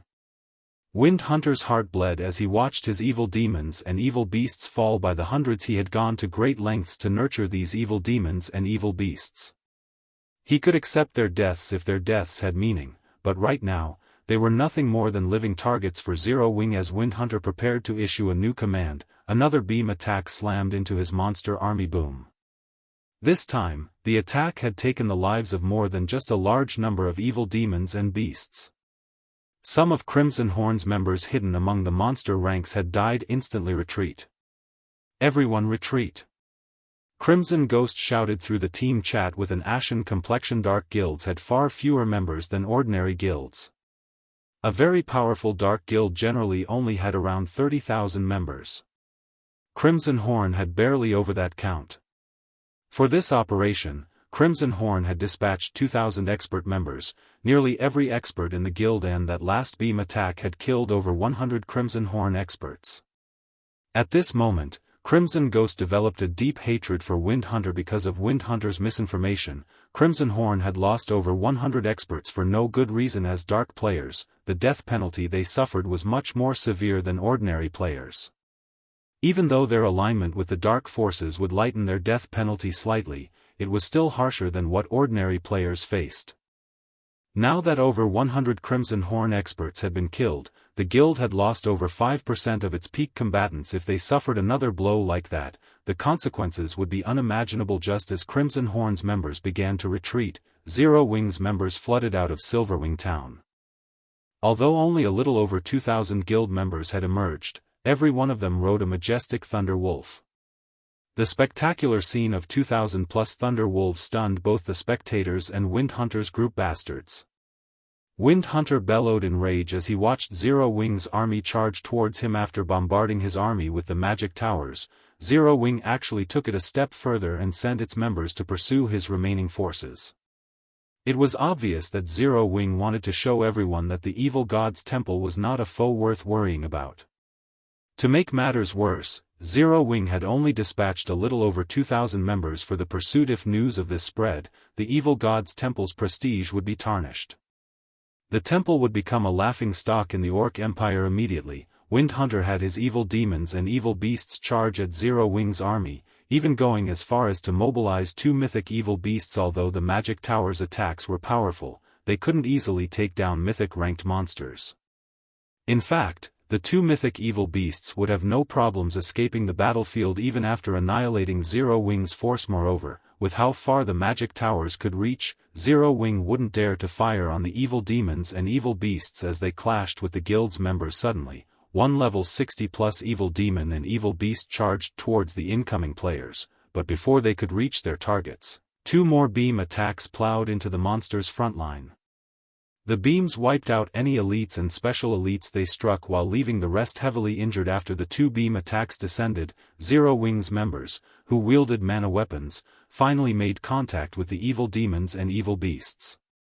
The moment they did, they started a slaughter. The Zero Wing experts wielding Tier 2 mana weapons could fight a Lord-ranked evil demon or evil beast, even when the monsters were at their peak, toe-to-toe. Hence, the weakened chieftains and lords posed no threat to Zero Wing's melee players. In addition, the ranged DPS provided cover fire, and the healers maintained everyone's HPs from the rear.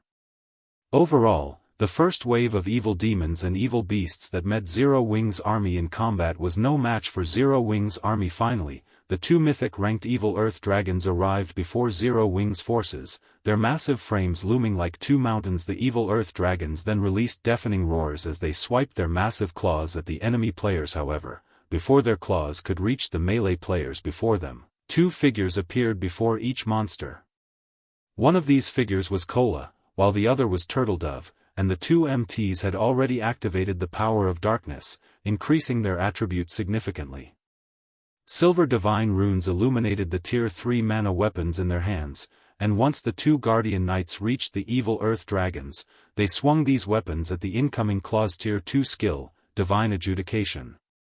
A golden glow bloomed before the 2 guardian knights as the 2 evil earth dragons' gigantic claws abruptly halted mid-swing. No matter how much force they used, they couldn't even move their claws an inch farther. After a brief moment, 2 explosions shook the area. The 2 level 75 evil earth dragons stumbled 5 steps back, and the ground beneath them trembled as they moved before the mythic evil beasts could recover their stances. Kola and Turtledove advanced once again and arrived before their targets. They then swung their weapons, and the silver divine runes covering the Tier 3 mana weapons brightened as the blades fell on their targets. Tier 2 skill, Dragon Annihilator. Tier 2 skill, Current Blade. Kola and Turtledove used their respective legacy skills without hesitation. The moment their attacks connected with the evil earth dragons, the 2 mythic monsters let out agonizing cries as they were pushed back by 20 yards, a damage of over -800,000 appearing above each of their heads. Although the evil earth dragons' HP bars had only decreased by a very small fraction, barely noticeable to ordinary players, expert players with acute perception noticed the change. The players watching from the primordial divine ruin were frozen with shock, staring at Kola and Turtledove with dumbfounded expressions. Chapter 1735, A Nest of Monsters. Chapter 1735, A Nest of Monsters. The nearby Crimson Horn members couldn't help but gasp when they players pushed the evil earth dragon's titanic frames backward by over 20 yards. They were as shocked as if they had witnessed 2 ants push back a tiger and a lion. How is this even possible? Is Zero Wing just a nest of monsters? Both Crimson Horn's members and the various spectating players at the Primordial Divine Ruin were at a loss for words. Aside from how massive the evil Earth Dragons were, just the fact that they possessed the strength of mythic monsters should make them impossible for players to go up against. Watching Black Flame kill a mythic evil demon had been scary enough, yet two more monstrous players had risen in Zero Wing. No. This can't be possible. They must have used some kind of special potion to boost their strength. They can't keep this up for long. Wind Hunter's eyes nearly fell from their sockets when he saw the evil Earth Dragons slide back. He was sure that Kola and Turtledove must have used some special method to grant them the strength to face mythic monsters for a short time. There were certain tools in God's domain that could grant players extraordinary power for a short time. Even Wind Hunter had such a tool in his possession, but it wasn't strong enough to allow him to go toe-to-toe with a mythic monster. As for the possibility that Zero Wing actually had two more players on Black Flame's level, that was simply absurd. He absolutely refused to believe that Zero Wing could produce three experts that could contend with mythic monsters on their own. Thinking up to this point, he commanded the evil Earth Dragons to continue their assault against the two Guardian Knights. Once the two mythic evil beasts had stabilized themselves, they whipped their tails at the two MTS. The massive tails swept up a powerful storm as they moved, forming a pitch-black rift wherever they passed. Faced with such an attack, even a Tier 2 metric tons with their life-saving skill activated would risk an instant death if they took the strike head-on. However, Kola and Turtledove remained unfazed as they swung their Tier 3 mana weapons. Again, two silver lights then clashed with the evil Earth Dragon's colossal tails as two loud explosions echoed across the battlefield. Even the crowd at the Primordial Divine Ruin, which was over 1,000 yards away, could clearly hear the explosions. This time, neither side had gained an advantage over the other by the time the clash ended. However, the ground beneath them had cracked, the fractures extending out over 20 yards away. The frightening display of power made the watching players shudder. Boom. Boom. Boom. Despite the clash ending in a draw, neither side wanted to give up the fight. For a time, both sides exchanged one blow after another. Meanwhile, the surrounding Zero Wing members massacred evil demons and evil beasts in a frenzy. Any Zero Wing member could solo a Great Lord, dealing around -50,000 damage with their attacks. As for Aqua Rose, Alluring Summer, Blackie, and Violet Cloud, who wielded Tier 3 mana weapons, their spells easily dealt over -100,000 damage to their targets, with some dealing over -200,000 damage. From time to time, they would also use large-scale destruction spells, causing hundreds of thousands of damage to a clump of monsters. Although the evil demons and evil beasts greatly outnumbered Zero Wing's army, the army of 2,000+ players had them completely outmatched. Before even 30 seconds had passed since the battle began, over 100 weakened chieftains and lords were killed already. None of the spectating powers had expected this battle to take this turn. They had assumed that Zero Wing would rely on its magic towers to protect itself. They had never thought that Zero Wing's members actually possessed such extraordinary strength. If the rest of Zero Wing's force weren't busy with the other evil demons and evil beasts, the small army would definitely slay the two evil Earth Dragons. With such power, it's no wonder why they had no interest in our partnership offers. Quiet Melody, who sat in an open-air restaurant in the Primordial Divine Ruin, could not help but reveal a bitter smile as she watched Kola and Turtledove fight the evil Earth Dragons. She had thought that Zero Wing was trying to keep up appearances by refusing the various superpowers offers for cooperation and would only lower its head after Beast Emperor's forces had cornered the guild. However, with Zero Wing's current display of strength, it certainly qualified to protect Silverwing Town without help. Not even the various superpowers could deal with mythic-ranked monsters so easily. With the 5 magic towers' absurdly long attack range, Zero Wing should have no problems defending Silverwing Town even after the town's protection period.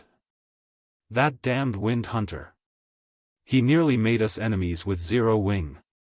Fortunately, we haven't actually fought Zero Wing's members yet.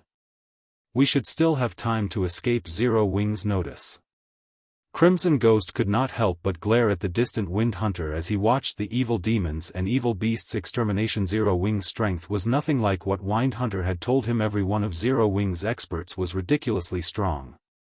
Not even a Tier 2 player like him dared to face Kola and Turtledove head-on. With the MT's incredible destructive power, they could likely kill him in one hit. The fight before him could no longer be described as a battle.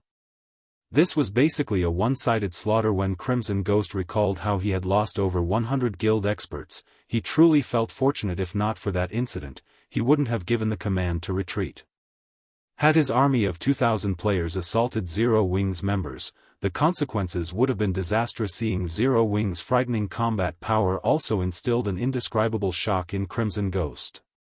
Not even the super first-rate guilds that ruled over the Dark Knight Empire were capable of fielding such a powerful player army yet. An up-and-coming guild from Star Moon Kingdom had accomplished just that. Moreover, based on his investigations, Zero Wing didn't have the support of any backers. Meanwhile, the 6 cloaked players from the Dark Hunters rested in a corner of the battlefield. After observing the battle for some time, the ranger carrying a crystalline longbow shook his head. This won't do. Zero Wing's members are much stronger than we anticipated. We're canceling our plans to plunder their weapons temporarily. Leader, although Zero Wing is clearly stronger than we had assumed, it isn't entirely impossible to kill the guild's ordinary experts. Those experts haven't even reached Tier 2 yet. We can simply kill them and flee. The commander definitely won't let us off the hook if we fail this mission.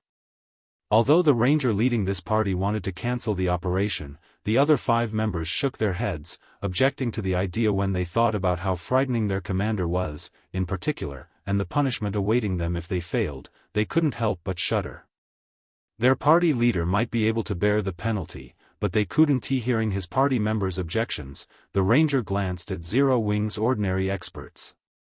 As his party members had said, although these Zero Wing players had higher basic attributes than theirs, their combat standards were lacking. They hadn't even reached the half-step refinement realm yet. Most importantly, these ordinary experts were all Tier 1 players. The differences between Tier 1 players and Tier 2 players weren't limited to basic attributes.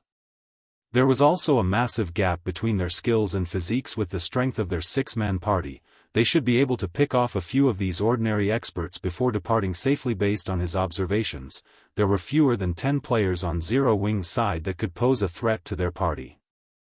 The others weren't a problem. Fine. But finish things quickly.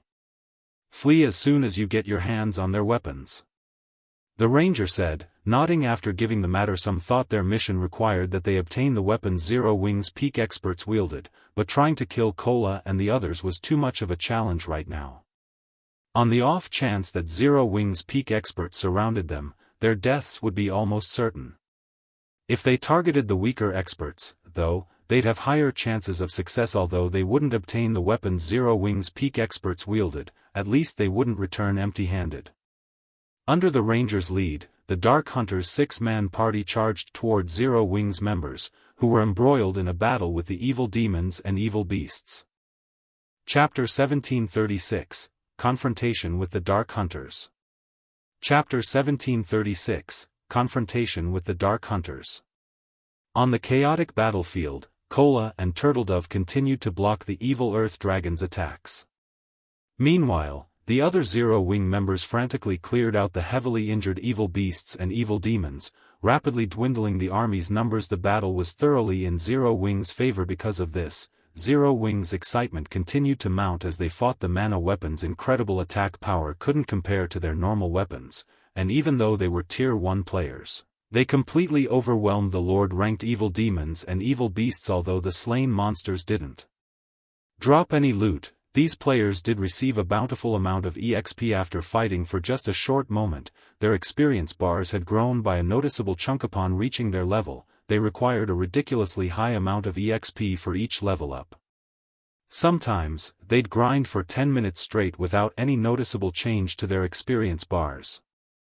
Now, however, they should be able to gain enough EXP for a full level after fighting these evil demons and evil beasts for 3 hours or so. With how generous the EXP was from killing these monsters, they had to take advantage of this opportunity as much as possible. Even the spectators at the primordial divine ruin were jealous of Zero Wing's members. It was not very often players encountered such a large army of high-ranked monsters. Even if they did, most players did their best to stay out of the monsters' way. Trying to fight such a powerful monster army guaranteed casualties, after all. The losses would completely outweigh the gains however, now that Zero Wing had Cola and Turtledove to pin down the evil Earth Dragons, and Zero Wing's other members had the strength to overwhelm the other evil beasts and evil demons. Zero Wing's army could safely grind these enemy monsters. Why wouldn't they be jealous of Zero Wing? It seems Beast Emperor has only failed again. Quiet Melody could not help her bitter smile when she saw that the evil demons and evil beasts had begun to retreat after this battle. Beast Emperor wouldn't be able to touch Zero Wing at the primordial divine ruin again. Big sis Melody, look over there. A few dark players seem to be charging into the battle, Blue Jade said suddenly as she pointed at the 6 figures rushing into the heart of the battlefield with flying speed. They must intend to attack Zero Wing. These 6 players were none other than the 6 from the Dark Hunters Adventurer team. What a powerful concealment technique. Who are those people? Quiet Melody watched the rapidly moving figures with astonishment. As one of the Sacred Temple's Vice Temple Masters, she had more than great combat power. She also possessed acute perception. Although the 6 players hid their identities and appearances with black cloaks, Quiet Melody could tell that they were all Tier 2 players based on their movement. Tier 2 players had far higher basic attributes than Tier 1 players, and their mobility wasn't something that Tier 1 players could hope to rival. Hence, it was very easy to differentiate between Tier 1 and Tier 2 players. However, what truly surprised Quiet Melody was the 6 players' movement technique. All 6 moved with incredible stealth. As they weaved their way through the army of monsters, they were able to utilize the surrounding monsters' bodies and auras to hide themselves. It was likely that even she wasn't as adept at concealing herself and her aura as these 6 players were. If not for her bird's-eye view of the battlefield, she wouldn't have discovered these 6 players at all. What? The Dark Hunters are actually making a move? Crimson Ghost, who had long since retreated from the battlefield, could not help his surprise when he noticed the 6 figures approach Zero Wing's army. At this point, Zero Wing's superiority in this battle could not be any more obvious. There was no reason to continue this fight with the guild, yet the 6 Dark Hunters insisted on doing so. Crimson Ghost was truly confused. Elsewhere on the battlefield, Wind Hunter had noticed the 6 Dark Hunters players moving towards Zero Wing's army. As well, they were going to strike? Wind Hunter's frown relaxed slightly. Originally, he hadn't planned on enlisting the help of the Dark Hunters Adventurer team in this fight against Zero Wing. Beast Emperor had invited them. Moreover, Beast Emperor had even specifically instructed him not to provoke the Dark Hunters casually. It was clear that even Beast Emperor was a little afraid of this adventurer team known as the Dark Hunters. Initially, Beast Emperor's decision had left him slightly disgruntled, but after seeing that all 6 of the adventurer team's representatives were Tier 2 players, his opinion of the Dark Hunters had changed slightly.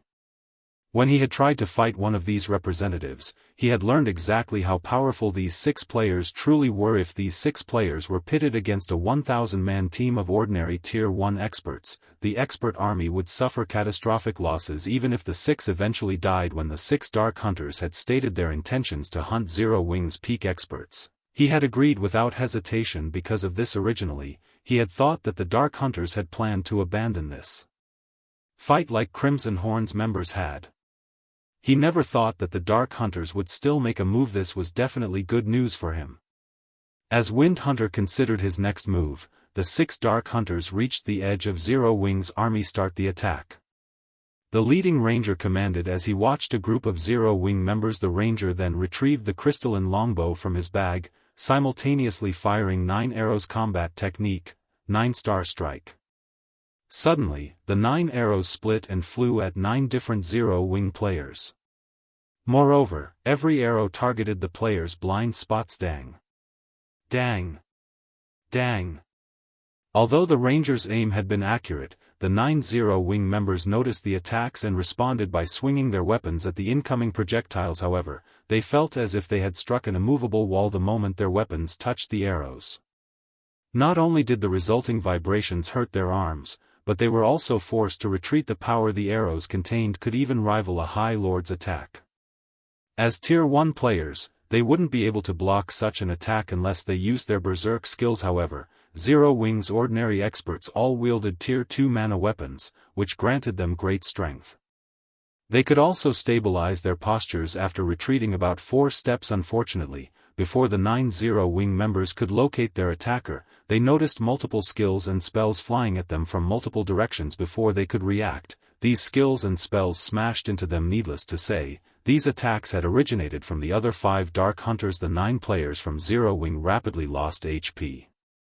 Only the plate armor classes retained around 2/3 of their HP, while the rest had more than 50%. After the brief clash, the 9 Zero Wing members realized that they had encountered a powerful foe.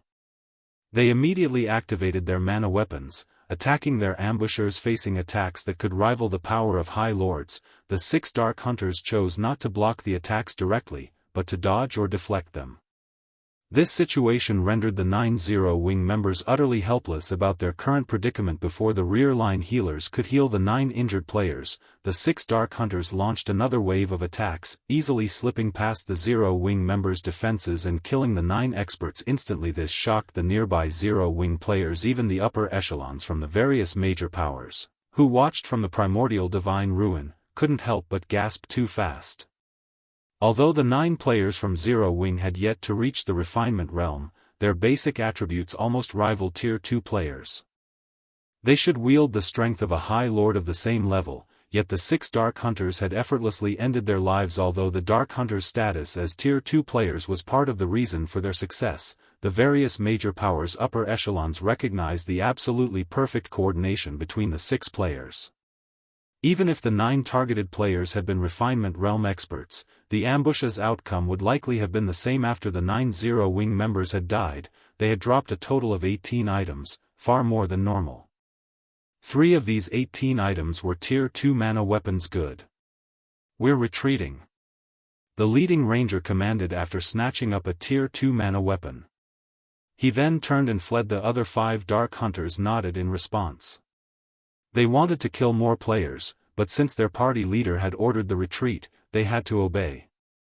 Following which, they dully picked up an item closest to them and fled back into the Evil Demon and Evil Beast army. But just as the 6 players melded into the monster army, a figure leaped out of Zero Wing's forces and blocked the Dark Hunter's path. This figure was none other than Fire Dance. "Do you think that you can leave so easily after killing our guild members?" Fire Dance demanded as she swept a glance over the 6 Dark Hunters, a cold glint flashing in her eyes. Chapter 1737, Soloing the Dark Hunters. Chapter 1737, Soloing the Dark Hunters. Fire Dance's sudden appearance abruptly halted the 6 Dark Hunters' retreat. Fire Dance didn't currently wear her black cloak, so both her appearance and level of 52 were available for everyone to see.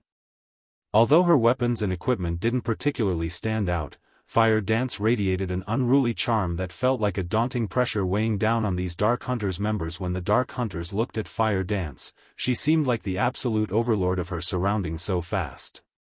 Fire Dance's appearance had surprised Lonely Lamp, the ranger, and the Dark Hunters' party leader. His party had specifically chosen to strike far away from any of Zero Wing's peak experts. The closest peak expert had been several hundred yards away. By the time the guild's peak experts could have ridden to the rescue, their party would have already completed their mission and fled the battlefield. Less than 20 seconds had passed since they had launched their assault against Zero Wing's 9 ordinary experts, yet Fire Dance had caught up with them. Her movement speed should be nearly double theirs. What bold words! "Do you believe that you can stop all 6 of us by yourself?" An emaciated assassin among the Dark Hunters asked, sneering. "That's right. We are surrounded by evil demons and evil beasts. Do you really think your allies can come to your aid in time?" A beautiful female elementalist said with a faint smile. "Our original mission was to kill Zero Wing's peak experts like you. Now that you dare to block our path, we'll just use this opportunity to kill you. That way, we'll complete our mission perfectly." The other Dark Hunters nodded in agreement, killing intent radiating from their eyes. They currently stood in the midst of the Evil Demon and Evil Beast army. They were also roughly 200 yards away from the nearest Zero Wing member. It would take quite some time for Zero Wing's members to reach their location. They might not be confident in taking on Fire Dance one-on-one, but they outnumbered the female assassin by 6 to 1. By charging at them alone, Fire Dance had simply jumped into the jaws of death, yet Fire Dance had still been so foolish. Her actions rendered them utterly speechless. Was she a fool? Or had the woman lost her mind? Even the various superpowers, who were relatively familiar with Fire Dance's strength, were confused about the female assassin's actions, let alone the Dark Hunter's party. Is she tired of living? Does she not recognize those 6 players' strength? When the various superpowers' upper echelons saw Fire Dance charge into the army of evil beasts and evil demons, blocking the 6 Dark Hunters' path, they felt as if Zero Wing's members were a bunch of lunatics. It wasn't unusual to see Black Flame make such bold and arrogant moves. He qualified to do so, after all, but Fire Dance. Ha ha ha.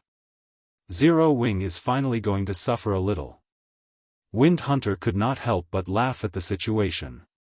When he noticed Zero Wing's members trying to reach Fire Dance to offer their help, he commanded some of his evil demons to stop them. While the 6 Dark Hunters had spoken, they had subtly surrounded Fire Dance, preventing her escape. Watch her speed. Ranged players, maintain your distance from her. Sharp, you'll be the distraction. Make sure she doesn't escape. We have to finish this fight as quickly as possible.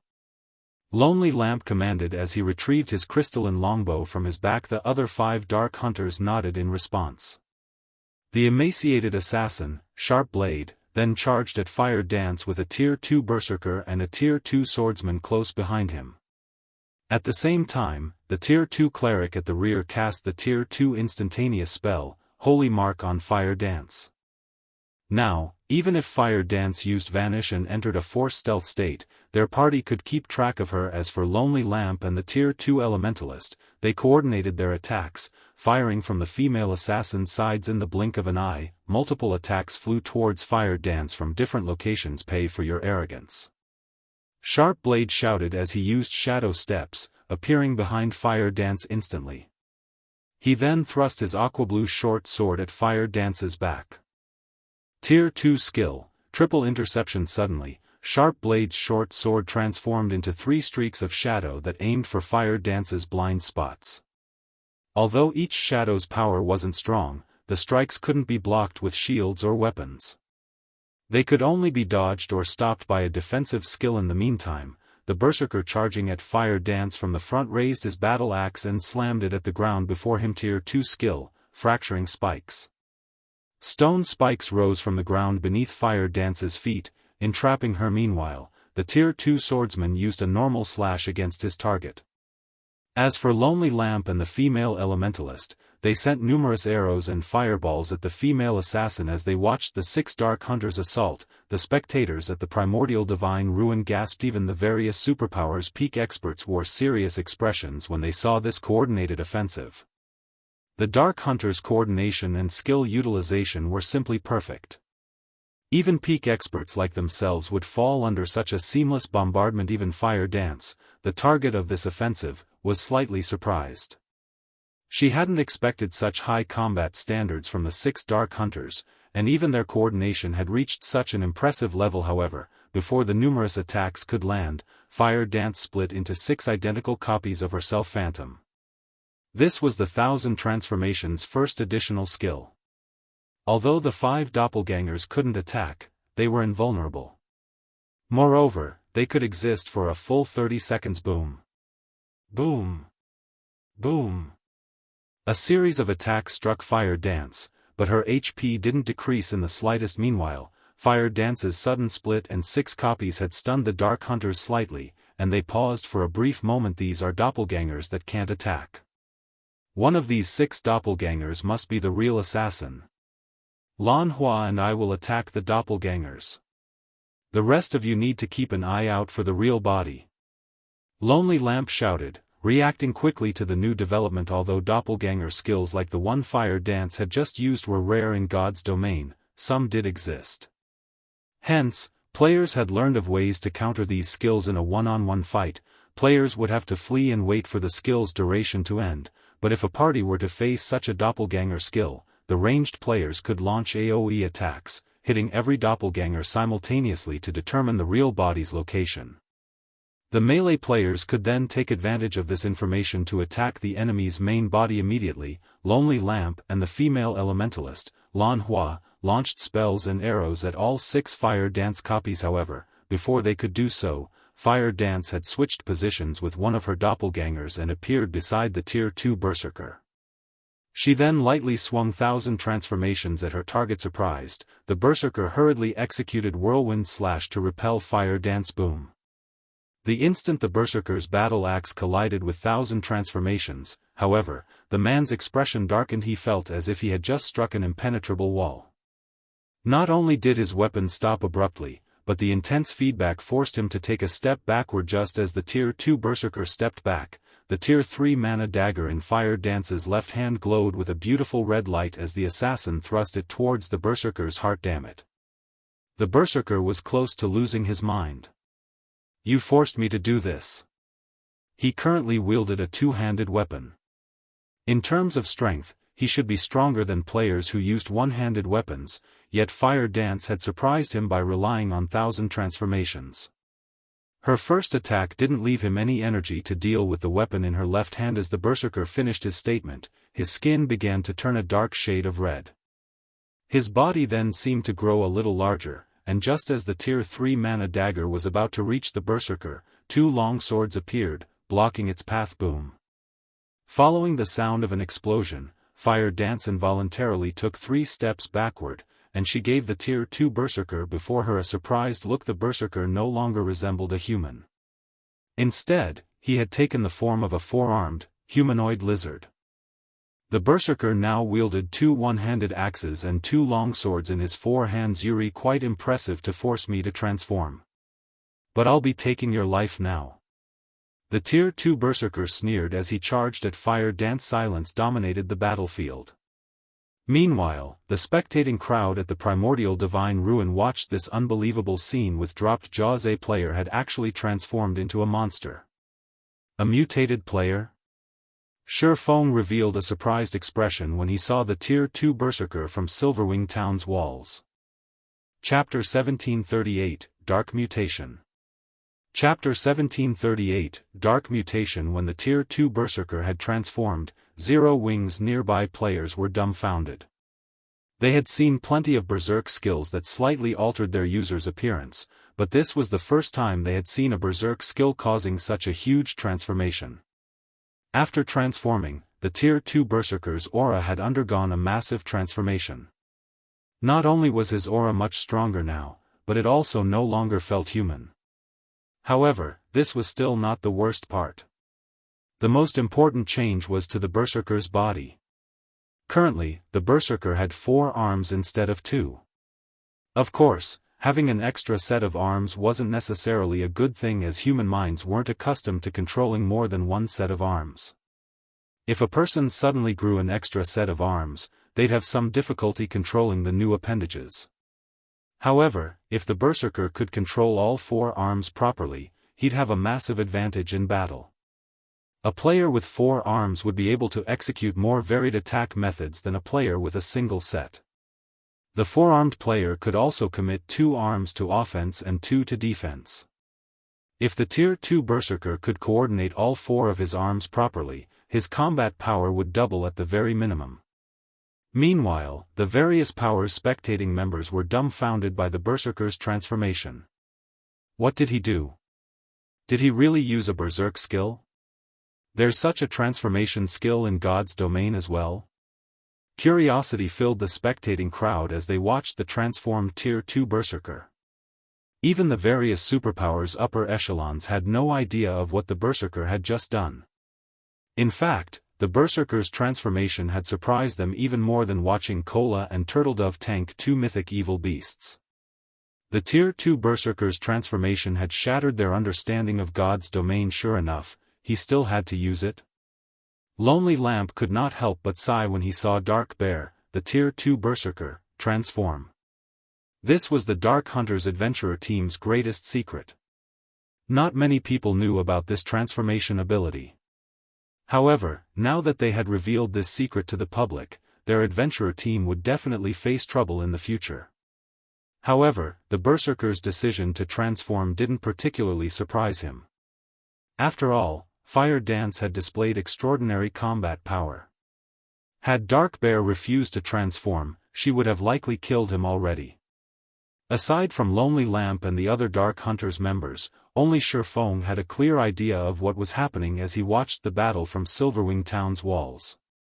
The Tier 2 Berserker's transformation ability was known as Mutation in God's domain. Mutation was a method of increasing one's combat power by abandoning one's human body. It was somewhat similar to Demon Player's demonification. The transformation process had no time limit, and it could be activated and deactivated at any time. To become a mutated player, one had to perform a particular ritual, which required the sacrifice of many players, even dark players. In addition, despite being dark players themselves, mutated players hunted other dark players. They did so because it was the only way a mutated player could mutate further and grow stronger. This was akin to how demon players improved their ranks. Only, mutated players had more of a restriction than demon players. Moreover, mutated players gained more combat power when they transformed than demon players. This was because, in their mutated form, mutated players would gain a body that was far more suitable for battle. Their attributes and life ratings also increased. In return, physical control became more difficult. Mutated players had a harder time remaining calm in their mutated form, as well, but one had to admit that mutation allowed players to become extremely powerful. Shifeng had never expected to find a mutated player at this stage of the game. By becoming a mutated player, players took a similar stance as the evil god's temple, becoming antagonistic to both dark and normal players. Furthermore, gaining a mutation was incredibly difficult as the process couldn't be conducted on the god's domain continent. Normally, mutated players would only appear after pathways between the continent and other worlds opened. Back on the battlefield, after a short moment of silence, the transformed berserker charged at Fire Dance. Not only had the berserker gained an extra set of arms after his transformation, but his movement speed and reaction speed had also undergone a qualitative transformation. In the blink of an eye, the berserker appeared before Fire Dance. He then swung his one-handed axes down at the female assassin, while his two longswords flew towards Fire Dance's sides. The weapons moved so quickly that even Tier 2 players would barely be able to keep up with them. Die! As Dark Bear shouted, his arm muscles bulged, and his weapon's speed increased even further. Tier 2 skill, Rock Smash. Once Fire Dance recovered from her shock, she simply swung the Tier 3 mana dagger at the incoming axes, rather than activating a life-saving skill to protect herself from the sudden assault. Silver divine runes lit up along the dagger as it was about to collide with the axe's boom. Sparks scattered as the weapons collided, and the resulting impact's shockwaves cracked and shattered the ground beneath the weapons. Lonely Lamp and the other Dark Hunters, who watched from the sidelines, were dumbfounded by this scene. Fire Dance's attack had actually sent Dark Bear flying back by a full 15 yards. When Dark Bear landed, his arms, which wielded the two axes, trembled violently, whereas the axes themselves released a low hum. Meanwhile, a damage of more than -2,000 had appeared above Dark Bear's head. Although receiving -2,000 damage was nothing considerable since Dark Bear had over 100,000 HP after transforming, if this scene repeated, it'd only be a matter of time before Dark Bear died. However, the most unbelievable aspect of the clash had to be the fact that Fire Dance had accomplished the feat without activating a berserk skill. After entering his mutated form, Dark Bear's strength rose by 80%, yet he had still lost against Fire Dance's strength. Is she a monster? Dark Bear wondered to himself as he stared at Fire Dance in shock. Dark Bear could tell that Fire Dance had simply used the previous exchange to probe his strength. She hadn't used her full power. During that exchange, the Zero-Wing Assassin hadn't even used a skill. Had Fire Dance applied a skill to her previous attack, the power of her strike would have definitely been much stronger. Had that attack struck his body, rather than his weapons, he would have likely lost at least 50% of his HP. In other words, Fire Dance only needed 2 attacks to finish him off. Even Lonely Lamp and the other party members now feared Fire Dance, watching her with somber expressions, not to mention Dark Bear. Similarly, the outcome of the exchange between Dark Bear and Fire Dance had stupefied the crowd at the primordial divine ruin. Based on the change in Dark Bear's aura, they knew that the Berserker's basic attributes had increased by a significant margin, yet his transformation was meaningless before Fire Dance. However, what these players didn't know was that the strength Fire Dance could exert after sacrificing 1 point of durability from her Tier 3 mana dagger was far beyond what any Berserk skill could achieve. We can't hold back against her. Everyone, transform. We need to finish her off quickly. If the other peak experts get here, we'll be in trouble. Lonely Lamp hurriedly commanded, losing his previous composure. Fire Dance alone was already troublesome for them. If another of Zero Wing's peak experts arrived, they would have no choice but to turn tail and flee. After saying so, Lonely Lamp and the other 4 Dark Hunters took on their mutated forms, but not all of them had grown an extra pair of arms like the Tier 2 Berserker. Lonely Lamp grew an extra pair of eyes, and his arms merged with the crystalline longbow he wielded. Overall, these players' transformations suited their classes. You are the first player to single-handedly force our entire party to transform since we joined God's domain. But at the end of the day, you're still just one person. As long as we ignore the risks, we will secure victory, Lonely Lamp said, smirking at Fire Dance. He then retrieved 12 black arrows that radiated a horrific aura from his bag. At this point, Lonely Lamp had no intention of holding anything back. He had found these 12 black arrows from an ancient ruin, and each of them had the power of a peak Tier 3 attack. They even posed a threat to Tier 4 existences. Is that so? What if you have to face 2 people? Suddenly, a dull voice reached the Dark Hunters from their surroundings, echoing powerfully in Lonely Lamp's mind. In the next moment, a massive spatial tear appeared beside Fire Dance. Shifeng's figure then slowly stepped out of the spatial tear. Chapter 1739, Annihilating the Dark Hunters. Chapter 1739, Annihilating the Dark Hunters. Black Flame? Lonely Lamp's expression darkened when he saw Shifeng. The other 5 Dark Hunters also halted their assault as they stared at the Swordsman, fear surfacing in their gazes after the battles in Stone Forest Town and near the primordial divine ruin. Black Flame's fame had spread to the various countries across God's domain, including the Dark Knight Empire. Although these 6 players had never fought Black Flame personally, they knew that both his basic attributes and combat standards were at the apex of God's domain. After witnessing the man's battle videos, even under normal circumstances, their 6-man party would have to take extreme care around Black Flame. Originally, they had a chance of completing their mission since Fire Dance had been alone, but now that Black Flame had joined the fray, their chances were uncertain. Black Flame is finally making his move? The various superpowers watching from a distance could not help but grow excited upon Shifeng's appearance. They had very eagerly watched the clash between Fire Dance and the Dark Hunters, but they had also worried that the female assassin might die. They had been worried because they wanted to see the 6 Dark Hunters' true strength. This was the first time they had encountered players that could transform into monsters. They hadn't even known that was possible until today. Naturally, they had to collect as much information on these 6 players as possible. They might even discover some clues that could help them acquire this power. From what they could tell, the Dark Hunter's ability to transform into monsters was definitely stronger than a berserk skill, since the transformation gave the players a body that altered and improved their combat standards. If their guild's experts could grasp this power, it would undoubtedly increase the guild's overall strength. Hence, they very much hoped that Zero Wing could defeat the Dark Hunters, forcing the 6 Dark Hunters to use everything they had. If the Dark Hunters achieved victory instead, however, they wouldn't know whether or not these players had held back anything. Leader, what should we do? Even if we have the strength to defeat 2 of them, it'll likely take a long time to do so, Lanhua asked through the team chat as she quietly observed Shifeng. Our opponents are too powerful. Prepare to retreat. Lonely Lamp said, breathing a deep sigh as he glanced at Fire Dance and Shifeng. If their party tried to fight Shifeng and Fire Dance, regardless of the battle's outcome, the Dark Hunters' party would be annihilated in the end.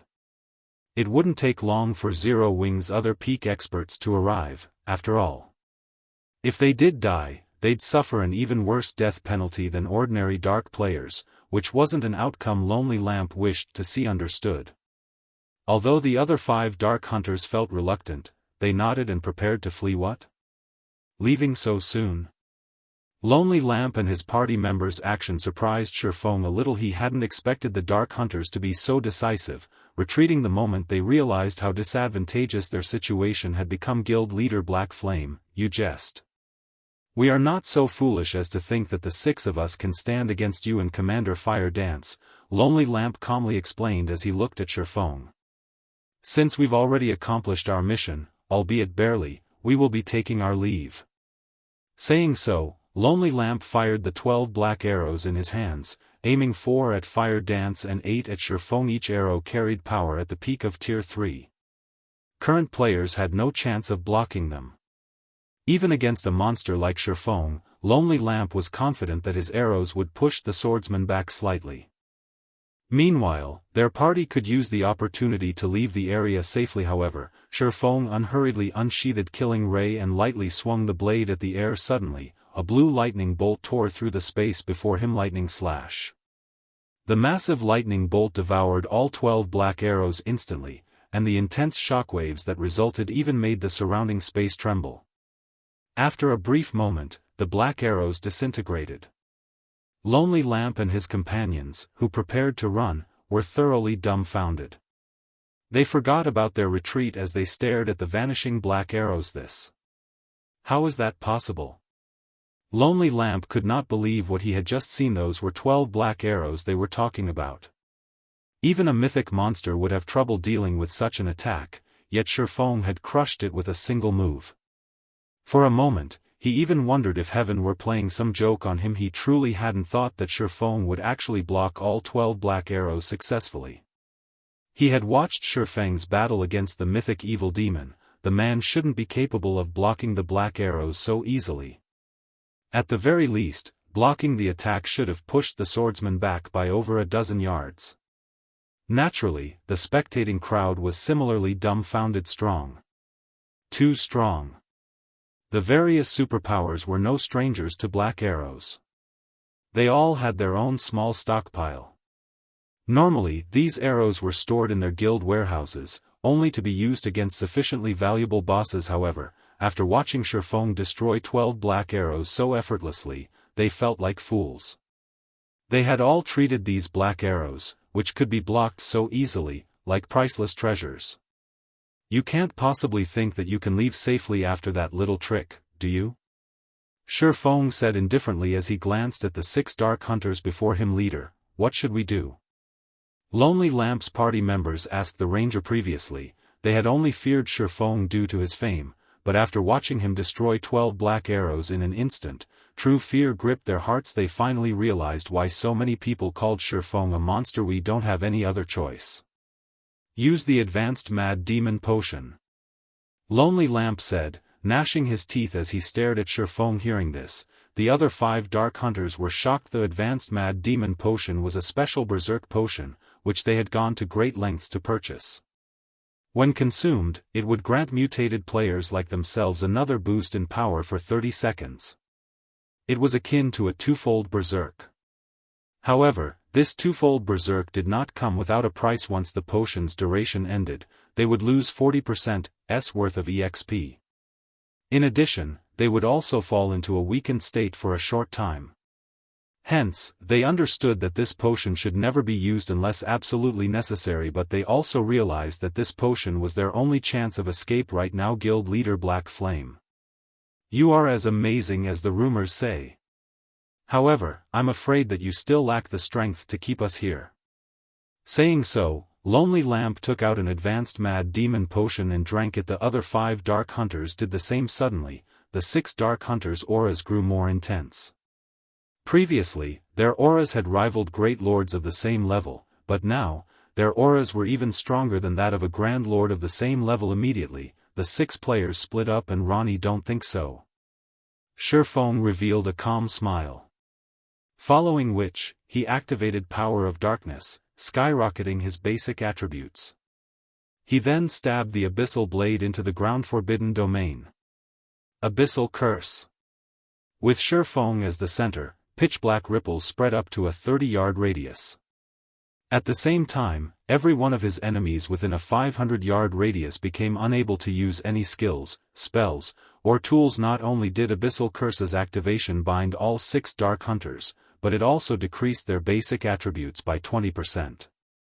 Reacting quickly, the 6 tried to activate their control removal skills. However, no matter how much Lonely Lamp and the others willed for their skills to activate, their skills remained inactive as the 6 Dark Hunters struggled to break free of their restraints. Shifeng raised Killing Ray once again and lightly swung the sacred sword at the Dark Hunter's lightning edge. Countless arcs of lightning formed before Shifeng, forming a river that devoured Lonely Lamp and the others. When the river of lightning faded, only 7 items lay on the ground where the Dark Hunters had stood. Chapter 1740, Black Flames Warning. Chapter 1740, Black Flames Warning. The moment the 6 Dark Hunters died, silence filled the battlefield. Even the Crimson Horn members, who currently fled the battlefield, could not help but pause to look at the fading river of lightning for a moment. The watching players even wondered if their eyes were playing tricks on them. It wouldn't have been unusual if Shifeng had merely slain a bunch of ordinary experts with a single hit, but the 6 Dark Hunters hadn't been ordinary experts. They were bona fide great experts. Every one of them was strong enough to make the various dark guilds in the Dark Knight Empire shudder with fear. Yet, now, as if swatting a bunch of flies, Shifeng had incapacitated and killed the 6 Dark Hunters with a single swing of his sword. They died? How is this possible? Those are the Dark Hunters we are talking about.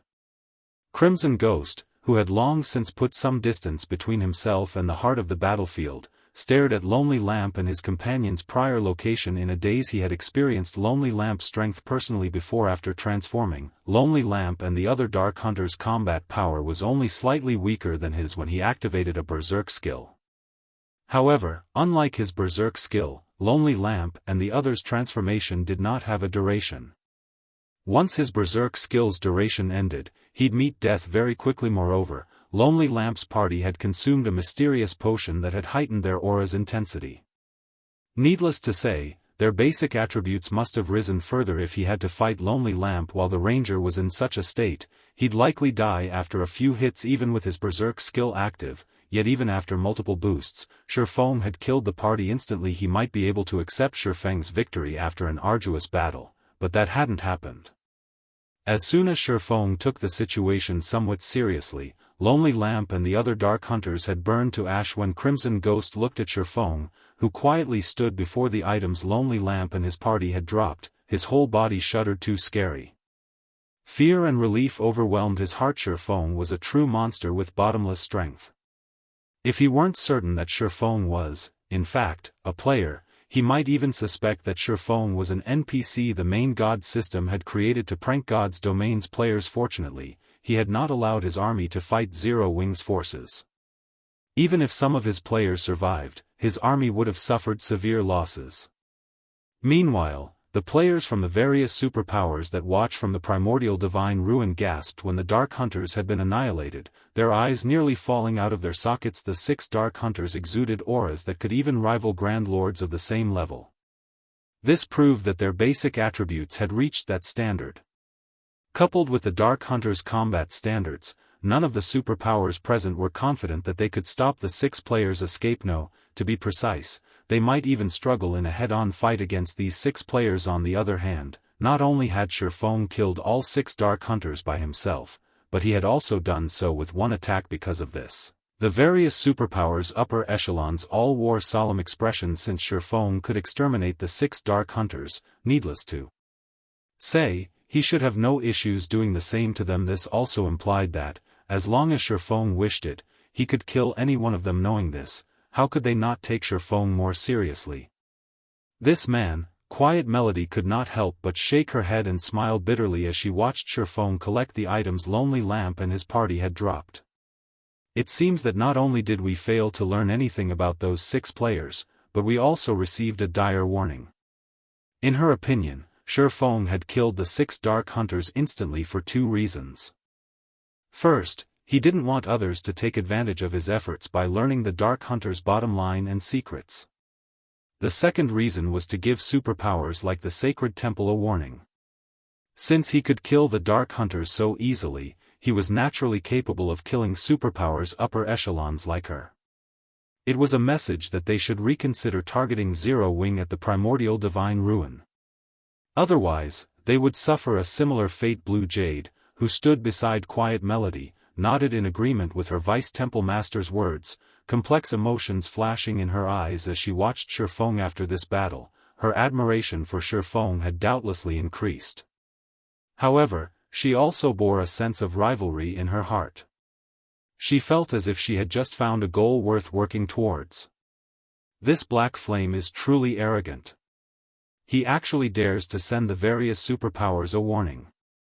Although he is arrogant, he has clearly earned it. Can't you see the various superpowers' faces? Those looks are priceless.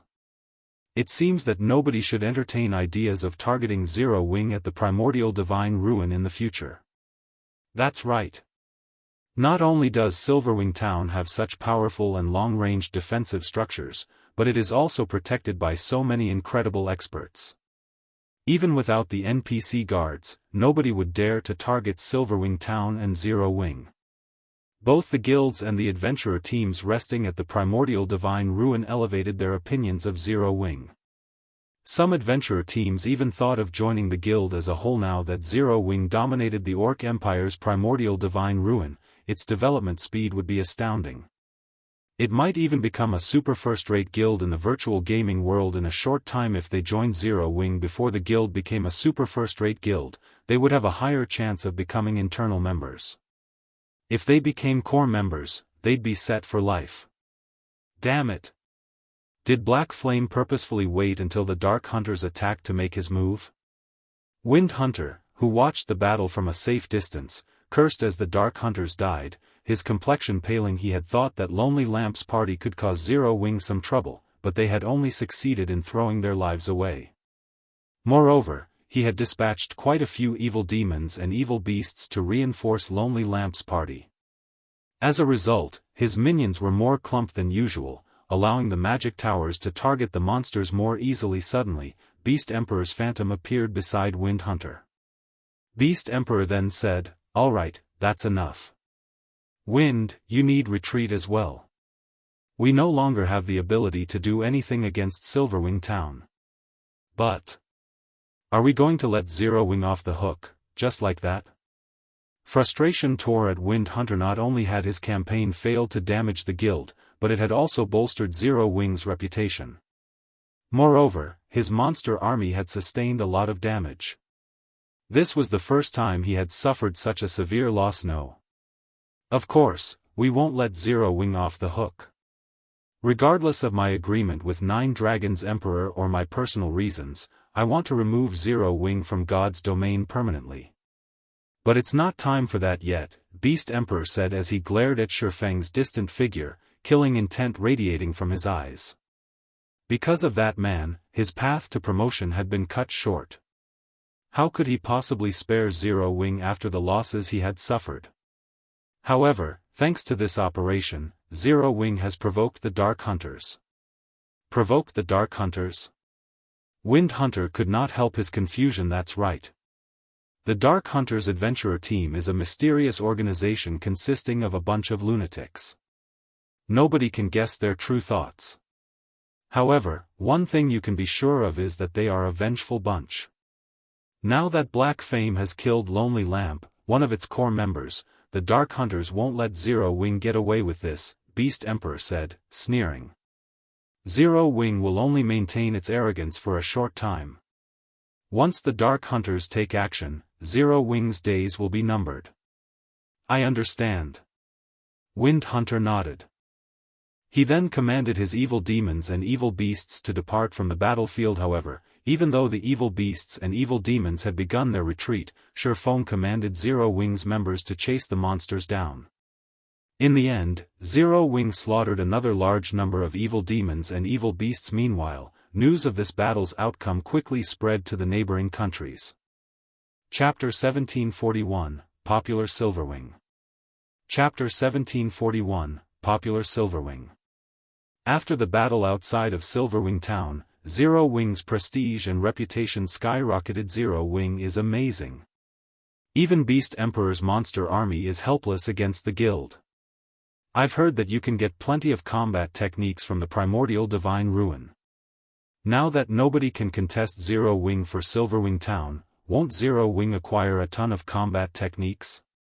That's not all. Don't forget about Primordial City. I've heard that Primordial City can help players improve their combat standards.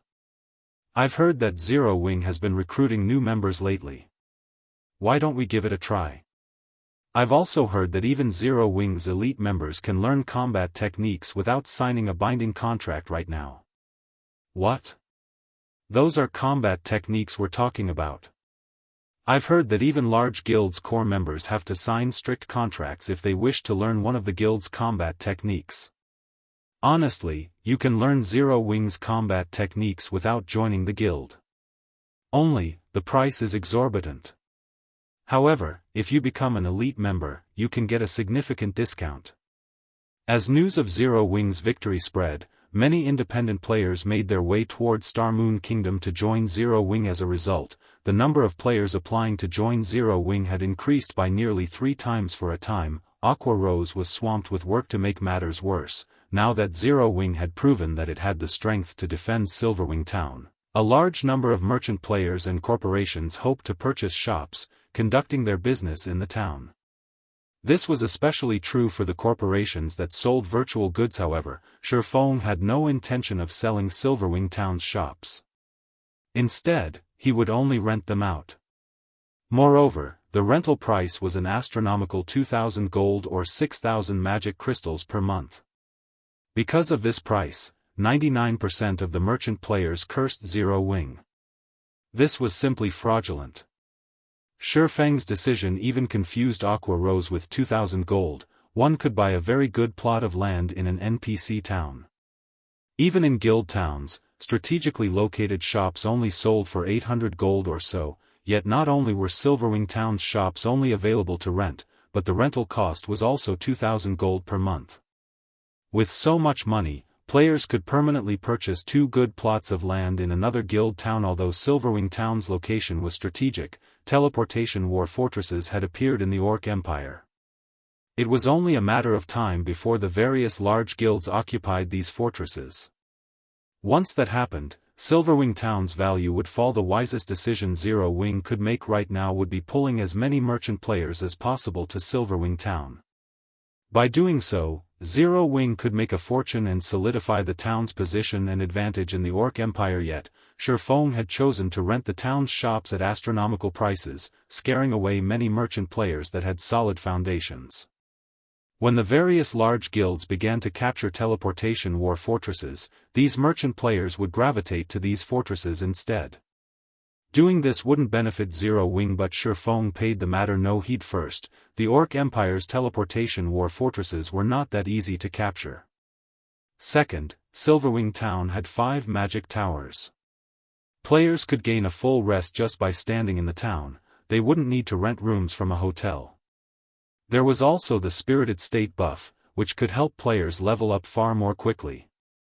One could easily imagine how attractive Silverwing Town would be to players. However, these players wouldn't just loiter on the street like fools, doing nothing. They would stroll around the town and window shop. The chances that they'd spend some money would be quite high. In addition, unlike Zero Wing City, where players could accumulate the double EXP buff even while they were offline, players in Silverwing Town had to remain online to take advantage of the Spirited State buff. They could only take advantage of the buff while offline if they rested in a hotel room or a guild hall. Hence, there would be many players strolling down Silverwing Town streets. With how many players would wander Silverwing Town streets, business in the town would thrive as well as those in Zero Wing City. Naturally, he couldn't ask for too low of a price for the town's shops. Moreover, Silverwing Town needed to maintain more than just the 5 magic towers. There was also the Magic King, Craig Midlands. Silverwing Town's daily operation costs could drive any first-rate guild crazy. Including the fact that Silverwing Town needed the funds to develop and had limited space, selling the shops cheaply would be foolish. Rather, setting up hotels in place of shops would generate more income for the town in the end. Only 6 merchant associations were willing to rent shops in Silverwing Town. Although there were so few, Zero Wing had still earned 12,000 gold. This allowed the guild to construct more high-rise buildings in the town, which would, in turn, hasten the town's promotion to an intermediate town. A neutral town's promotion conditions weren't like those of towns constructed within kingdoms and empires. In addition to the population and town reputation requirements, the neutral town also needed to achieve certain conditions. These conditions involved a certain number of high-rise buildings and NPC merchants. Unfortunately, due to safety concerns, NPC merchants would rarely set foot into neutral maps. The town needed to earn a C rank in safety, but trying to do so with a basic town was excruciatingly difficult. Because of this, neutral towns had a hard time getting promoted. One had to develop the town to its very limits before it could reach the next rank. Of course, there were methods that could hasten this process, and one involved using a town promotion order only. The town promotion order a neutral town required was unusual. To upgrade a basic neutral town to an intermediate neutral town, one would need a gold-ranked town promotion order. Meanwhile, gold town promotion orders could be used to upgrade an intermediate town to advanced rank in kingdoms and empires. One could easily imagine how difficult such a promotion order would be to obtain. Even Shifeng did not have a guaranteed method of acquiring a gold town promotion order. All he could do was hasten the construction of high-rise buildings in Silverwing Town. Although it was true that Silverwing Town currently had the ability to stop Beast Emperor's forces, he wasn't so arrogant to think that Silverwing Town's current state would always be enough to stop Beast Emperor. After all, the evil god's temple, which Beast Emperor belonged to, was everyone's enemy on the god's domain continent. If given enough time to grow, Beast Emperor could definitely become strong enough to overcome Silverwing Town's current defenses. Moreover, Beast Emperor wasn't the only enemy Zero Wing had to worry about. The various superpowers also eyed Silverwing Town. With these superpowers' foundations, they would only grow stronger as time passed. Once the various superpowers realized Primordial City's true importance and gathered sufficient strength, they wouldn't miss the chance to strike at Silverwing Town. The various superpowers only saw the benefits Silverwing Town currently offered. However, they had neglected to notice the potential threat Silverwing Town could become. Hence, Shifeng needed to develop and fortify Silverwing Town as quickly as possible. However, although Zero Wing currently had a gold mine like Zero Wing City, which earned a large number of coins and magic crystals each day, it wasn't enough to sustain the guild's development. This was because Zero Wing had constantly recruited new members recently. Since the start of the latest recruitment drive, more than 150,000 players had joined the guild. This number would only increase as time went on. Meanwhile, the guild needed to provide all sorts of benefits for these new members, and to do so, the guild would need a ton of resources. Normally, new members were a good thing for a guild. After all, the more members a guild had, the stronger it would be. But Zero Wing wasn't like first-rate guilds. Zero Wing's sphere of influence was tiny in comparison.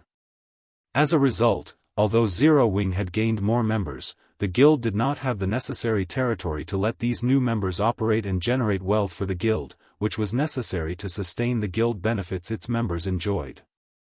To put it simply, Zero Wing couldn't afford to take in so many members. If the guild wished to develop, it would need a large amount of resources and coins. Without the proper funds, the guild couldn't be self-sufficient. Meanwhile, after the battle, Shifeng returned to Silverwing Town's candlelight trading firm and began to evaluate the guild's latest harvest. After killing the evil demons and evil beasts, the guild had acquired nearly 2,000 evil energy crystals from this battle. This was a considerable harvest. However, it was a drop in the bucket compared to how many evil energy crystals Shifeng needed. What's this? As Shifeng inspected the loot from the Dark Hunters, he noticed a skeletal hand made entirely of crystal. Surprisingly, Shifeng couldn't actually inspect the skeletal hand normally. The system simply stated that it was an unknown item. His curiosity piqued. Shifeng used omniscient eyes to inspect the skeletal hand. The instant he tried to appraise the item, he heard the sounds of a series of system notifications. Chapter 1742, Philosopher's Hand. Chapter 1742, Philosopher's Hand. System: you have discovered the cursed Philosopher's Hand system. Epic ranked main storyline quest, Philosopher's Wish. Activated quest content: locate the World Forest using the Philosopher's Hand and activate the World Gate reward, Philosopher's Hand. A legendary item? Shifeng's heart pounded rapidly when he saw the system notifications. He had never thought that he would have the opportunity to acquire the Philosopher's Hand in this life. Any alchemist in God's domain would definitely have heard of the Philosopher's Hand. Like the Philosopher's Stone, the Philosopher's Hand was a treasure of the alchemy world, so Shifeng knew quite a bit about it. It was a bona fide legendary item. Unlike the Philosopher's Stone, the Philosopher's Hand was a complete, undamaged item. Countless lifestyle players dreamed of using its abilities. If one were to say that the power of the Philosopher's Stone focused on refining materials, then the Philosopher's Hand focused on strengthening the standards of lifestyle players, allowing them to break through all kinds of bottlenecks easily and continuously elevate themselves to a higher level. In his past, the Philosopher's Hand had appeared in the hands of the first-rate guild Kingdom's Sword. With the help of the Philosopher's Hand, the lifestyle players working under Kingdom's Sword were able to develop rapidly. Back then, this incident had shaken the entire Dark Knight Empire. The trading firm operated by Kingdom's Sword also quickly became one of the top 3 trading firms in the Dark Knight Empire, inciting the other first-rate guilds' envy. However, the Dark Knight Empire was an empire even stronger: the Black Dragon Empire. There were a total of 4 superpowers fighting over the empire. One could easily imagine what kind of end had awaited Kingdom's Sword. In the end, the 4 superpowers requested that Kingdom's Sword sell its Philosopher's Hand. Although it was presented as a request, in reality, it was closer to coercion. However, Kingdom's Sword had already grown to become an extremely powerful first-rate guild by then. The guild had plenty of expert members and was already well on its way to becoming a super first-rate guild. Naturally, Kingdom's Sword had refused the superpowers requests. After all, the requirement to become a super first-rate guild was to have sufficient financial strength and resources. If Kingdom's Sword sold its Philosopher's Hand, that would be equivalent to severing its path towards becoming a super first-rate guild. Originally, it would have indeed been very difficult for one superpower to deal with a powerful first-rate guild like Kingdom's Sword. The surprising thing was that the 4 superpowers had actually worked together to deal with Kingdom's Sword. As a result, Kingdom's Sword had become history from then on. However, the guild leader of Kingdom's Sword was also ruthless.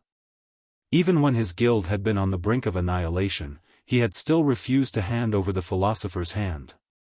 In the end, none of the 4 superpowers had gotten their hands on it, and the alchemy treasure had vanished from God's domain with the Kingdom's Sword guild. Shifeng found it truly surprising that the Philosopher's Hand had appeared before him. If not for being targeted by 4 superpowers, there was no doubt that Kingdom's Sword would have become a super first-rate guild.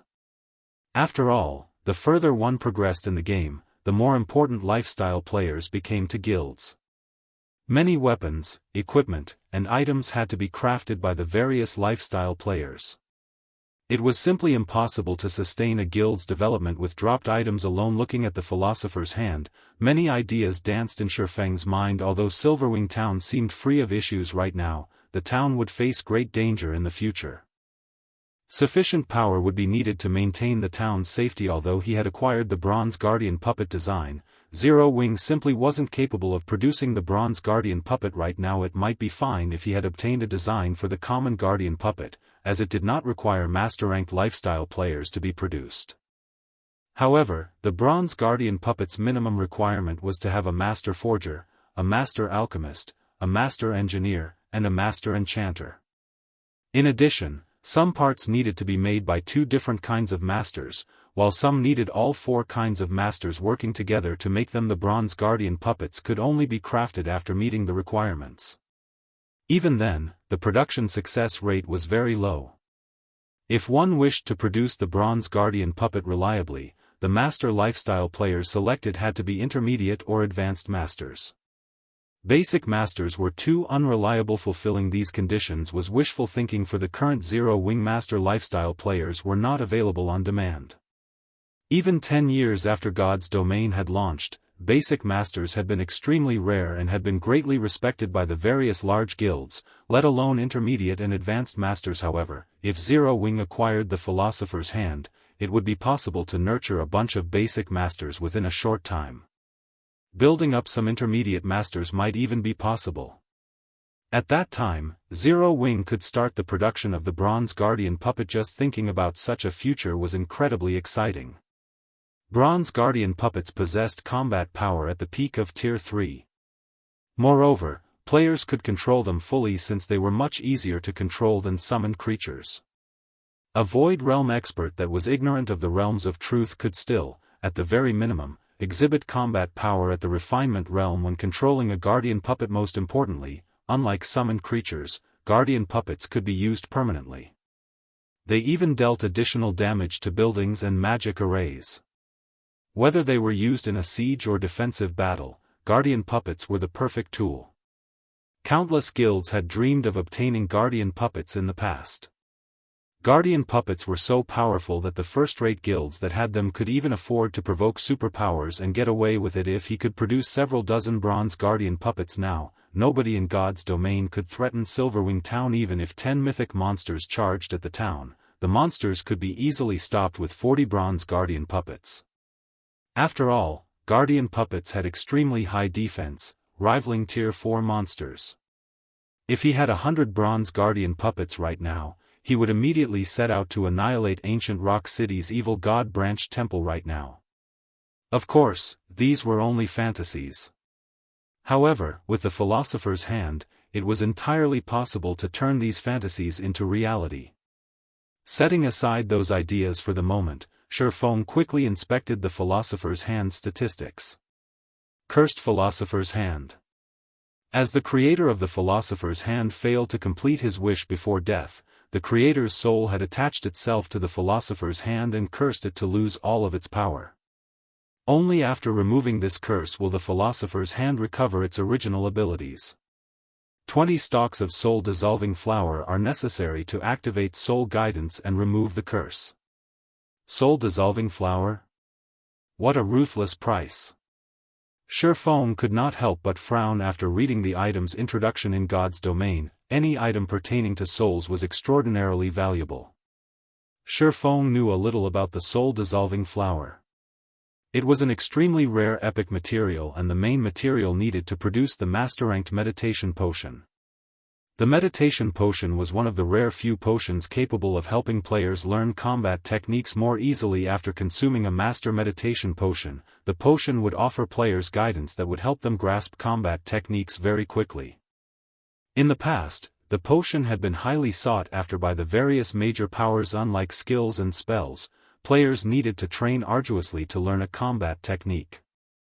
Even expert players struggled to learn basic combat techniques, not to mention advanced combat techniques and above. Hence, one could easily imagine how valuable the soul-dissolving flower was in the market. Each stalk could sell for 300 gold. Even so, nobody would be willing to sell a soul-dissolving flower they had obtained, as they were exceedingly rare, so rare that even the various superpowers could only get their hands on a small number. The flower's rarity was because it did not exist on the continent of God's Domain. Instead, it only existed in other worlds and higher planes, which made them extremely difficult to acquire. Yet, the Philosopher's Hand actually required 20 stalks of soul-dissolving flower. At this moment, Sherfong finally understood why the Philosopher's Hand had only appeared after mainstream players had already reached level 80. At that time, the pathways connecting the continent of God's Domain and other worlds had already been opened. Most likely, Kingdom's Sword had only managed to collect the 20 soul-dissolving flowers after that event. It seems there's a need to make another trip to the Ice Crystal world.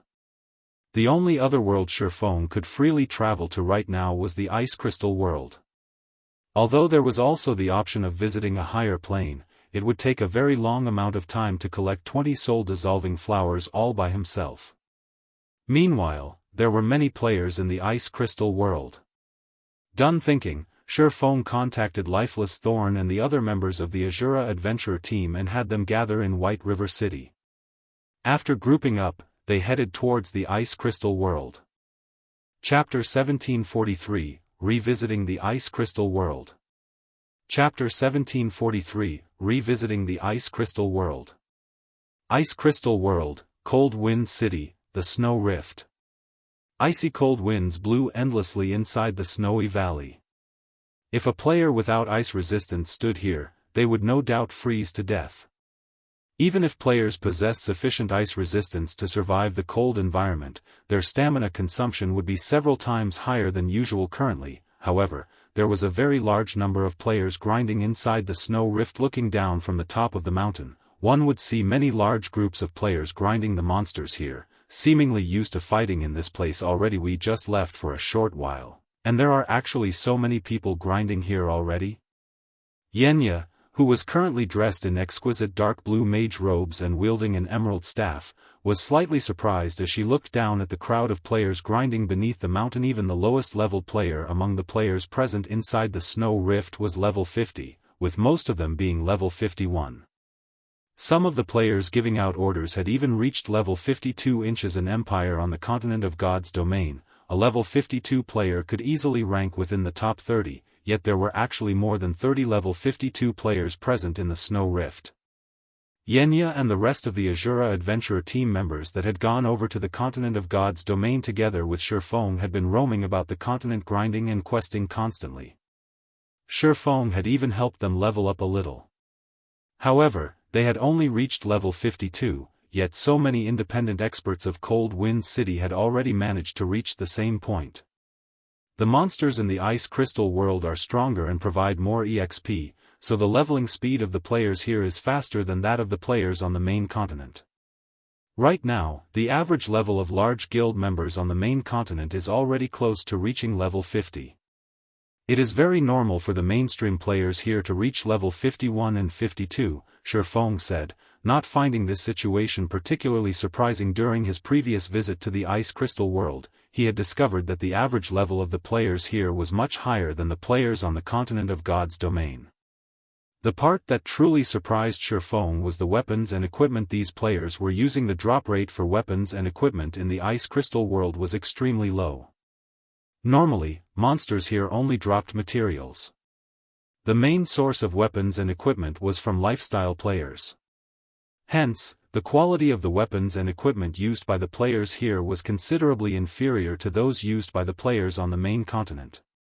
In contrast, the standard of the lifestyle players here was much higher. Most of the level 50 players present in the Snow Rift were geared in level 50 mysterious iron equipment, with some even being geared in level 50 secret silver equipment. The equipment standard of these players was not the slightest bit inferior to the players residing on the main continent. After reaching level 50, the drop rate for weapons and equipment would decrease drastically. Currently, level 50, 20-man team dungeons were the goal of independent players on the main continent. Meanwhile, the best equipment dropped in these dungeons was level 50 secret silver rank, although the drop rate was extremely low. The drop rate was only at an acceptable level if one rated at Hell mode. However, a level 50, 20-man Hell mode team dungeon was still too difficult of a challenge for current independent players. As a result, even after reaching level 50, most players on the continent of God's domain would only be geared in level 50 mysterious iron equipment. Few of them possessed secret silver equipment. As for level 50 fine gold equipment, that was something only large guilds were capable of acquiring. It also wasn't very easy for players to produce high-quality level 50 equipment after reaching level 50. Not only did the production procedures for weapons and equipment become more complex, but the production success rate also decreased. Even Feng, despite having become a basic master forger already, still needed the help of a bunch of excellent support tools to produce high-quality level 50 equipment at a profitable rate. Feng found it very difficult to imagine that the lifestyle players of Cold Wind City were already capable of producing level 50 secret silver weapons and equipment. If the lifestyle players here had truly reached such a standard already, then the average forging standard of Cold Wind City was even higher than that of the Candlelight trading firm. The Candlelight trading firm possessed many secret forging techniques. Candlelight could even send players to train at the holy city of Titan. Members of Candlelight could also work and practice in the mana-rich environment of Zero-Wing City, yet despite these factors, Candlelight's overall forging standard was still inferior to the forging standard of Cold Wind City. How could Shifeng not be surprised by this fact? "Commander, those people over there seem to be members of our adventurer team," Solitary 9 said, smiling as he pointed at a 50-man team currently fighting against a level 56 Great Lord. Currently, 6 level 51 MTs were working together to pin down the level 56 Great Lord ranked Frost Ape. The Frost Ape was very powerful. Even when 3 MTs worked together to receive one of its normal attacks, the MTs would still get pushed back and receive over 10,000 damage each. To cope with the Frost Ape's powerful attacks, the 6 MTs would take turns receiving its attacks. Of course, to level 51 MTs, losing 10,000 plus HP was not a cause for concern. Instead, the truly troublesome part about the Frost Ape was the freezing debuff its attacks inflicted. If one were struck by the Frost Ape, their body's movements would turn sluggish. If struck too many times, even their movement speed would decrease. At the same time, the damage they received would also increase. However, although the Frost Ape was very powerful, Asura's 50-man team was still able to reduce its HP steadily. It was only a matter of time before the Frost Ape died after hearing Solitary 9's words, Lifeless Thorn, Cleansing Whistle, Dark Madness, Xianxia, and the other members of Asura in the team turned to look in the Frost Ape's direction. For a moment, they all could not help but sigh ruefully. Although the Asura members that were currently in combat were relatively strong and high-leveled, in their eyes, these players were still too lacking when it came to combat standards. This was something they had learned after leaving the Ice Crystal World. The players of the Ice Crystal World might be higher-leveled, but the average combat standard of the players on the continent of God's domain was significantly higher. The Asura members in the Ice Crystal World needed 50 people to suppress the level 56 Great Lord ranked Frost Ape. If the task were left to the various large guilds of God's domain, a 20-man team would be more than enough to deal with such an opponent. Just as Solitary 9 and the others were talking about their fellow companions' combat standards, an army of players suddenly entered the valley below them. There were easily over 3,000 players in this army. Meanwhile, these players all wore level 50 mysterious iron equipment of matching designs. It was obvious that the equipment was player-made. Some of the leader-level individuals in this army were also equipped in 5 or more pieces of secret silver equipment. As for the 100-man team moving in the lead of this army, over half of the equipment on them was level 50 secret silver rank. The gorgeous and neat equipment these players wore quickly earned them the envy of the other players present inside the snow rift. At the same time, fear surfaced in the eyes of the surrounding crowd. The players in this army all wore a guild emblem in the shape of a black lion. They were, evidently, guild players. When the players grinding in the snow rift saw the arrival of these players, they immediately started a discussion between themselves. Amazing. So, this is Hecate? Sure enough, Hecate isn't something the guilds of Cold Wind City can hope to compare to. It's no wonder the Matchless family decided to join Hecate.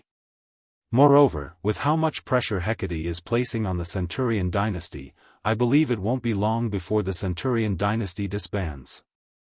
I really wish I could join Hecate. I heard that there are plenty of weapons and equipment made available for exchange in the guild. One is eligible to exchange for level 50 secret silver equipment just by becoming an elite member. It's a pity Hecate's recruitment requirements are too high. As the players grinding in the snow rift watched Hecate's army slowly approach, they felt a sense of yearning towards the guild. Right now, they had to grind arduously for rare materials and then use these materials to trade for a piece of level 50 secret silver equipment from Hecate. If they could become members of Hecate, however, they would not have to go through all that trouble. They also wouldn't have to make unfavorable trades with Hecate. Hecate is reserving this place. Non-members leave this place immediately. If you're not gone within 5 minutes, we'll forcefully evict you from this place. Just as the spectating crowd was chatting among themselves, a few of Hecate's members suddenly started evicting players from the map. What? Hecate has occupied several high-resource leveling maps before. This leveling spot is something we found after going through great lengths. How can you guys just come here and take it from us? That's right. This is too much. Without this place, how are we supposed to grind for rare materials? For a time, the various independent players all complained about Hecate's tyrannic actions. What? You guys have something to say about this?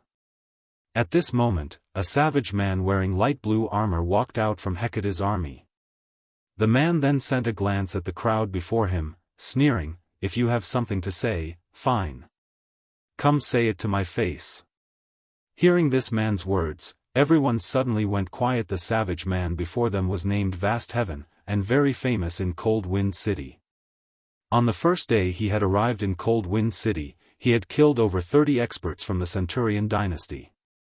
Afterward, in the guild war between Hecate and the Centurion dynasty, not only did Vast Heaven manage to kill over 100 players all by himself, he even managed to slay Centurion dynasty's guild leader, Sky Slicer.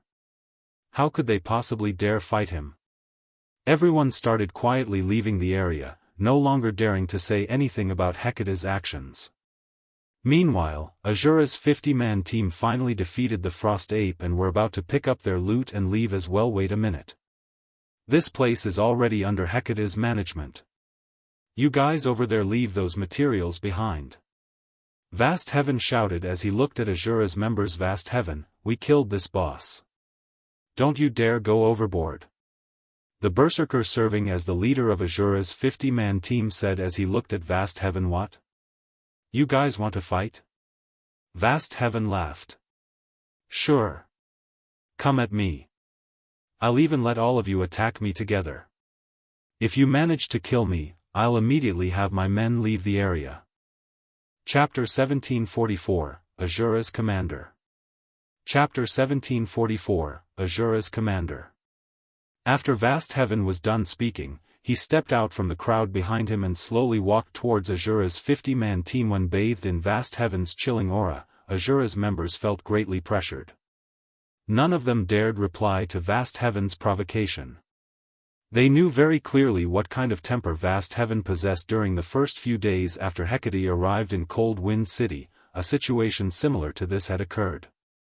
Some adventurer teams that were displeased with Hecate's tyrannical actions had challenged Vast Heaven. In the end, however, Vast Heaven had defeated every challenger. Even when a 100-man team challenged Vast Heaven, the entire team still ended up getting annihilated. Vast Heaven's combat power was on an entirely different level than theirs. Accepting his challenge would simply be suicidal. I heard that the Asura adventurer team is the #1 adventurer team of Cold Wind City. Your commander has even been labeled a monster and was able to oppress the 2 large guilds in Cold Wind City single-handedly.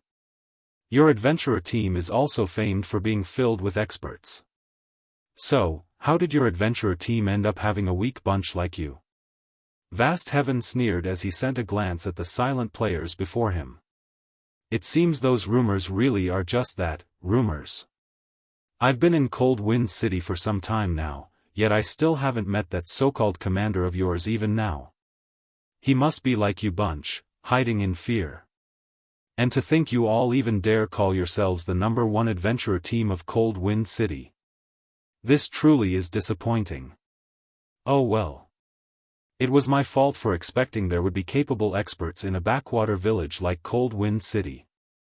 The expressions of Asura's members darkened when they heard Vast Heaven's words. However, they were also powerless to refute Vast Heaven's words.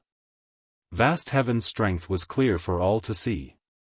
He was definitely one of the strongest experts present in all of Cold Wind City.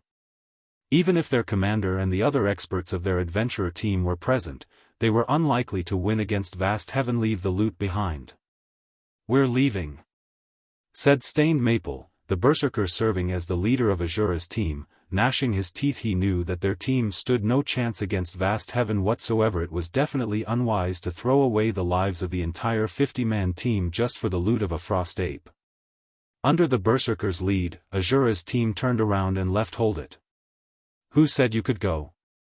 Vast Heaven shouted suddenly. We've already left the loot behind. What else do you want? Stained Maple said, I see that you have quite a few pieces of secret silver equipment on you. Hecate just so happens to be in need of level 50 secret silver equipment. Since I've already come all the way here, you wouldn't let me leave with nothing, right? Vast Heaven said, chuckling. Hand over 5 pieces of secret silver equipment as my labor fee. Afterward, you guys can leave. Rage immediately burned in the eyes of Asura's members when they heard Vast Heaven's words. This was too much. They had already chosen to concede, yet Vast Heaven was even telling them to hand over 5 pieces of secret silver equipment. That was basically asking for their lives. Nowadays, while it was indeed true that the mainstream players of Cold Wind City had already reached level 50 equipment was still scarce. Right now, even level 50 mysterious iron equipment was worth a fortune, not to mention secret silver equipment. Just one piece of level 50 secret silver equipment was already worth far more than the value of the Frost Apes' loot. They would have to kill over 20 Frost Apes to earn enough to purchase 5 pieces of level 50 secret silver equipment. Even though the Asura Adventurer team was Cold Wind City's #1 adventurer team, it did not possess a lot of secret silver equipment. As for their 50-man team, altogether, they only had around a dozen or so pieces of level 50 secret silver equipment. What? Not willing to hand them over? Are you asking for me to make a move? Vast Heaven said as he swept a scrutinizing gaze over Asura's members. Meanwhile, Asura's members' rage burned brightly as they glared at Vast Heaven. Boss Maple, let's just duke it out with them. Isn't it just a single death? That's much better than just handing over 5 pieces of secret silver equipment. That's right.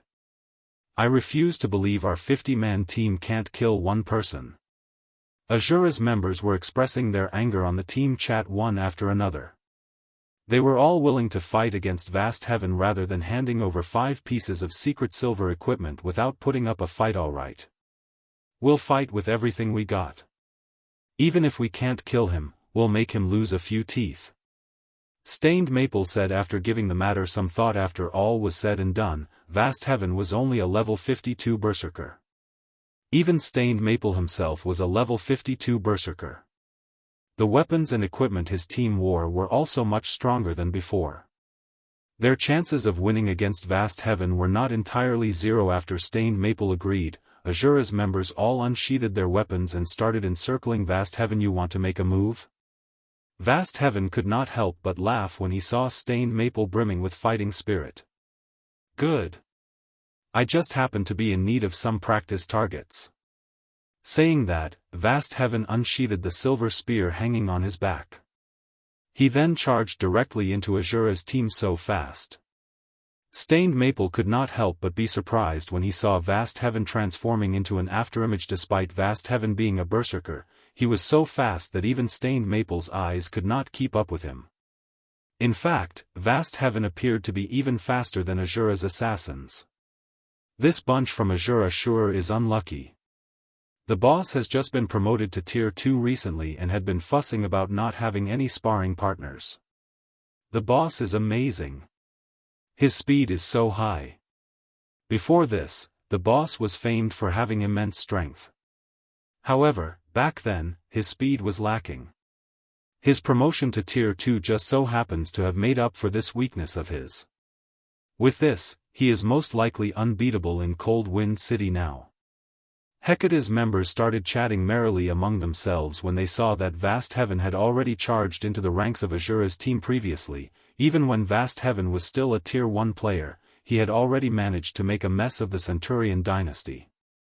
Now that he had been promoted to Tier 2, he was definitely invincible in Cold Wind City. Let alone 50 players. Even if Asura's team had 100 players, the outcome would still be the same. Seeing Vast Heaven's ridiculous movement speed, Stained Maple immediately commanded the ranged players to start attacking the enemy berserker. He also had the 6 MTs of the team try to surround Vast Heaven as much as possible, preventing the enemy berserker from coming close to the team's ranged DPS and healers. However, Vast Heaven was simply too fast. He was able to easily dodge any spells and arrows that were sent at him. As for the 6 MTs trying to pin him down, they were as slow as turtles before Vast Heaven. Very quickly, Vast Heaven managed to circle the 6 MTs and charged at Asura's healers and ranged DPS disappear. Vast Heaven dashed past the melee players that had tried to hinder his path and abruptly jumped into the air. When he was still in the air, he started rotating his spear and creating a storm with it. Immediately after, he slammed his spear down where Asura's healers were standing. Tier 2 skill, Blade Storm. Just when Vast Heaven was about to descend on the healers, however, a crimson light suddenly flew at him like a meteor. The crimson light flew at the Tier 2 Berserker's defensive blind spot, the frightening power it carried even scorching the air around it into nothingness. However, Vast Heaven quickly noticed the attack and altered his spear's attack trajectory, forcibly cancelling Blade Storm and executing Whirlwind Slash instead. Boom! There was an explosion, and dazzling sparks scattered around Vast Heaven. A powerful shockwave also spread from the point of collision like a cannonball. Vast Heaven's body was sent flying over 20 yards away and landed heavily on the ground. Only after taking 6 steps back did he manage to stabilize himself. Each step he took also left behind a deep footprint in the ground. A damage of over -22,000 appeared above Vast Heaven's head, his HP bar decreasing by a significant portion. What's going on? Is there a monster attack? Whether it was Asura's members or Hecate's members, both had incredulous expressions on their faces as they looked at the scene that had just happened. This was especially true for Hecate's members. When they saw Vast Heaven instantly losing over 1/3 of his HP, their eyes nearly fell out of their sockets. Who is it? Who attacked me just now? What's there to be proud about, executing an ambush? If you have the guts, come out and face me directly. Vast Heaven bellowed. Before Vast Heaven finished speaking, 10 people were already walking over from a short distance away. Although all 10 of these players were wearing black cloaks, none of them bothered hiding their appearances. Who are you guys? You actually dared to ambush me? Do you wish to make an enemy out of Hecate? Vast Heaven grew slightly afraid as he looked at the 10 approaching figures. Through the previous attack, he already understood that these newcomers were no ordinary people. At least, in terms of strength, he was no match for the expert that had just attacked him. Who am I? Shifeng smiled. Weren't you looking for Asura's commander? I'm the person you're looking for. Chapter 1745, You lack the qualifications. Chapter 1745, You lack the qualifications. You're Asura's commander? Vast Heaven revealed a stunned expression as he watched Shifeng walk towards him step by step. How is this possible? After he had arrived at Cold Wind City, he had heard many things about the Asura adventurer team. Even the guild leader and vice-guild leader of the Matchless family feared them originally. He had been eager to challenge Asura's members to a fight. However, the performance of the adventurer team during recent times was simply too disappointing. While it was indeed true that Asura had many expert members, in his opinion, these expert members were no different than amateurs that were not worth him spending energy to fight. After all, he had defeated several experts that were originally ranked in the top 10 of Cold Wind City. These top 10 experts were only slightly stronger than ordinary experts and were still far from rivaling him in terms of combat standards. As a result, he no longer paid any attention to the Asura adventurer team. In fact, in his eyes, even Cold Wind City's #1 expert was most likely a joke. But now someone had suddenly appeared before him, declaring that they were Asura's commander. Moreover, this person had even managed to push him back using just a single blow. How could he possibly believe this situation to be true? Commander? It's really the commander. Even the vice-commanders are with him. The oppressed Asura members had excited expressions when they saw Shifeng and his team members appear. They never thought that Shifeng's group would actually return to Cold Wind City. Moreover, Shifeng had even managed to send an expert like Vast Heaven flying with a single hit. So, he is the Asura adventurer team's commander? Didn't they say that Asura's commander brought a group of experts out for an exploration? The matter regarding the exploration should be a lie. They must have known that Hecate arrived at Cold Wind City and used exploration as an excuse to avoid coming across our guild. This is interesting. The Asura adventurer team has constantly refused to join our guild. The higher-ups have been fussing about looking for Asura's commander all this time. Now that he has actually shown himself before us, we'll see how Boss Vast takes care of him. However, Asura's commander looks quite strong, as well. He actually managed to take away more than 1/3 of Boss Vast's HP in a single hit. That's just because he executed an ambush. He must have used some kind of powerful magic scroll for that attack. Don't forget, Boss Vast is a Tier 2 player. If he gets serious, who in Cold Wind City could possibly be his match? Hecate's members could not help but start a discussion among themselves when they saw Shifeng's group approaching, filled with curiosity about the Asura adventurer team's commander. At the same time, they also eagerly waited for Vast Heaven to teach Shifeng a lesson. Nowadays, the Asura adventurer team was in rapid decline. The only reason why the adventurer team's members were still sticking around was that they still held hope that their commander and the top experts of the adventurer team would return soon. Now that Asura's commander had returned, if said commander were to be killed by Vast Heaven, the Asura adventurer team would most likely crumble instantly. After all, every member of Asura had placed their faith in Shifeng. As Hecate's members were having a quiet discussion among themselves, Vast Heaven retrieved an advanced healing potion from his bag and drank it, his HP instantly recovering by a significant portion. Afterward, his HP continuously recovered in small increments. After a short time, his HP fully recovered. I never thought that the rumors were actually true. You really do possess some abilities. It's no wonder why you were able to become Cold Wind City's #1 expert, Vast Heaven said after recovering from his previous shock. With such strength, you indeed have the qualifications to be my opponent. Come. Let's have a proper fight. Let me see whether your fame as Cold Wind City's #1 expert is true or not. Vast Heaven's eyes started burning with fighting spirit. From the previous clash, he already understood that Shifeng's strength was ridiculously high. However, in a battle between players, the outcome could not be decided based on just the strength attribute only. You want to witness our commander's strength? I'm afraid you still lack the qualifications to do so. Cleansing Whistle said, clicking her tongue as she looked at Vast Heaven.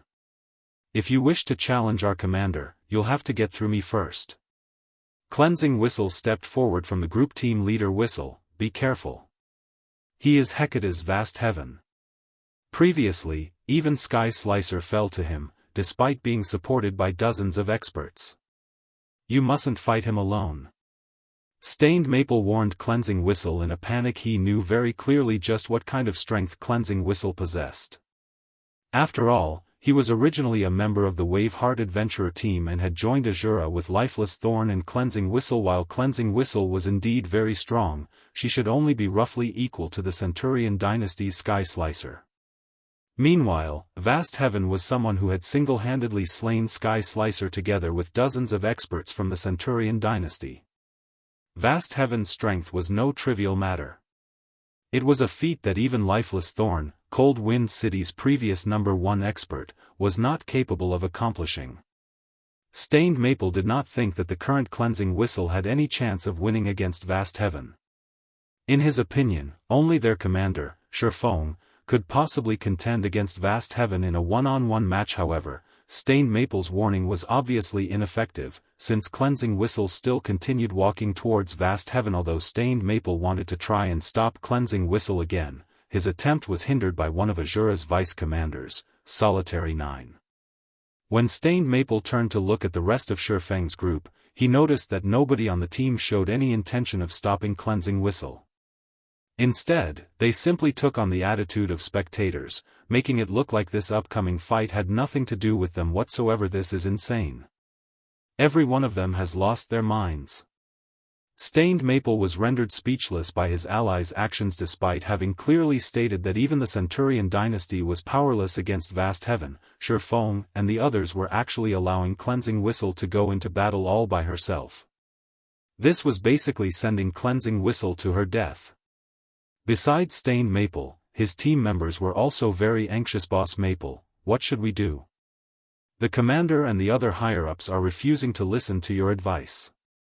I heard that Vast Heaven has a special tool that can increase the death penalty of the players he has killed. If he uses that special tool, we don't have a choice. If Cleansing Whistle looks to be getting pushed back, we'll charge in together. Stained Maple said through the team chat as he gritted his teeth. He was determined that he would not let Cleansing Whistle die currently. The Asura adventurer team was in a precarious situation and in urgent need of powerful experts to take charge of it.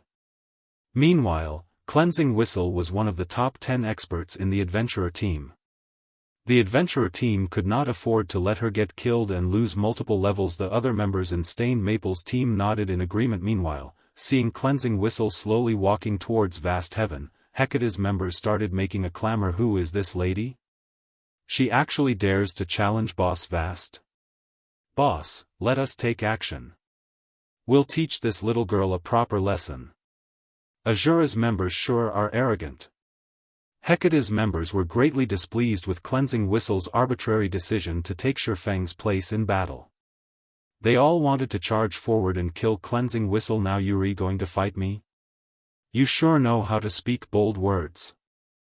Vast Heaven could not help but laugh as he looked at Cleansing Whistle's slender figure. I know who you are. You're the 6th ranking expert of Cold Wind City, right? However, even the ones ranked above you failed to last more than 10 moves against me. How many moves do you think you can possibly last against me? He was filled with feelings of ridicule as he watched Cleansing Whistle walking towards him. Even before he had completed his Tier 2 promotion, he had managed to defeat experts ranked higher than Cleansing Whistle with great ease. Now that he had reached Tier 2, he could easily defeat those experts in just 2 or 3 moves. After all, the difference between tiers was massive. You sure speak a lot of nonsense. Or are those your last words? Cleansing Whistle replied in annoyance. Die. Vast Heaven shouted in rage. He readied his spear and activated charge, his body transforming into an afterimage as he instantly arrived before her, although she stood over 20 yards away. He then thrust his spear, sending 8 rapid jabs at Cleansing Whistle's defensive blind spot. Tier 2 skill, Star Piercer. The combination of a Tier 2 skill's power and his strength attribute meant each one of his jabs carried strength rivaling that of a great lord of the same level. Just as the 8 streaks of silver light were about to come into contact with Cleansing Whistle, the female swordsman brandished her 2 swords. They created multiple arcs of light before her Tier 2 skill, Split Flash. Dang! Dang! Dang! When swords and spear collided, sparks scattered into their surroundings. The sounds of miniature explosions also rang out one after another. In the end, not only did Cleansing Whistle block all 8 spear jabs, but she even managed to force Vast Heaven to retreat 3 steps, damages ranging in the hundreds appearing above the berserker's head in succession.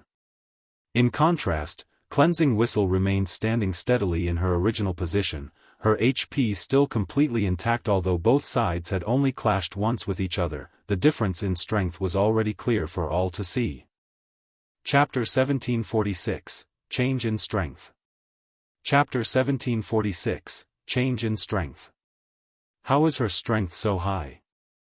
Vast Heaven was deeply shocked as he stared at Cleansing Whistle. His class was famed for its strength. Moreover, he had even been promoted to Tier 2 already. Even if his opponent were a Tier 2 Shield Warrior or Tier 2 Guardian Knight, he was confident in suppressing them with his strength. Meanwhile, Cleansing Whistle was only a swordswoman, a class that was supposed to be an all-rounder, yet he was actually no match for her in a competition of strength. Before Vast Heaven could recover from his surprise, Cleansing Whistle quickly followed up with an attack of her own wind blade. In the blink of an eye, Cleansing Whistle appeared before Vast Heaven, who had retreated to a distance roughly 10 yards away, and started striking with her swords at the enemy berserker. Like a pair of cunning snakes, her swords twisted and turned like living creatures. In the next moment, over a dozen phantom snakes were visible pouncing on Vast Heaven. Combat technique, Phantom Snakes. The attack trajectories of the phantom snakes were both complex and constantly changing. Unlike normal attacks, which usually moved in a straightforward pattern, her attacks when executing phantom snakes constantly changed. Even if her opponent managed to predict her attack trajectories in one moment, those attack trajectories would abruptly change in the next, preventing her attacks from easily being parried. Although Cleansing Whistle had yet to reach a level where she could change the attack trajectory of every phantom snake at any time, she was still able to alter 4 attacks at any given moment, making it very difficult for her opponents to grasp her attack trajectory. Seeing the dozen or so phantom snakes striking at him, Vast Heaven's expression immediately turned somber. He was not able to perfectly grasp the trajectory of these phantom snakes. In the end, he had no choice but to execute indiscriminate slash to cope with her attacks. He did not dare to block all the attacks using normal attacks only. Dang. Dang. Dang. A series of clangs echoed through the surrounding area continuously. Even though Vast Heaven was able to execute over 20 attacks with indiscriminate slash, with his strength even enhanced by the skill, both he and Cleansing Whistle ended up taking 3 steps backward after clashing. How is this possible?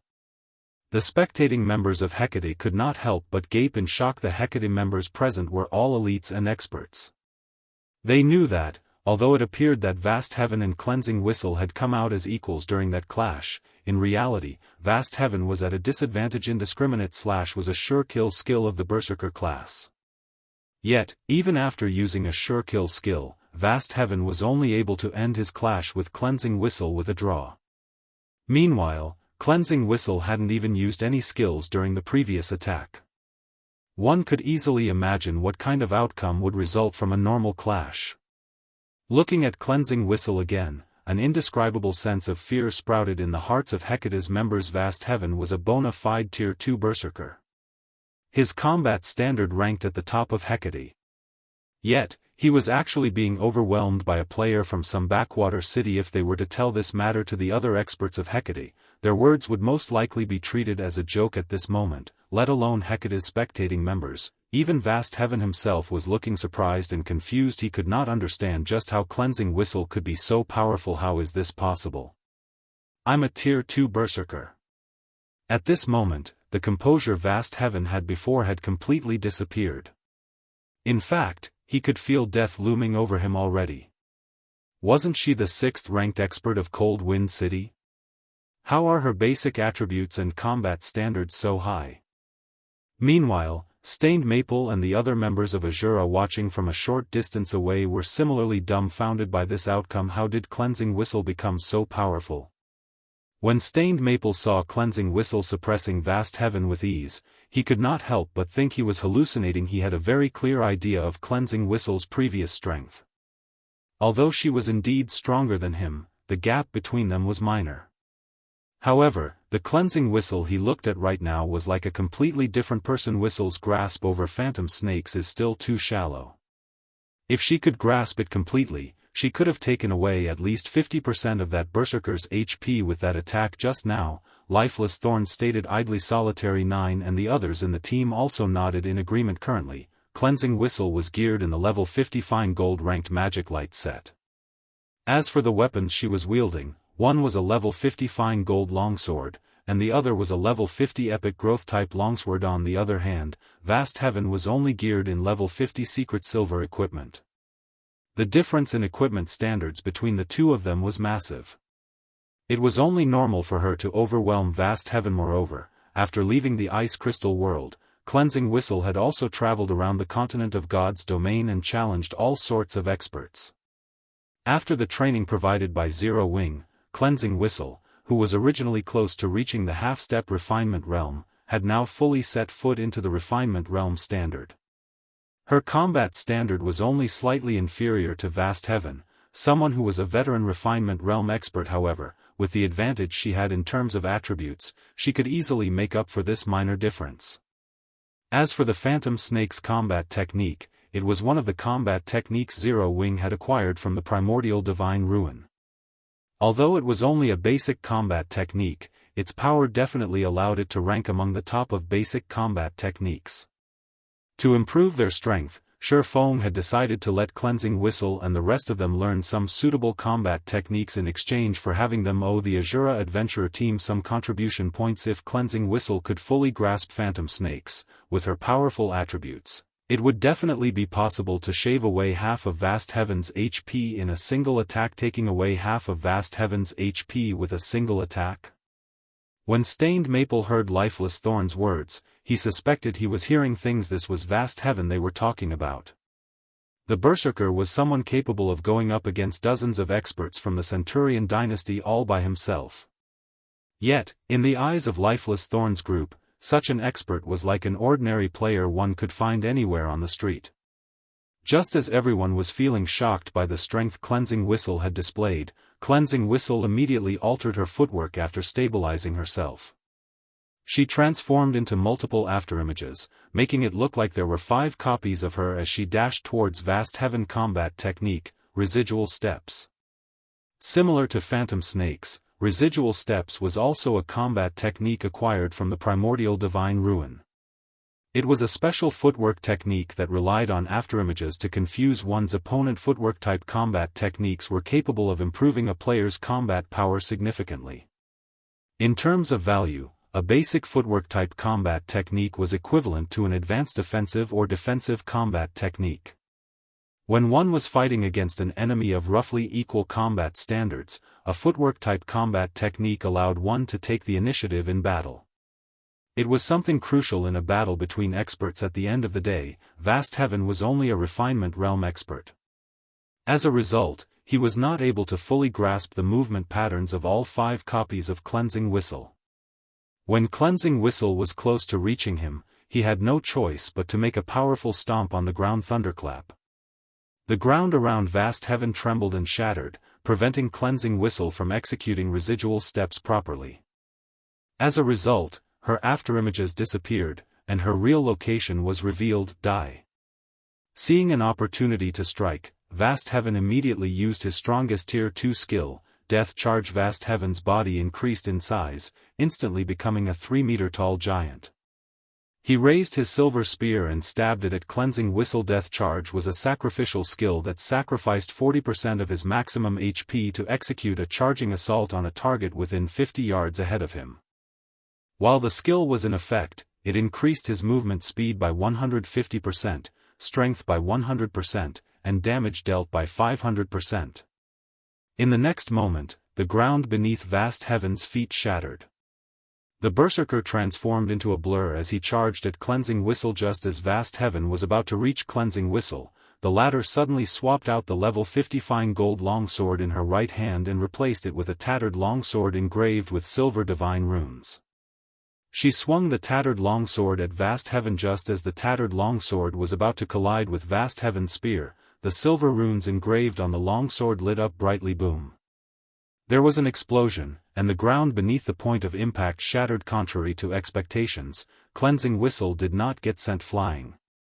In fact, she was still standing steadily in her original position. On the other hand, Vast Heaven's charge had stopped abruptly. He took 3 steps back involuntarily, the spear in his hands trembling visibly. His body had also fallen into a complete paralyzed state. For a brief moment Vast Heaven was thoroughly dumbfounded by this outcome. He failed to understand what Cleansing Whistle had just done, actually overwhelming his strongest attack. However, before Vast Heaven could recover from his brief paralyzation, Cleansing Whistle quickly swung the epic growth-type longsword in her other hand. Tier 2 skill, Storm Fury. This move was the strongest Tier 2 skill Cleansing Whistle possessed. In the next moment, countless wind blades assaulted the immobilized Berserker, chipping away at his HP rapidly. By the time Vast Heaven recovered from his paralyzed state, he had less than 1/3 of his HP remaining. However, Cleansing Whistle had already followed up with another 2 slashes. A moment later, Vast Heaven's vision darkened, and his body collapsed to the ground powerlessly. Chapter 1747, King Returns. Chapter 1747, King Returns. As Vast Heaven's body transformed into particles of light and disappeared from the snow-covered field, an exquisite pair of silvery gray arm guards took the Berserker's place. Before the spectating crowd could recover from their daze, Cleansing Whistle collected the arm guards and stored it in her bag. She then shifted her gaze towards Hecate's army. Who else wants to duel? Cleansing Whistle asked with a faint smile as she glanced at Hecate's members. She had just acquired a piece of level 50 secret silver equipment by killing 1 player. This was far more profitable than raiding a team dungeon. Seeing the cute smile on Cleansing Whistle's face, dread filled the hearts of Hecate's members too scary. Vast Heaven was a Tier 2 expert, yet Cleansing Whistle had fought as if she had randomly encountered some common monster. Not only had she dealt with the Tier 2 Berserker so easily, but she had also killed him in an instant. This was a Tier 2 player they were talking about. Even if Cleansing Whistle were also a Tier 2 player, there shouldn't be such a huge difference between her and Vast Heaven. Moreover, a Tier 2 Berserker had even more HP than a Tier 1 metric ton of the same level, yet Cleansing Whistle had. Faced with such power, who would possibly dare challenge Cleansing Whistle to a duel? Hecate's members remained silent for a time. Meanwhile, Stained Maple and his companions were ecstatic once they snapped out of their daze. Hecate had constantly suppressed their adventurer team in Cold Wind City, so watching Cleansing Whistle kill Vast Heaven, one of Hecate's top fighters, was truly a joy to behold. Amazing. So, this is the effect of the special training the commander had mentioned?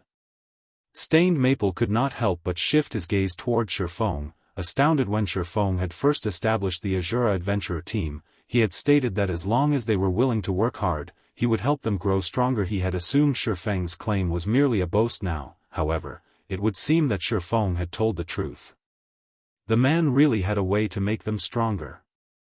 Moreover, the improvement wasn't insignificant. Take Cleansing Whistle, for example. Compared to the last time he had seen her, when she had still been a member of the Waveheart adventurer team, she was like an entirely different person. However, the increase in her strength wasn't limited to her basic attributes. He could also tell that Cleansing Whistle's combat standards had undergone a qualitative transformation. When Stained Maple looked at Cleansing Whistle now, he felt a mental pressure similar to Lifeless Thorn's previous aura. Only, this pressure was not as intense. Lifeless Thorn as when Stained Maple thought about how Cleansing Whistle had grown so much stronger after leaving with Shifeng, passion and anticipation rose within him. He knew that Vast Heaven held a high position in Hecate. Although he had no hope of reaching Cleansing Whistle's current standard, as long as he became as strong as Vast Heaven, he would qualify to look down on the various large guilds. Meanwhile, when the distant spectating independent players saw Vast Heaven die, their jaws hit the ground. He died. Vast Heaven actually died? Who is that woman? I know her. She's Cleansing Whistle. She used to be the 6th strongest player in Cold Wind City. The 6th strongest player? Are you kidding me? Vast Heaven has defeated 2 players who ranked higher than Cleansing Whistle by himself.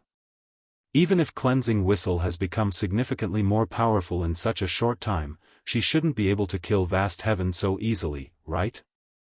As the spectating crowd watched Cleansing Whistle, they started to research the woman. However, what they learned shocked them. Vast Heaven was a berserker, while Cleansing Whistle was a swordsman. Normally, berserkers had an absolute advantage in terms of strength in a melee battle against swordsmen without the involvement of skills. Thus, in a one-on-one confrontation, berserkers were far stronger than swordsmen. Yet, when Cleansing Whistle had fought Vast Heaven, she had suppressed the enemy berserker from start to end. This proved that the woman wore higher quality equipment than Vast Heaven. But what surprised them most was the improvement speed of Cleansing Whistle's combat standards. Before joining the Asura adventurer team, Cleansing Whistle's combat standard had only been slightly higher than independent experts like themselves. However, the combat standard the woman had just displayed was clearly far superior to theirs. The combat technique Cleansed Whistle had just employed, in particular, had seemed like some kind of skill or spell. They had never seen such mystifying combat techniques before. No one would believe that Cleansed Whistle had hidden her strength before she had disappeared. After all, before joining the Asura adventurer team, Cleansing Whistle had constantly competed with Lifeless Thorn for the position of Cold Wind City's strongest expert. Why would she have held back while doing so? The only explanation was that Cleansing Whistle had drastically improved her combat techniques after she had joined the Asura adventurer team and left Cold Wind City for a time. The distant independent players were overwhelmed by their interest in and desire to join the Asura adventurer team. Meanwhile, Hecate's members glared at Cleansed Whistle in silence, having lost their prior fear. Asura adventurer team, huh? You actually dared to kill a member of Hecate? You must be tired of living. Autumn changes. The army's vice commander, said as he strode forward. He sneered at Cleansed Whistle and the others as he said, "This is a good opportunity. We'll teach you who truly rules over Cold Wind City. Everyone, charge." Vast Heaven's death was indeed shocking. He had never thought that the Asura adventurer team actually possessed an expert of such caliber normally. He'd simply avoid clashing with an expert like Cleansing Whistle, but he had an army of 3,000 players behind him, many of which were experts. Furthermore, he had to restore the reputation their guild had just lost due to Vast Heaven's defeat. Despicable. Stained Maple felt his scalp tingle as Hecate's army surged forward. He hadn't expected Hecate to be so shameless. Going back on its previous promise including Shifeng's team, there were only 60 Asura members present. Meanwhile, Hecate had 3,000 members here.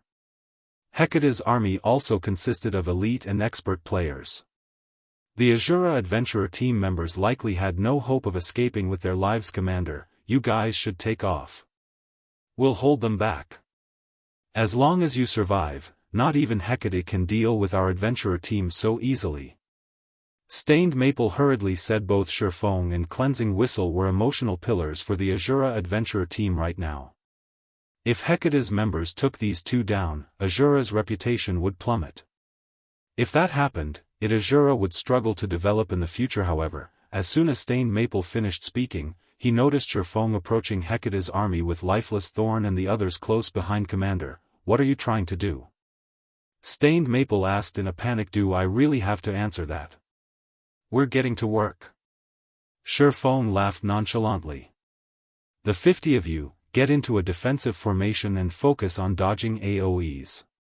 Just don't die and leave the rest to us. We finally get to stretch after such a long trip." After exchanging a glance, Lifeless Thorn and the others charged at Hecate's army as if they were charging at a group of common monsters that posed no threat whatsoever. As Stained Maple and his companions watched Shifeng's party rush forward, they were utterly dumbfounded. What was going on? 10 players were trying to take on an army of 3,000 players? But before Stained Maple could recover from his daze, Shifeng used Flame Domain. A towering pillar of flames then emerged amidst Hecate's army, so massive that even the independent players over 1,000 yards away could see it clearly. With this single move, several hundred players instantly turned to ash as ownerless weapons and equipment took their places. Chapter 1748, Small Display of Strength. As the towering pillar of fire dissipated, it revealed a charred circle within the snow-covered plain. Even players over 30 yards away could feel the rising heat that radiated from the scorched area. Aside from the weapons and equipment, nothing remained in the 70-yard radius of charred earth. A large-scale destruction spell? Autumn Changes paled when he saw the burned ground. Although he had his players spread out, Shifeng's large-scale destruction spell had slain over 300 of his people. That was more than 1/10 of Hecate's army. The players that had just died were all experts and elites from Hecate. This was the first time the guild had suffered such a devastating loss since Hecate had arrived in Cold Wind City. They'd need an astronomical amount of resources to recuperate from this. The responsibility he'd bear would also be massive. "Kill them. I want all of them dead."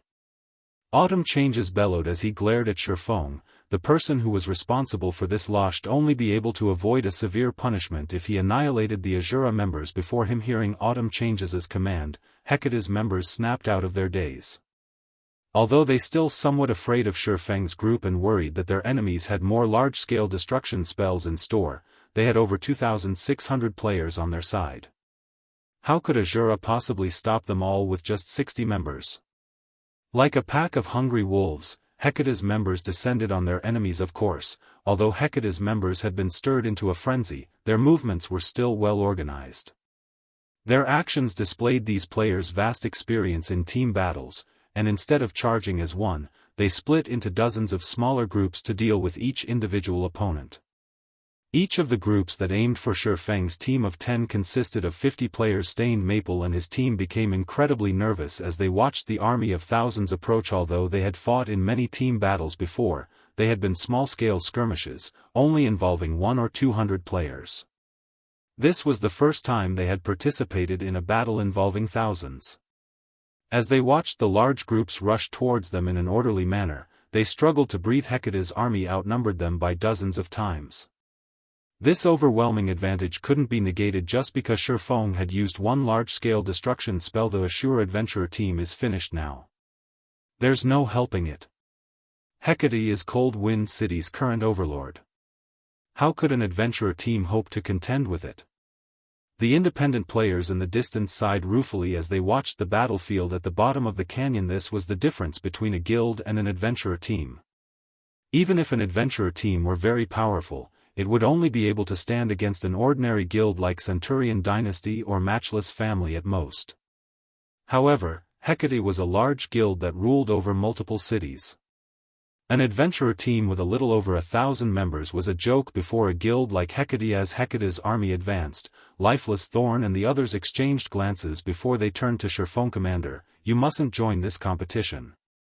This is a rare chance for us to display the fruits of our labor. If we miss out on such a golden opportunity, it'll be difficult to find another. Lifeless Thorn said. That's right. Commander, if you make a move, we won't have anything to do. Cleansing Whistle complained. The rest of Silverwing's party nodded in agreement. They were very familiar with Silverwing's strength. After the battle on Thunder Island, in particular, they had learned just how vast the world truly was. All of the players that had participated in the struggle for Thunder Island had been experts among experts. Refinement Realm experts had been a dime a dozen, yet Silverwing had slaughtered everyone that had stood in his path. No one had possessed the power to stop his rampage. A couple of thousand elites and ordinary experts were not even worth Silverwing's time. Meanwhile, they had just recently completed their Tier 2 promotions and had yet to test out and familiarize themselves with their newfound strength. A battle of thousands of players was the best practice ground for them. Fine, I won't attack, but you better take care of this quickly. Stained Maple's group won't be able to hold on long, Silverwing said, sighing. He had wanted to trample over Hecate's army with overwhelming strength, which would have made it easier to expand the Asura adventurer team in Cold Wind City. That way, he would have had more players to help him with his quest. After all, the soul-dissolving flower he needed was extremely rare. Without sufficient manpower, searching for the flower would be nigh impossible. Commander, rest assured, we'll make sure to end the battle before Stained Maple's group starts to falter. Lifeless Thorn, his eyes glowing with excitement as he turned to the approaching Hecate members. Shortly after completing his Tier 2 promotion, Silverwing had suddenly called for them to gather for a trip back to the Ice Crystal world. He hadn't even had the chance to experience the power of his Tier 2 class. After reaching Tier 2, his physique had improved significantly.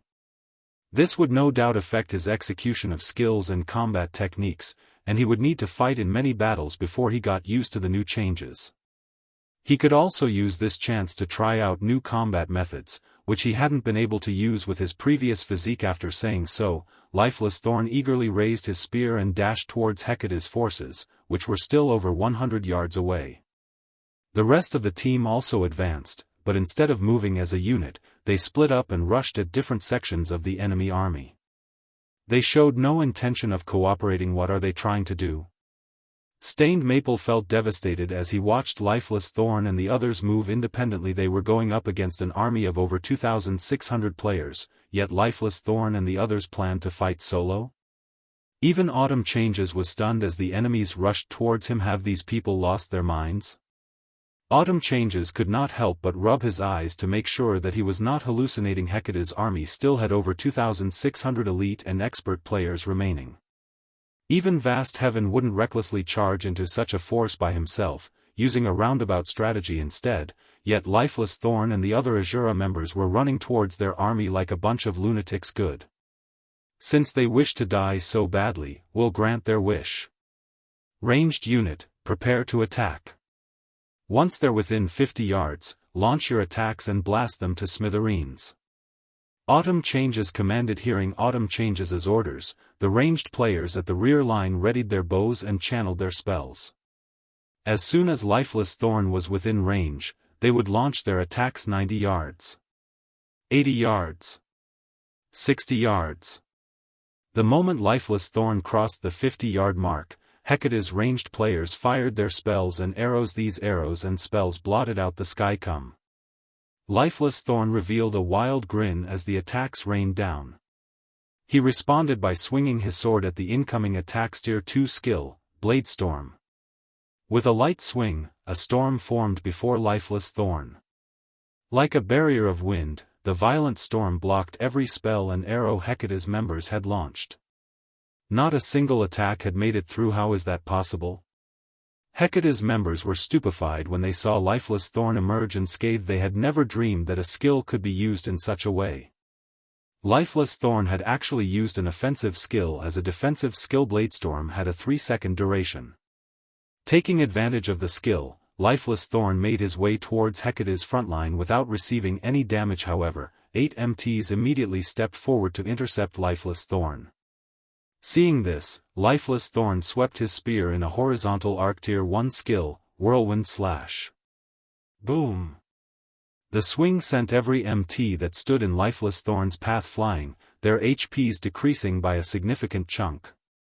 Following which, Lifeless Thorn advanced and arrived before the other melee players. His rapidly thrust his spear at his enemies, and the weapon transformed into over a dozen afterimages. Although the melee players tried to defend themselves, the Lifeless Thorn's jabs targeted their blind spots. Moreover, his attack speed was extremely high. They simply could not keep up with the attacks. In the end, the spear struck these players multiple times before they transformed into streaks of light and vanished. The attacks Hecate's ranged players launched were utterly ineffective against Lifeless Thorn as he constantly and swiftly changed positions. Wherever Lifeless Thorn passed, players fell, one after another. Moreover, Lifeless Thorn's movements became faster and smoother as he continued to fight. Solitary 9 and the others had also charged into Hecate's ranks by this point. Although their performance was not as violent as Lifeless Thorn's, they were just as unstoppable. Whenever they used a Tier 2 skill, they instantly killed 10 or more players. Although Solitary 9 and the others took some hits, they instantly recovered the lost HP with an advanced healing potion. Meanwhile, the Hecate members that had charged at Shurfeng were even more miserable. Before Hecate's members could reach him, Shurfeng activated Defensive Blade, which increased his attack range tremendously. He then lightly swung Killing Ray at the approaching players. The swordsman's strength was already beyond that of a Tier 3 Great Lord of the same level, and the players that had failed to block his attacks had fallen instantly. Although the players that had blocked the attack had survived, they were paralyzed for a brief moment. As a result, they couldn't block Shurfeng's following attacks at this moment. The difference in tiers and attributes could not be more obvious. Asura and Hecate's members were on an entirely different level. How is this possible? Autumn Changes was racked with confusion as he watched this happen. With just 10 members, the Asura adventurer team had rendered Hecate's 3,000-man army utterly helpless. Just who are these people? Before even 1 minute had passed, Hecate's army had lost an additional 800 or so players. In contrast, Shurfeng's group of 10 had yet to suffer a single casualty. It's about time we end this battle. Seeing that the enemy's morale had plummeted, Shurfeng pulled out the Bible of Darkness and activated Demon Summoning. Immediately, a massive gate of white bone descended from the sky. As the gate opened, a 5-meter-tall, dual-horned, pitch-black demon emerged. Chapter 1749, Legend of Cold Wind City. Chapter 1749, Legend of Cold Wind City. The massive bone gate immediately caught the attention of everyone present. When the bone gate abruptly opened, power of darkness flooded out and instantly turned the snowy plain into a barren wasteland. When a 5-meter-tall, 4-armed demon with 2 crimson horns stepped out of the gate, the watching players gasped. Slaughterer Demon, Great Lord. Level 81.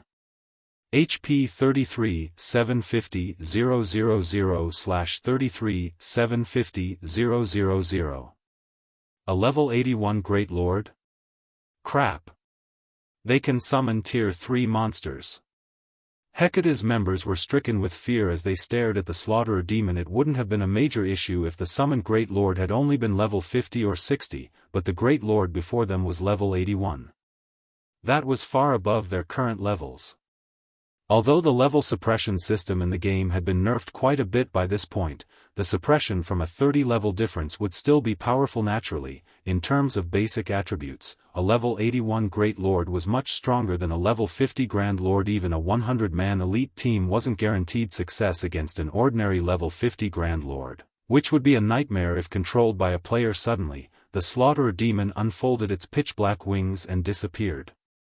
The demon then reappeared in the heart of Hecate's army as if it had teleported. The demon had used the Tier 2 skill, Space Jump, which had a longer range than instantaneous movement, allowing the Slaughter demon to cross a 400-yard distance in a fraction of a second. Emerald flames then flared around the Slaughter demon's 4 bone swords before it stabbed all 4 into the ground. Boom. With the Slaughterer demon at the center, emerald fire swirled out, only stopping after it covered a 50-yard radius. Tier 3 skill, Omnidirectional Incineration. Everything the emerald flames touched burned to nothingness. Even level 52, Tier 1 MTs that had activated their life-saving skills had died instantly in just one attack. Hecate's army lost another several hundred members. After this attack, Hecate's members, who had already felt uneasy, fell to their despair. Retreat. Hurry up and retreat. Autumn Changes shouted in the team chat as the Slaughter demon prepared to attack again. The combat power Lifeless Thorn's team had displayed had already frightened him. He had never thought that players could become so powerful. Lifeless Thorn and the others were like monsters in player clothing.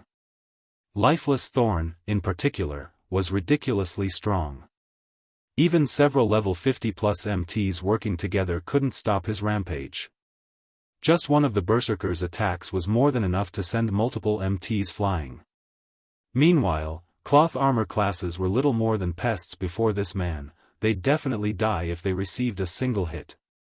Now that a level 81 Great Lord had joined the battle as well, Autumn Changes could not help but feel like the system was playing some cruel joke on him. However, although Autumn Changes had already ordered the retreat, before a Tier 3 demon strengthened by Demon Ruler, escape was impossible. The Slaughterer demon was simply too fast. Moreover, it only needed one hit to kill the fleeing players. Since Hecate's members were focused on escape, Lifeless Thorn and his companions had an easier time killing their enemies. 9 players and 1 demon chased after the 1,000+ players that fled in all directions. The inconceivable scene left the distant independent players speechless. They had witnessed many accounts of 1,000-man armies chasing down groups of dozens of players, but they had never seen a handful of players chase after a 1,000-man army. The crowd's eyes glowed with excitement, and some players even got goosebumps as they watched this miracle unfold before them. Ever since Hecate had arrived in Cold Wind City, the guild had constantly suppressed independent players like themselves. Naturally, they were more than pleased to see this guild's members get slaughtered. Their blood boiled with passion as they watched. Too strong. Asura is invincible. So, this is the strength of Cold Wind City's #1 adventurer team? The watching crowd gained a newfound appreciation for Asura's strength. Numbers could no longer replace the strength the adventurer team wielded.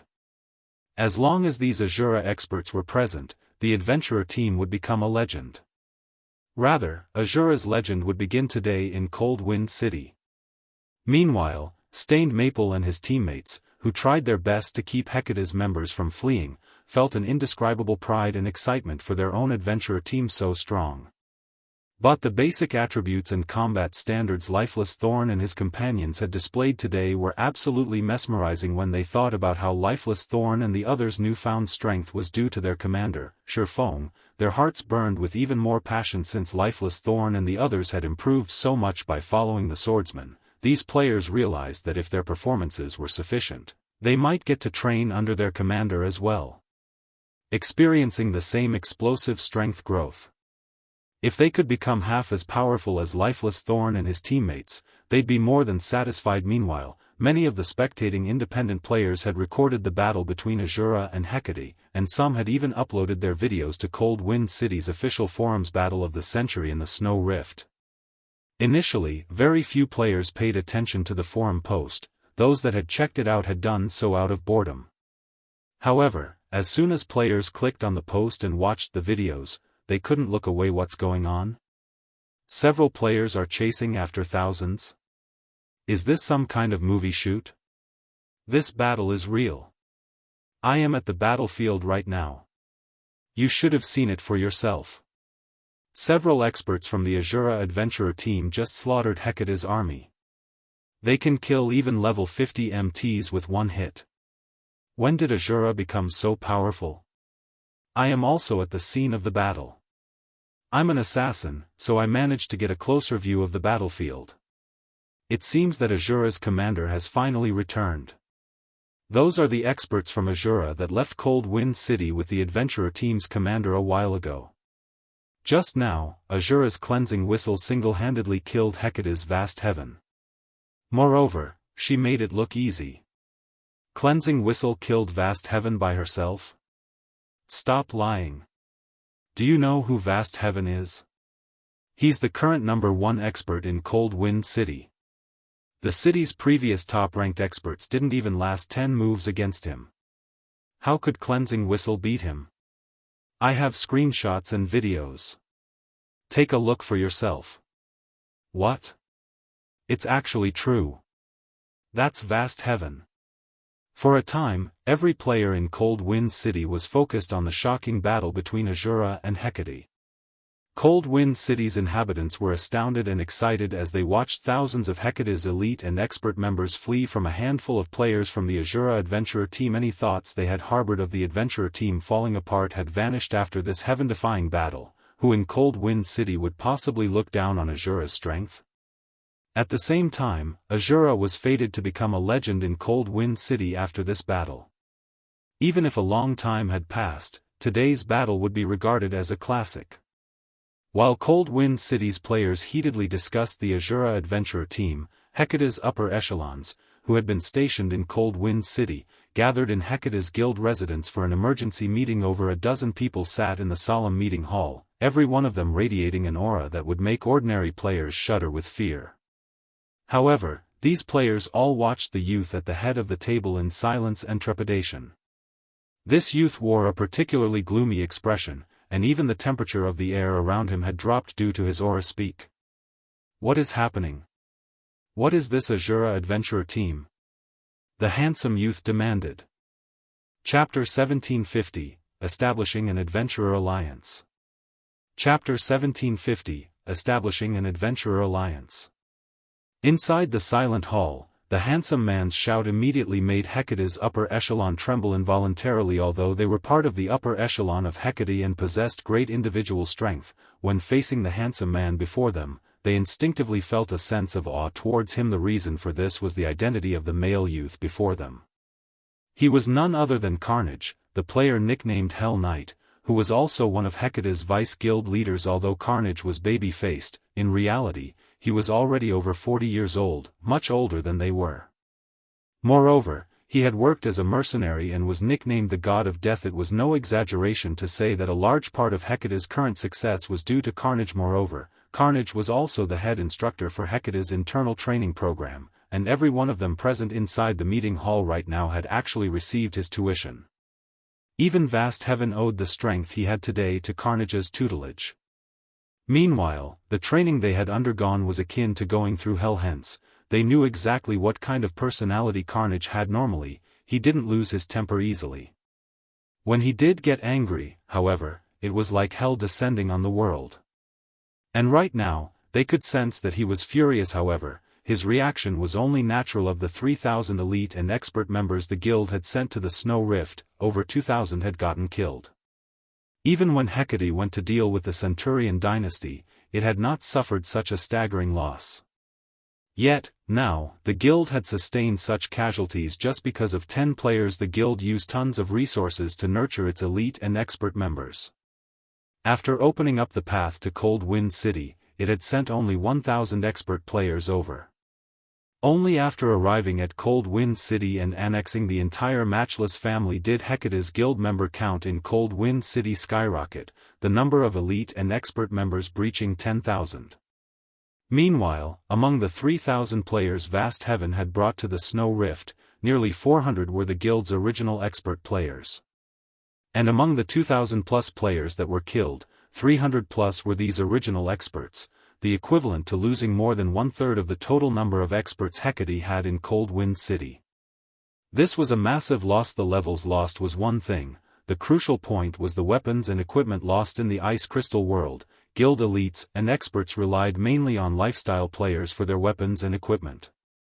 However, very few lifestyle players could produce weapons and equipment of suitable standards for elite and expert players.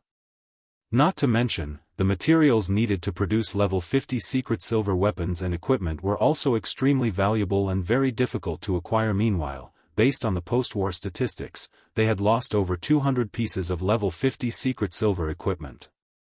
Since producing just one piece of level 50 secret silver equipment already required a lot of time and resources, all the more for 200 pieces, this loss would severely impact their guild's raid progress. Of the Snow Rift Vice guild leader, we've already done a thorough investigation.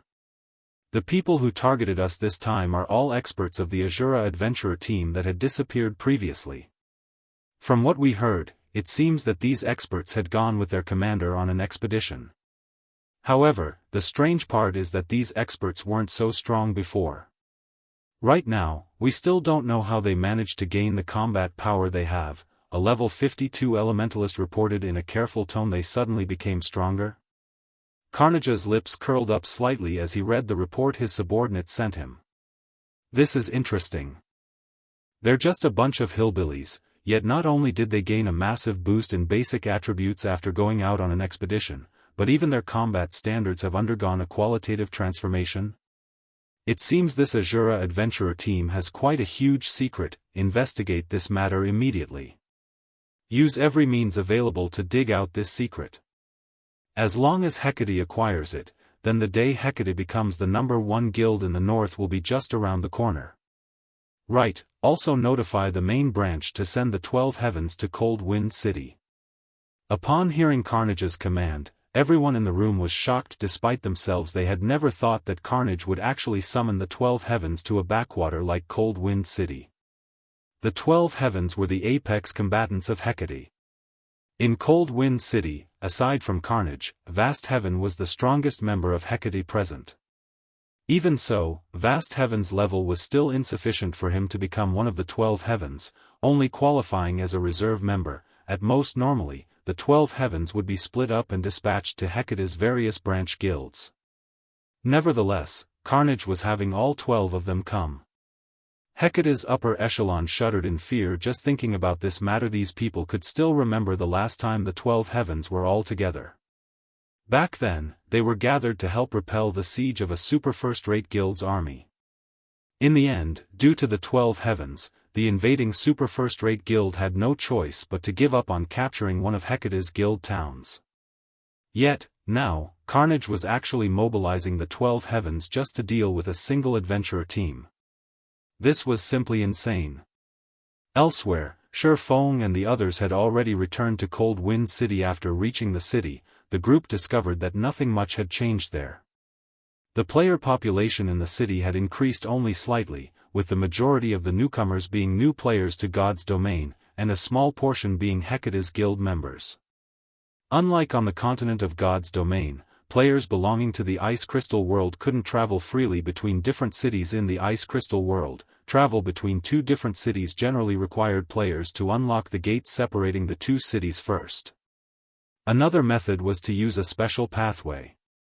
However, activating such special pathways was very troublesome.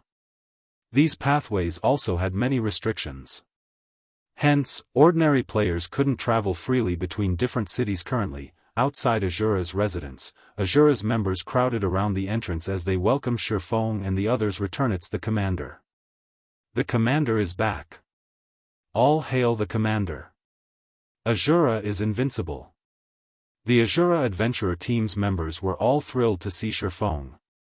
The shouting of thousands of players echoed throughout the streets of Cold Wind City, firing up the independent players that had come to join in on the fun. Due to Shifeng and the others defeating Hecate's army, Asura's fame in Cold Wind City had recovered to its peak. In fact, the adventurer team's fame was even greater than before. The strength Shifeng's group displayed had captivated the independent players of Cold Wind City. As a result, many independent players were now hoping to join Asura commander. With this, I'm afraid the various large guilds of Cold Wind City will target our adventurer team. Solitary 9 said, revealing a bitter smile as he looked at the crowded street around him. The goal of guilds was to take control of NPC cities. Meanwhile, unlike in the NPC cities on the continent of God's domain, players could gain a small portion of control over the NPCs in the Ice Crystal world. Doing so required the support of a large number of players. At the same time, players also needed to complete a series of contributions to the city. At this point, the Asura Adventurer team's strength was completely different from before. Currently, aside from Asura's members, hundreds of thousands of players crowded the street outside Asura's residence. One could easily imagine how high the Asura Adventurer team's prestige and reputation were in Cold Wind City right now. With so many players willing to join the Adventurer team, all Asura needed to do was complete a series of contributions to the city. Then, it could become the true overlord of Cold Wind City. With such a situation, how could the various large guilds of Cold Wind City possibly let Asura operate unhindered? The large guilds would undoubtedly treat Asura as a thorn in their side and try to deal with it as soon as possible. Don't mind them.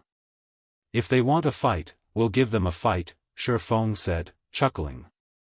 Moreover, my original goal was to take control of Cold Wind City and make it the foundation of our Asura Adventurer team. Solitary 9 and the others could not help their stupefaction at Shifeng's words. They had thought that Shifeng's purpose behind revisiting Cold Wind City was simply a quest. Now, however, it would seem that Shifeng's sights were set much higher than they had imagined. The thought of an adventurer team taking control of an entire NPC city was simply too crazy. Since so many people have come, I'm making an announcement in my capacity as Asura's commander. From today onward, the Asura Adventurer team will be establishing an Adventurer Alliance. We welcome all Adventurer teams and independent players to join this alliance. Any Adventurer team and independent player that joins this alliance will enjoy a portion of the benefits offered by the Asura Adventurer team. Shifeng declared loudly as he looked at the crowded street around him. Chapter 1751, Future Help. Chapter 1751, Future Help. Upon hearing Shifeng's announcement, the hundreds of thousands of players on the street outside Asura's residence fell silent, every one of them staring at Shifeng in disbelief. However, as if some spell had broken, the sounds of cheering echoed down the street. A moment later, all hail Asura. What? The Asura Adventurer team is so generous? What a wealthy move. Does Asura plan to unify Cold Wind City? The Asura Adventurer team's sudden announcement stunned everyone in Cold Wind City. Meanwhile, some players from the various large guilds, who watched from a distance, gaped in shock. Solitary 9, Lifeless Thorn, and Asura's other members gave Shifeng incredulous looks. They all thought that Shifeng had gone crazy. An adventurer team wasn't like a guild. There were very few restrictions on an adventurer team's members. In fact, some adventurer teams didn't even place a single restriction. They were mostly a large group of players with the same goal. Meanwhile, the Asura offered particularly valuable benefits, even better than what some guilds offered their members. With the adventurer team's contribution points, one could purchase weapons, equipment, and basic combat techniques. However, the adventurer team had strict conditions for joining. Fortunately, Asura had plenty of experts, so the team had a much easier time gathering resources and developing. However, Shifeng's decision would allow every independent player to enjoy Asura's benefits without meeting any of the entry requirements, yet the adventurer team had to pay for these benefits. Commander, are we really going through with this? Xianxia hurriedly asked Shifeng. Even if they were going to acquire Cold Wind City, they had many other methods they could use to do so. There was no need to earn the public's hearts with such a wasteful option. Here are the details. Publicize them in a moment and inform everyone about what the Adventurer Alliance is, Shifeng said, nodding. He then summed details regarding the Adventurer Alliance he had intended to establish to Xianxia and the others. In reality, he had planned to establish an Adventurer Alliance even before he had first visited the Ice Crystal world. Someone had established an Adventurer Alliance, an organization that would serve independent players, during his previous life. It served as a platform for independent players to purchase better equipment, materials, information, and find companions to quest with. This helped independent players avoid getting taken advantage of by the various large guilds. However, when the Adventurer Alliance had first appeared during his previous life, mainstream players on the continent of God's domain had already reached level 90. Although setting up the Adventurer Alliance was very costly and would require further investments, the organization would command more influence and strength as it gradually took shape. In the end, the Adventurer Alliance had become the #1 ranking adventurer team throughout God's domain. It had even become one of God's domain's apex powers. God's domain had many superpowers, but very few could be considered an apex power, every one of which had powerful backgrounds and countless experts. Meanwhile, not even ordinary super guilds had dared to provoke the Adventurer Alliance in the past due to its frightening member count. Many of God's domain's top-ranking apex experts had belonged to the Adventurer Alliance, including Tier 6 God-ranked players. Although the Adventurer Alliance had only established a few restrictions on its members, the Alliance and its members had been inseparable. If any super guild had harmed the Alliance, the independent apex experts and Tier 6 God-ranked experts would have taken action. This was why the Adventurer Alliance had become one of the game's apex powers in terms of ability to collect materials. Not even the Secret Pavilion had been a match for the Adventurer Alliance. No matter how many members a guild possessed, independent players far outnumbered them. Since nobody had established an organization like the Adventurer Alliance in this life yet, Sherfone wouldn't hesitate to take advantage of this idea. After all, materials were very important in God's domain, and if he wished to acquire soul-dissolving flowers quickly, this was the fastest way. The Adventurer Alliance could also be a huge help to Zero Wing in the future. Unfortunately, establishing the Adventurer Alliance would require a lot of investments. This was especially true for the weapons, equipment, and the Alliance's resource bank. The Alliance would also require a large number of people to manage and operate the organization. Then it would have to earn a reputation and credibility among independent players. Hence, setting up the Adventurer Alliance's foundation certainly wouldn't be easy. However, Cold Wind City was currently the best place to establish the Adventurer Alliance first. Cold Wind City wasn't particularly large, with a player population just over 2 million. Meanwhile, unlike the situation on the continent of God's domain, players in the Ice Crystal world could not communicate easily, so Sherfone didn't have to worry about too many players trying to join the Alliance at once. This also meant that the initial required investments wouldn't be as massive, and the Alliance wouldn't have to worry about collapsing in on itself before it could even take shape. When the Adventurer Alliance had first established in the past, the support it had received from multiple major corporations had been a large part of the reason for its survival during its infancy phases. These corporations had invested an astronomical amount of resources to help the Alliance mature. Sherfeng's second reason was the love independent players had for the Asura Adventurer team. By establishing the Adventurer Alliance, the Asura Adventurer team would also have an easier time taking control of Cold Wind City. Once Asura controlled the city, it could use the income to sustain the Adventurer Alliance. When Xianxia and the others read the details of Sherfeng's idea, their eyes glowed with excitement as they began to understand why Sherfone wanted to take on such a thankless task. Although the initial investments were massive, once independent players got used to using the Asura Adventurer team's contribution points, all sorts of materials, weapons, and equipment would continuously flow into the team's hands. Moreover, Asura would be able to recruit expert players more easily. Immediately, Solitary 9 and the others went into action and started to spread the Adventurer Alliance's details. Meanwhile, when the upper echelons of Cold Wind City's various large guilds received this news, hatred towards Sherfone welled in their hearts. However, as the Asura Adventurer team had already displayed such immense strength, they couldn't stop the Adventurer Alliance's establishment forcefully. Hence, the city's guilds began to think of ways to stop Asura's plans by deliberately lowering their recruitment standards. They also loosened the restrictions on their guild members, making their guilds more attractive to independent players. After all, there was no way an adventurer team could offer as inviting benefits as a guild. Moreover, guilds had far more and far better weapons and equipment in their stocks than adventurer teams. Furthermore, players could earn a very high and stable salary by becoming one of the guild's upper echelons. Meanwhile, in Hecate's residence in Cold Wind City, this Asura adventurer team is quite ambitious.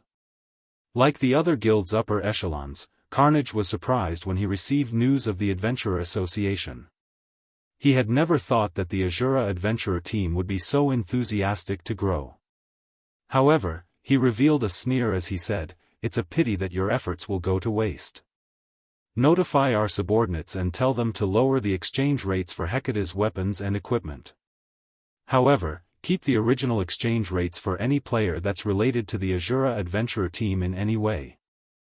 Hecate also began to hasten its exploration of the Snow Rift. Having a large number of guild members simply wasn't enough to rule over Cold Wind City.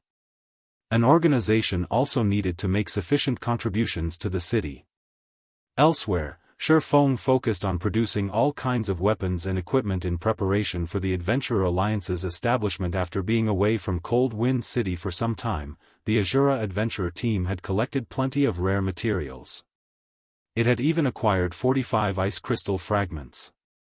Other lifestyle players might find it difficult to produce level 50 secret silver and fine gold equipment, but to Shifeng, who had long since become a master forger, it wasn't a problem. Moreover, he had the assistance of a Tier 3 mysterious flame and the Forging Association special mana forging room to increase his forging success rate, while Shifeng forged level 50 fine gold equipment with the forging designs he had purchased from the Forging Association. He had Lifeless Thorn and the others raid the Snow Rift's bosses and collect materials and ice crystal fragments. In the end, Shifeng spent 3 whole days cooped up in the Forging Association and produced 300 plus pieces of level 50 fine gold equipment, 100 plus pieces of level 50 fine gold weapons, 10 fine gold ranked magic light sets, and 500 plus pieces of secret silver equipment. He had basically spent all of the resources the Asura adventurer team had gathered during his absence. Now that the preparation work is complete, it's about time to reveal it to the public. Shifeng revealed a faint smile as he looked at the room cluttered with the weapons and equipment he had crafted.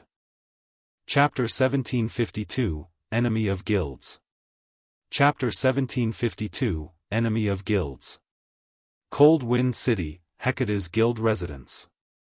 Due to the sudden reduction in Hecate's recruitment requirements and exchange rates for weapons and equipment, the guild hall was crowded with players. Most of these players had been independent players, and all of them traded rare materials for level 50 weapons and equipment. Vice guild leader, since we lowered the exchange rates, we've seen twice as many players come to purchase our weapons and equipment.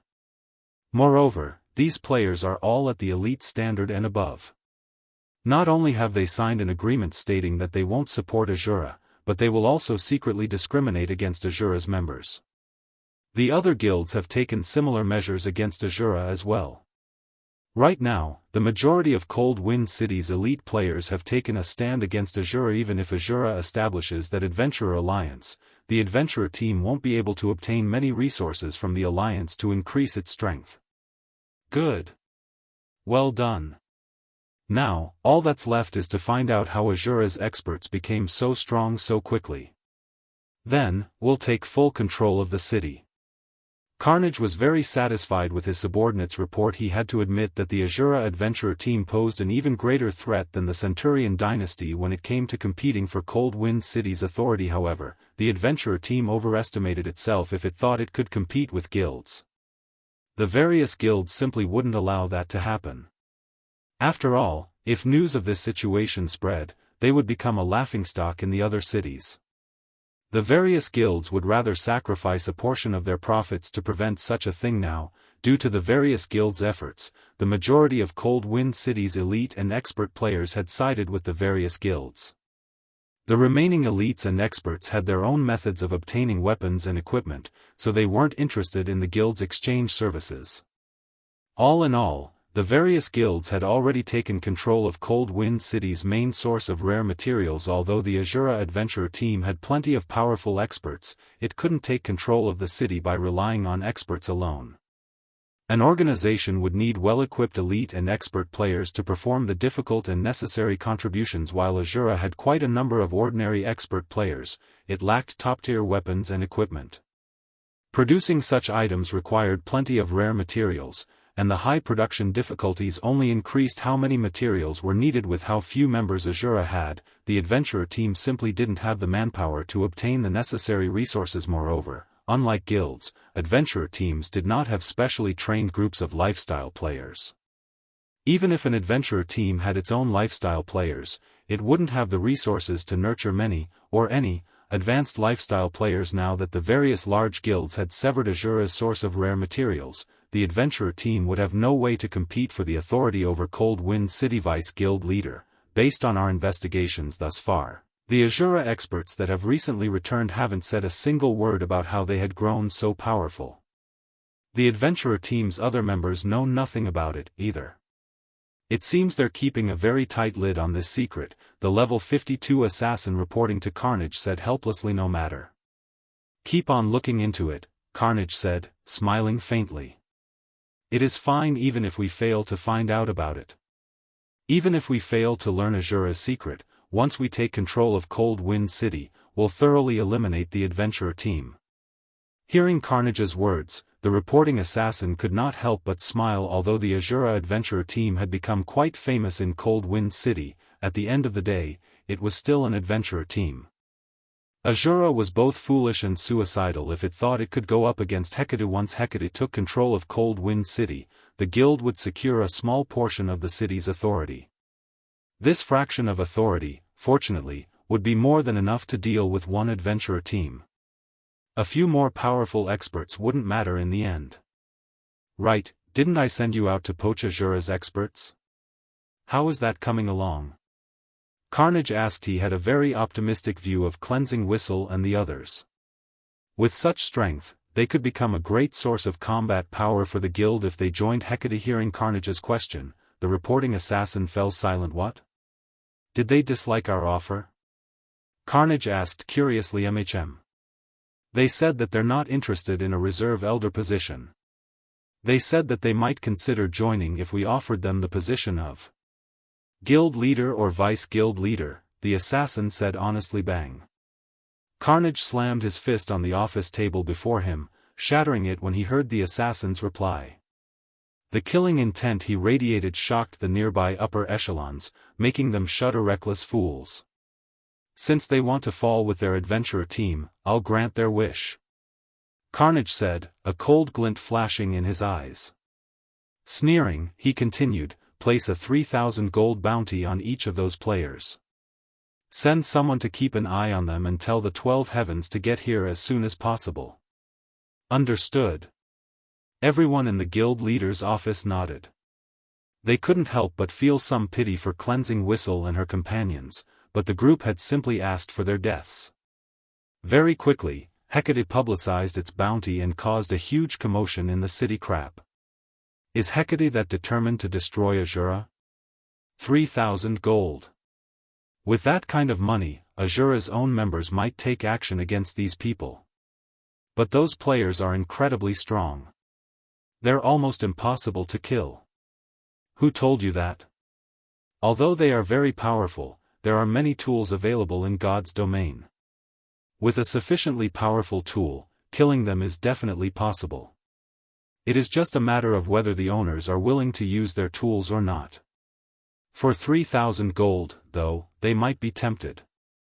It really makes you wonder what Asura's higher-ups are trying to do. First, they provoked Hecate. Then, they made an enemy of every guild in Cold Wind City.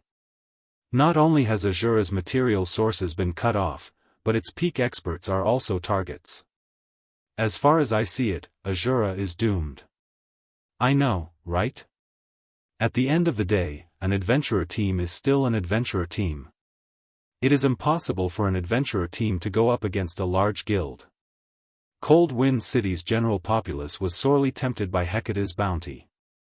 They wanted nothing more than to rush into Asura's residence and slay its experts.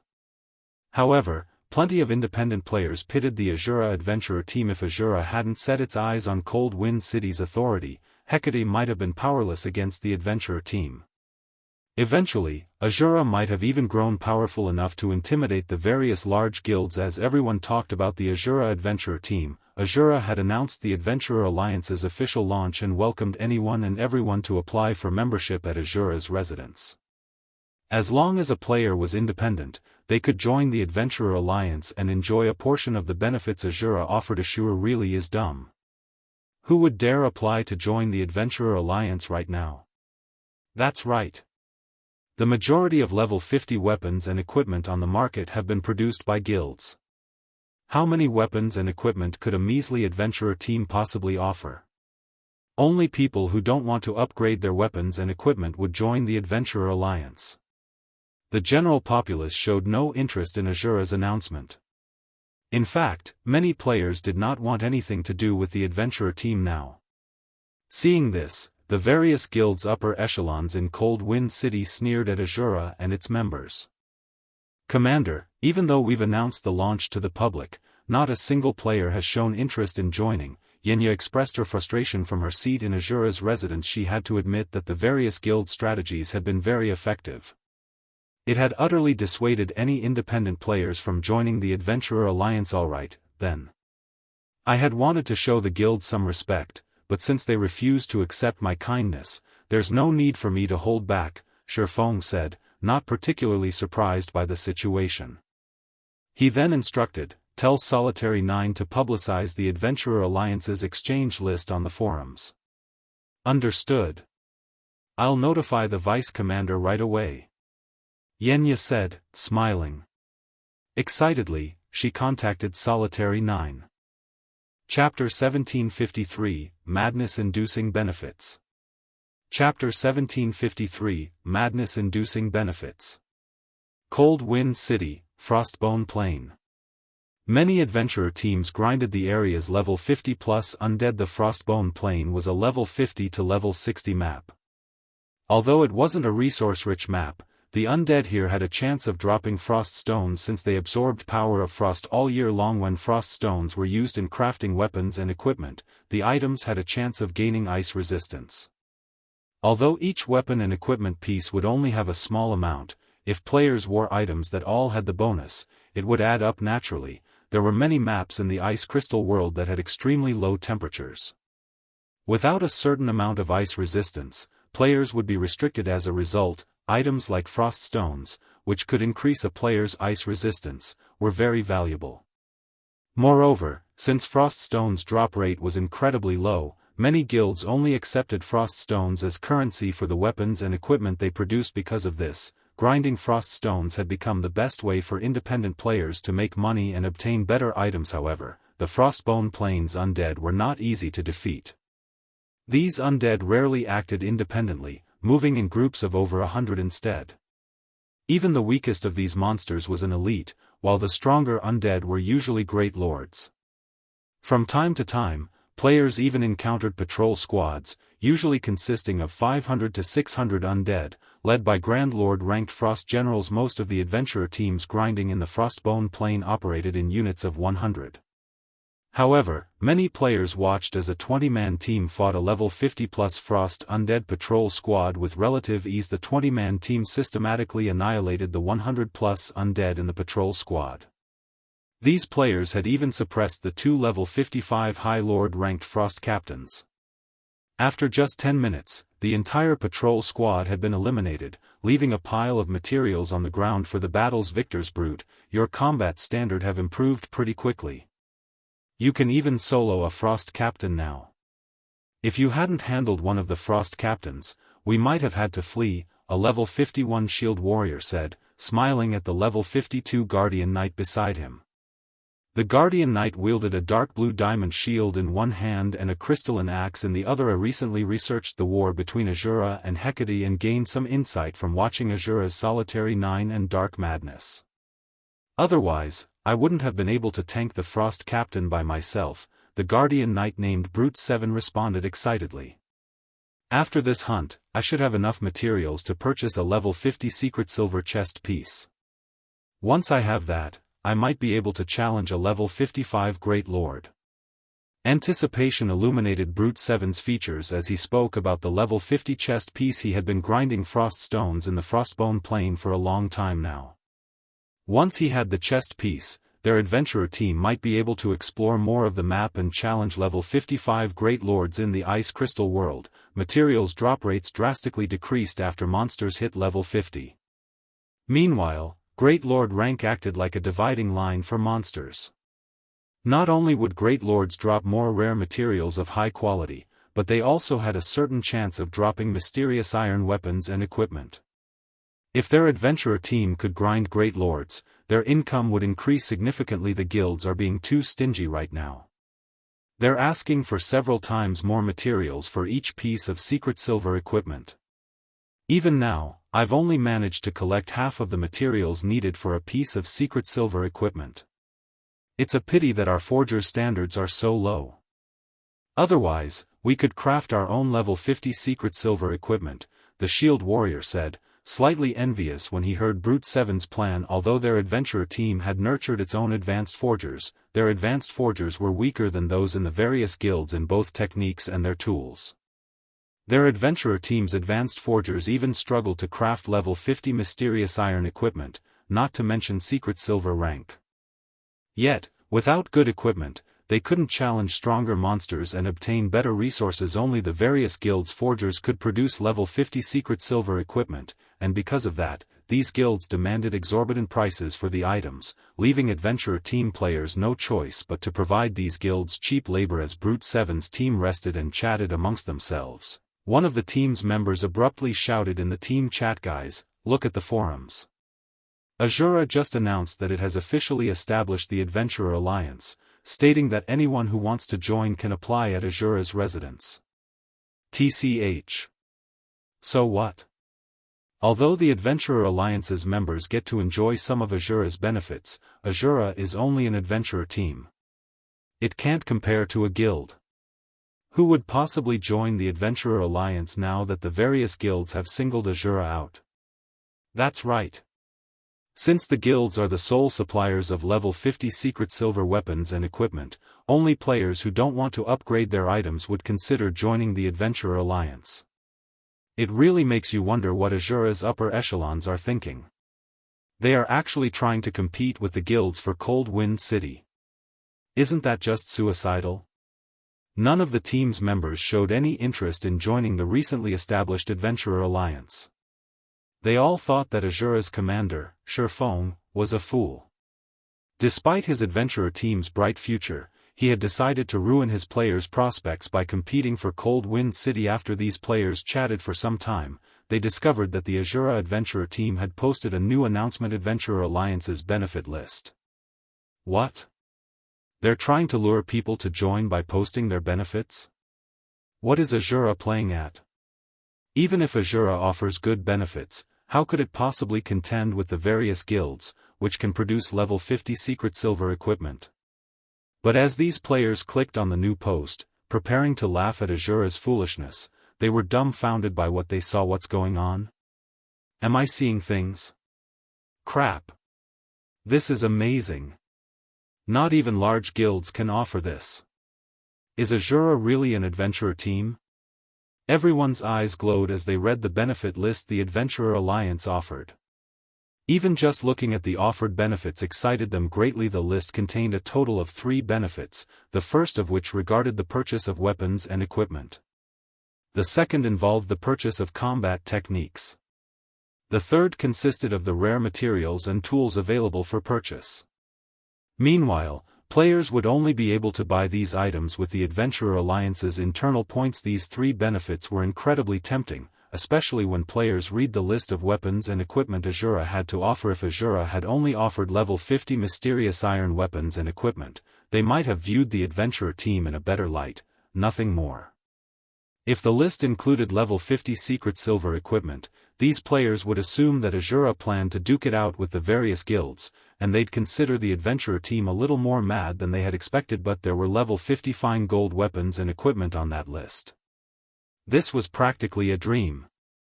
Level 50 fine gold equipment was as rare as a phoenix's feather, even in the various large guilds.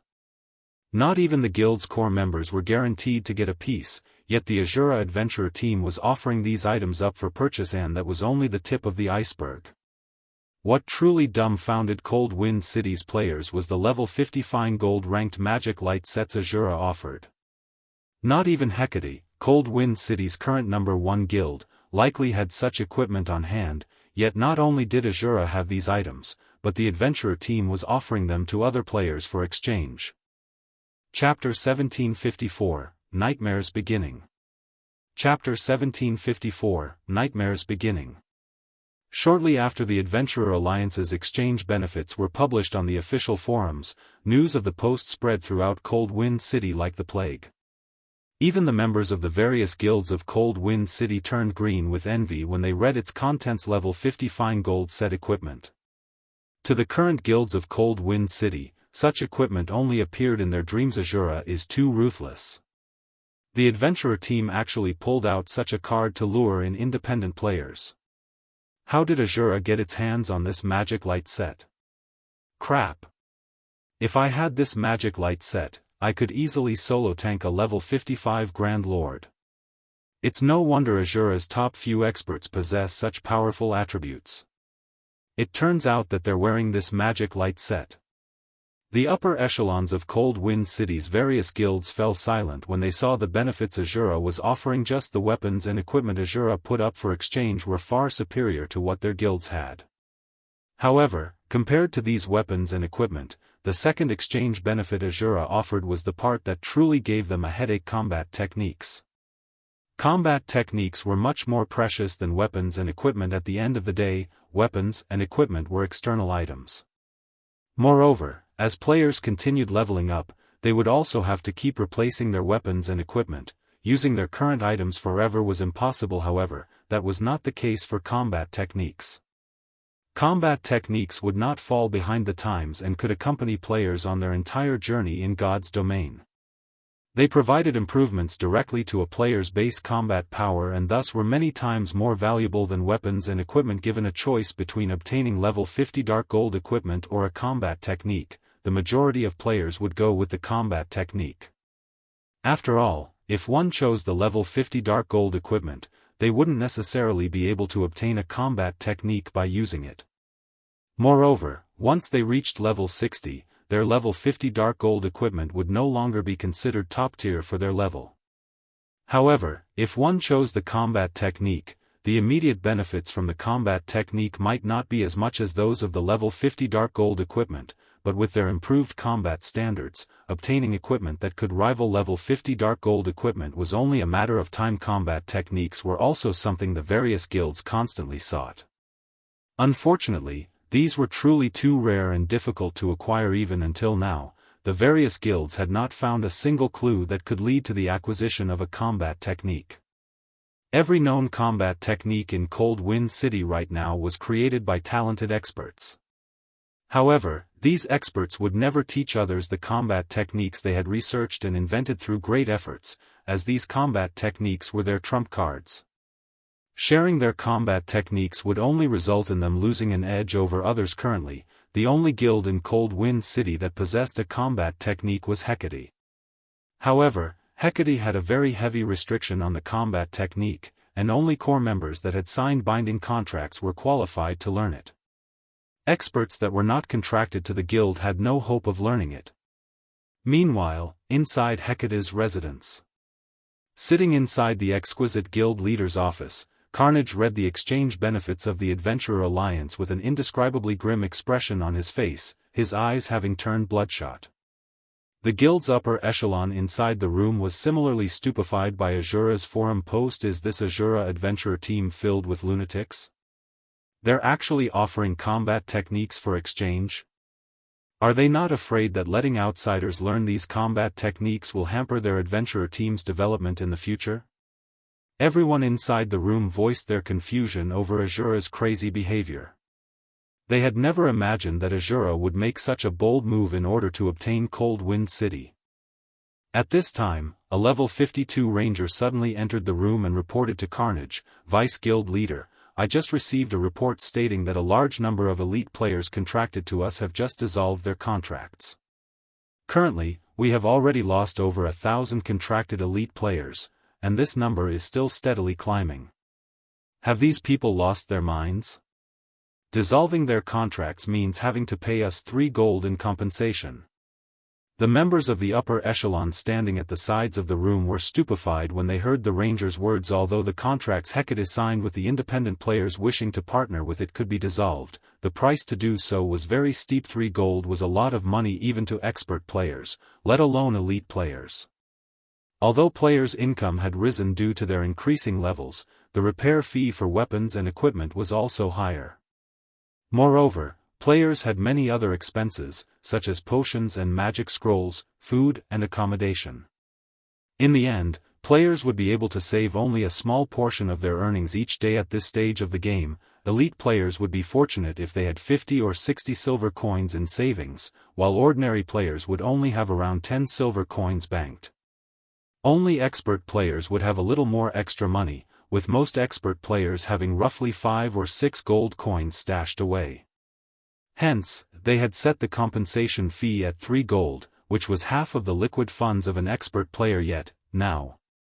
Meanwhile, outside Asura's residence. Shortly after the Adventurer Alliance's benefits were publicized, a large crowd of independent players had appeared here. Within half an hour of the Alliance's benefits disclosure, over 50,000 independent players had come to apply to the Alliance. The long queue that formed outside of Asura's residence extended across 5 whole blocks. Moreover, the number of applicants was still climbing rapidly. This situation forced Asura to mobilize over 500 members to maintain order at the application site. The spectacular scene stupefied the scouts sent over by the various guilds. Among the players looking to join the Adventurer Alliance were many level 51 and level 52 elite and expert players, and even some well-known adventurer teams of Cold Wind City. In fact, the scouts actually recognized some of those standing in line to be elite and expert members of various guilds. Though, to be precise, these people were former members now. However, the actions of these former guild players were also understandable. Players joined guilds to obtain good weapons and equipment more easily. If they couldn't, they would have no reason to subject themselves to the restrictions of guilds. Now, however, the Adventurer Alliance was also supplying weapons and equipment, and these were even better than the ones offered by the guilds.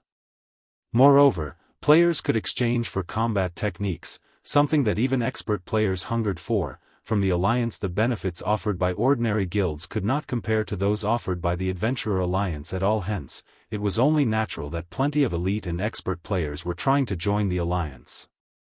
Commander, this move of yours is simply too vicious. I just received a report stating that some of the smaller guilds in Cold Wind City lost a significant portion of their expert and elite members shortly after we announced the Adventurer Alliance's benefits. It won't be long before these guilds are forced to disband. Even Hecate has lost over 300 experts and 4,000 elites thus far, Xianxia reported to Shifeng excitedly as she walked into the residence's basic forging room. She held not a shred of goodwill towards the various guilds of Cold Wind City, especially Hecate. Just because they had refused Hecate's poaching attempts, the guild had actually publicly placed a bounty on their heads. Had Shifeng not sent them to grind bosses in the Snow Rift, a forbidden land for players, she would have gone directly to Hecate's grinding spots and paid the guild back for its kindness. Having received news that the Adventurer Alliance had managed to plunder over 300 experts from Hecate, she was naturally elated. In Cold Wind City, even after annexing the Matchless family, Hecate had only a little over 2,700 expert members. Losing 300+ expert players was equivalent to losing 1/9 of its expert forces, which was definitely a huge blow to the guild right now. She could already imagine what kind of expression Hecate's higher-ups were making. Vicious, huh? Shifeng laughed, shaking his head. This was only the beginning. He then turned to Xianxia and asked, "Did you get that thing yet?" "Emichim. I've already bought the largest plot of land available in Cold Wind City and constructed a 3-story shop on it. As for the interior design, that can only be done after we make a personal visit there. I spent a total of 8,000 gold. Almost all of the funds our adventurer team has gathered thus far have been used up already," Xianxia replied. She then took out a deed from her bag and handed it over to Shifeng. "Good. Let's head over and take a look."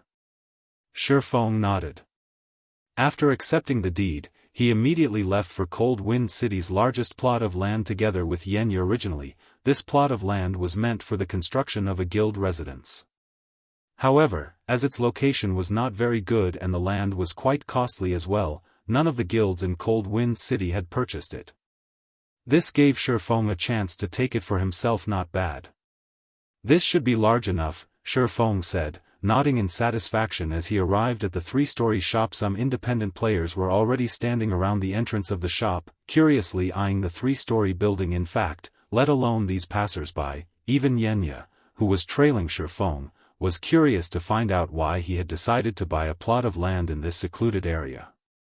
Moreover, he had even wanted such a large shop to be built on it. If he really wished to set up a shop, the wise decision would have been to build one in the city's central district. Not to mention, even though they had built such a large shop, the Asura adventurer team did not possess that many items to sell. However, Shifeng did not bother explaining his decisions. Instead, he walked straight into the shop. Currently, the main hall of the shop was still empty. Shifeng also did not hurry to start the decoration process. Instead, he took out a large number of magic crystals and rare materials, then started drawing a magic array at the center of the hall. The magic array he was drawing right now was none other than the Starlight Gathering magic array, which he had gotten from the War God's temple some time ago. When activated, the magic array would create an enclosed space with a 500-yard radius and increase the mana density within it by 300%. As the materials needed to produce the magic array were extremely rare and the difficulty of drawing it was equivalent to drawing an advanced magic array, Shifeng had not bothered putting it to use until now. Recently, though, Zero Wing had managed to gather the necessary materials for the Starlight Gathering magic array. Hence, he decided to use the magic array in Cold Wind City. The reason for his decision was the dearth of locations with high mana density in the Ice Crystal world. In fact, the Ice Crystal world wasn't alone in this predicament. Practically every other world faced this problem. Only higher planes had many areas with high mana density. This was also the main reason why the combat standards of otherworld players were weak in general. Without environments of high mana density, players would have great difficulty improving themselves. If he wanted to truly raise the Asura adventurer team's strength, he could not just rely on weapons, equipment, and combat techniques. As for sending players to the continent of God's domain via the ancient shrine, the cost of doing so was simply prohibitive, way beyond the current means of Zero Wing or Asura. Moreover, having more people cross over would increase the risk of exposure for the ancient shrine's secret. Hence, before coming to the Ice Crystal world, Shifeng had already decided to create a place similar to Stone Forest Town's battle arena in Cold Wind City. Finally, after spending over an hour, he was done engraving the Starlight Gathering magic array. The illusion of a dazzlingly beautiful galaxy then formed in the center of the hall. Commander, what's this? It's so beautiful. Xianxia was immediately captivated by the magic array. What is this? Shifeng smiled. It's a new world. Saying so, Shifeng spent 500 magic crystals to activate the Starlight Gathering magic array. Chapter 1755, Asura Hall. Chapter 1755, Asura Hall. Inside the spacious hall. When the Starlight Gathering magic array activated, white mist began to fill the hall. The light then dimmed, and twinkling starlight glittered around the room. A short moment later, the mana density inside the hall swiftly started to rise. 100%.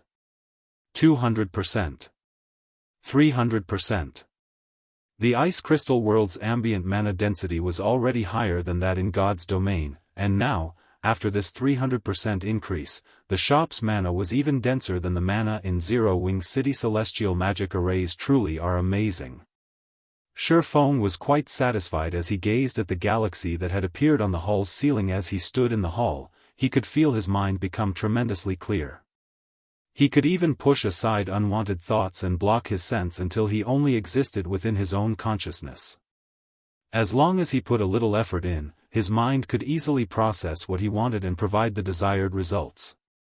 In fact, he even felt physically lighter. As a magic array that had been passed down since ancient times, current magic arrays simply couldn't compare to the power of a celestial magic array like the Starlight Gathering magic array. Due to the celestial power, celestial magic arrays were able to operate at a cheaper cost and higher efficiency than present magic arrays of similar rank and functionality. That was also why any celestial magic arrays that had appeared on the market in the past had sold for astronomical prices. If he hadn't caught abandoned wave, he wouldn't have obtained the Starlight Gathering magic array. Xianxia, who stood beside Shifeng, was utterly dumbfounded as she felt the change that had taken place around her. The strength of the starlight gathering magic array before her was simply too frightening.